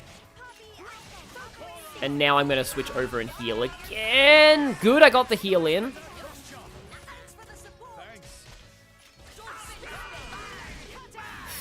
Okay, no, Ultra Bang Bang is fine. That's just the arm that explodes. I mean, just the arm that explodes. Kaboom Rocket is Topple. Heal? Okay, break. We got break. Got Topple. Got Launch. Volcano. Okay, we might be able to get an... Okay, Blam Bam Missile is, Topple. Volcanic Storm. Okay, good. That's an orb. Yeah, let's see. I'm gonna go for the break first and see. Okay, break good. Topple, please. Topple, good. Okay, there we go. This should do it. This should definitely do it. Because Ice will damage the Wind Orb. Guaranteeing me a 2 round on this. Last time not using Poppy Alpha cost me, so I'm going to use Poppy Alpha. I'm sorry, don't mess up Zeke like he did last time. Also, yeah, Giga Rosa Panty Shot again. But yeah, no, I really hope things go... I was just being... oh, no, here we go. We did get it. Good. But yeah, I was just, yeah, sorry. I know I feel insensitive by concentrating on the game, but yeah, I hope everything's good with you. Definitely take time away from this stream if you need to, you know. That's always more important. And Overkill Revenge! There we go! There we go! Oh, Zeke's speech got cut off. How? Even Giga Rosa defeated by these nasty meddling kids. This ends here, Bana. You are under arrest. The Praetorian will handle the judgment. Assassination is a serious matter. Your sentence will be harsh.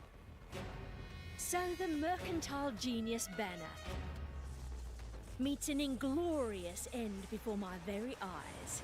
Pitiful. Banner is...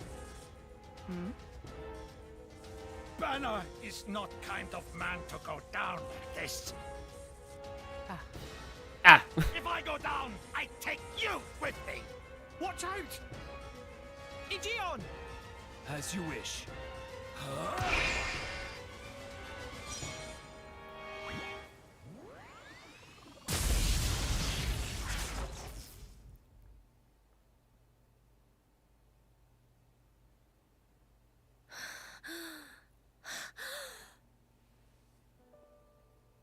Niall Ardenek, you sought to protect us?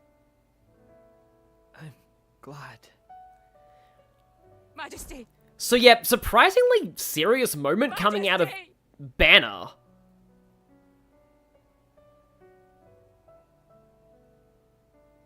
Your Majesty, please, no! Your Majesty, I have failed you.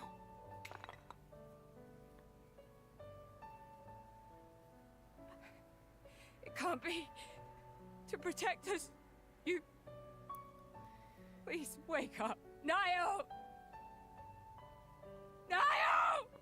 So, like, at first I thought it was dumb, but he was trying to get the detonator. That's what he was doing. Morag.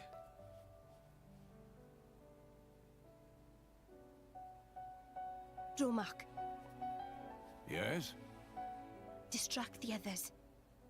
Distract? I'm not sure No.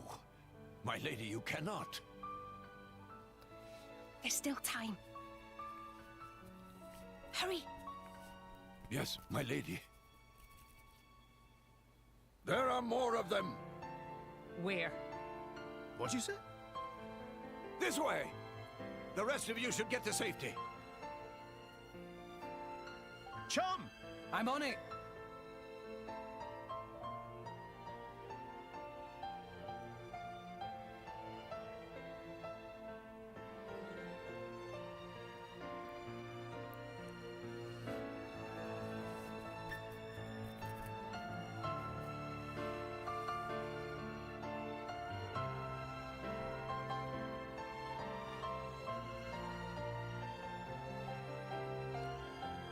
Like, at this point, I'm sure Nia's thinking, please clear the room faster.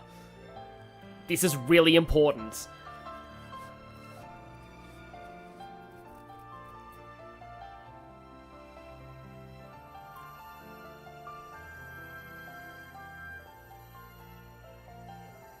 No, I really like this scene too. It's because of this.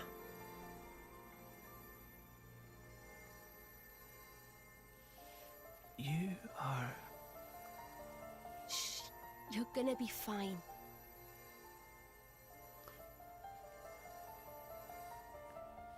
Oh, there are reasons she didn't do this with Vandom. In fact, it is straight up, like, the reason why... What do you mean, imagined it?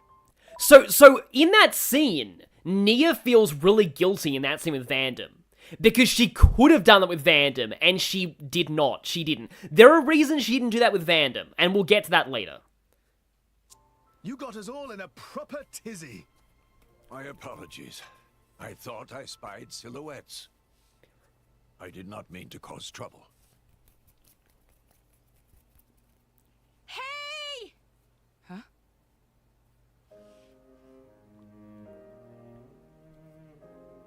Hey, you guys! His Majesty the Emperor's awake. What? Can it be?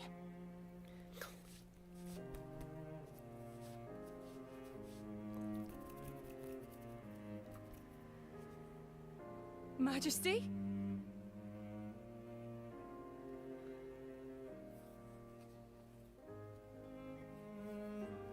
I apologize for making you worry. Majesty! It's a miracle. I was not spoiled on When this. Gian returned to his core, I was certain we had lost you. Honestly, you call yourselves soldiers. First aid? Anyone heard of it? But his wounds... Just scratches. Nothing me and Dromark can't handle. I can't believe I just realized me playing as Nia for that fight. That was really symbolic. You saved... Thank you, Nia. I truly don't know how to... I will never be able to repay you for what you've... Oh, don't sweat it. Let's just say you owe me one. That'll do fine, right? Nia.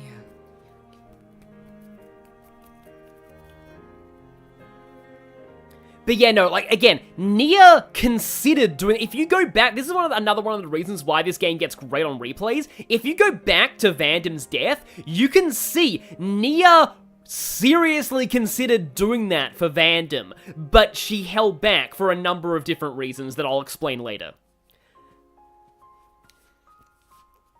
You shouldn't be up.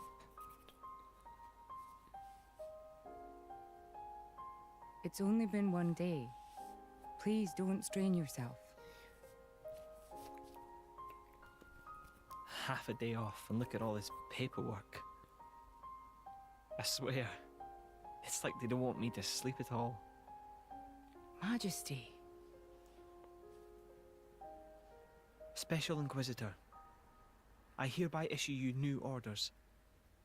It is my wish that you travel with the Aegis as an emissary of the Empire. And more eggs! Guard her and defend her against her enemies until she reaches Tantal. A permanent party member now. The Aegis.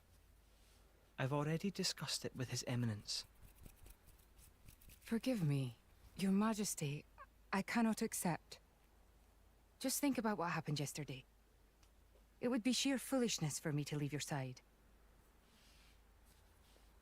Is that so? Huh? I can see it in your eyes. It's clear that the Aegis, or rather, that boy, has made a great impression on you. That's not... I am your Special Inquisitor. Ensuring Your Majesty's safety is my only concern. To abandon that duty and go traveling...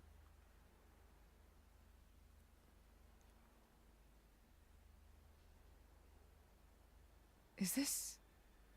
Aegeon's?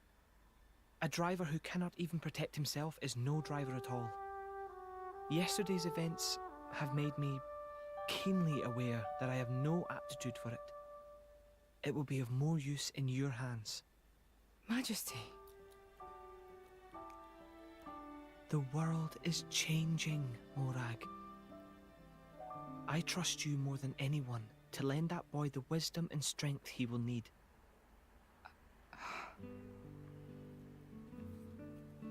I miss it, you know. Lake Util and Gormott. What? Remember when the two of us would shake off the servants and go swimming there? Yes. Of course. kids from the nearby village would come too. Good times. Majesty. If more Ardain, no, the whole of All Rest, could be like that again, wouldn't it be beautiful? Is that my new duty then? In truth, it should have been you sitting in this chair right now. The Imperial line has always passed from father to son. On the day your Majesty was born, that's exactly what happened. I knew that day would come. It came as no surprise. You were raised by my father to take the throne of the Empire, as befits the daughter of my Lord Uncle Andric. And I am grateful for it. If not for him, I would never have met Bridget. Never have met them. I'd have missed out on so much. There. Those are your true feelings. A magnificent power resides in you. Morag, power like yours exists to be used. Niall. You've been tied down long enough. Follow your heart, Morag Lidair. I have no words. Thank you, Your Majesty. Very well then. I hereby accept the task you have assigned to me. That's the Morag I know and love. Make me proud. Yeah, I really agree, Gamer Zorro. All the characters in this game are amazing, even the minor ones. Except maybe. Speaking of minor ones, so yes, Aegean now joins Rock in the club of never being important to the story ever again. Yeah, I think Niall's younger than Rex. Like in my mind, Niall's maybe even 13. So that's how it is. It seems our paths continue to entwine. That's awesome news. To be honest, I was really hoping there was some way you could stick around. I was just thinking of asking you myself. Saved you the trouble, did I? That you did. Thanks a bunch, Morag.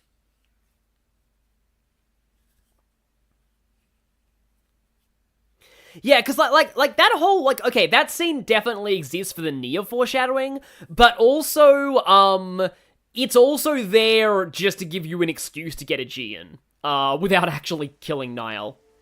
All right, there's another scene here. I can't help but feel that in all the confusion surrounding Banner, our concerns have been neatly swept aside. The Praetorium maintains absolute control over blade distribution. It is quite vexing. That's a weird accent. Awakening rates from natural cores are very low, which limits the pool of compatible drivers.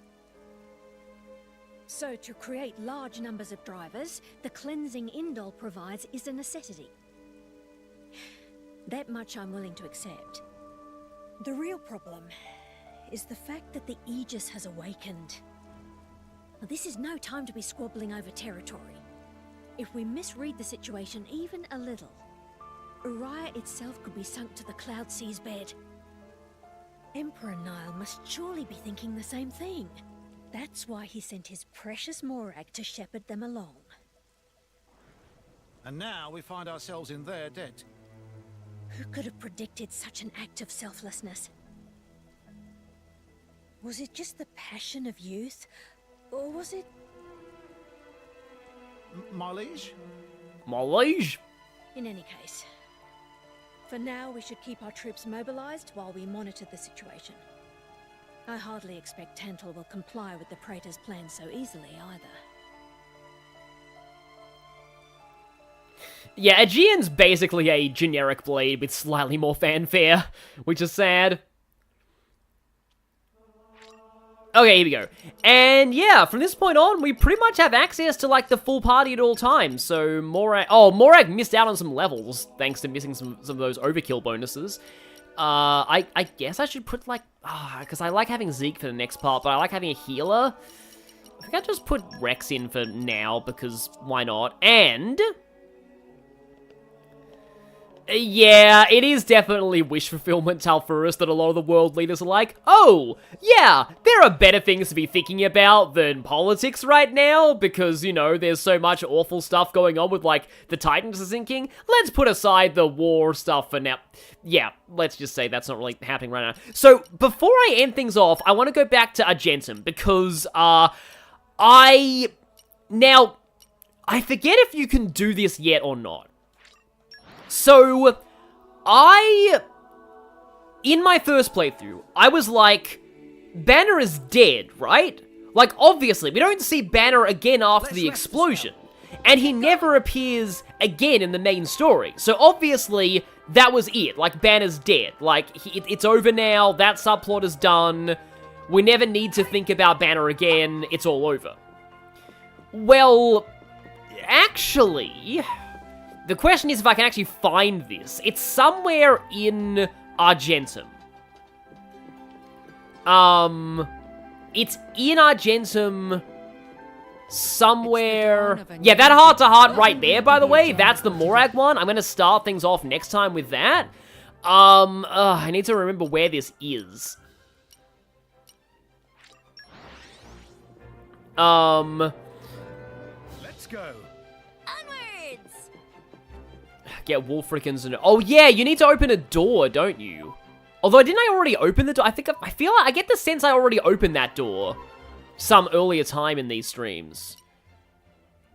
Oh, wait, hang on. Oh, no, maybe it is here. Oh, maybe it is this. Maybe I can't actually show it yet. Let's go. I mean, I have a decent amount of... I've got Zenobia... Yeah, this is an energy room door. Okay, so, do I have 5 super... I need 5 super strength and 5... I might not be able to do this. 5 Nop... I don't think I have 5 Nop on Wisdom. There's no way I have 5 Nop on Wisdom. I can check, but there is no way I have 5 Nop on Wisdom. I'm pretty sure that's it, though. Actually, no, wait. Cassandra has Nop on Wisdom, doesn't she?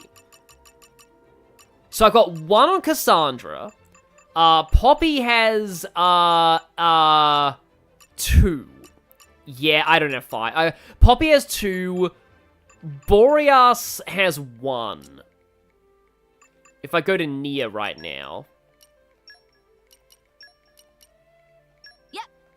Because I haven't unlocked Boreas's next part of the affinity chart yet, so Boreas on there is, oh, I'm 1 short, aren't I? I think I'm 1 short. And I can't... And then on Super Strength, I've got... Zenobia has 2 right now. And then there's Wolfric, who I think was on Rex. I don't think I've got enough for this. So, Wolfric, let me just check. Wolfric has... I'm 1 short on... Oh, I can easily get that. So, I have Super Strength. I just need 1 more Nop on Wisdom. But, like... Poppy Alpha's somehow not at the next affinity level. So, yeah.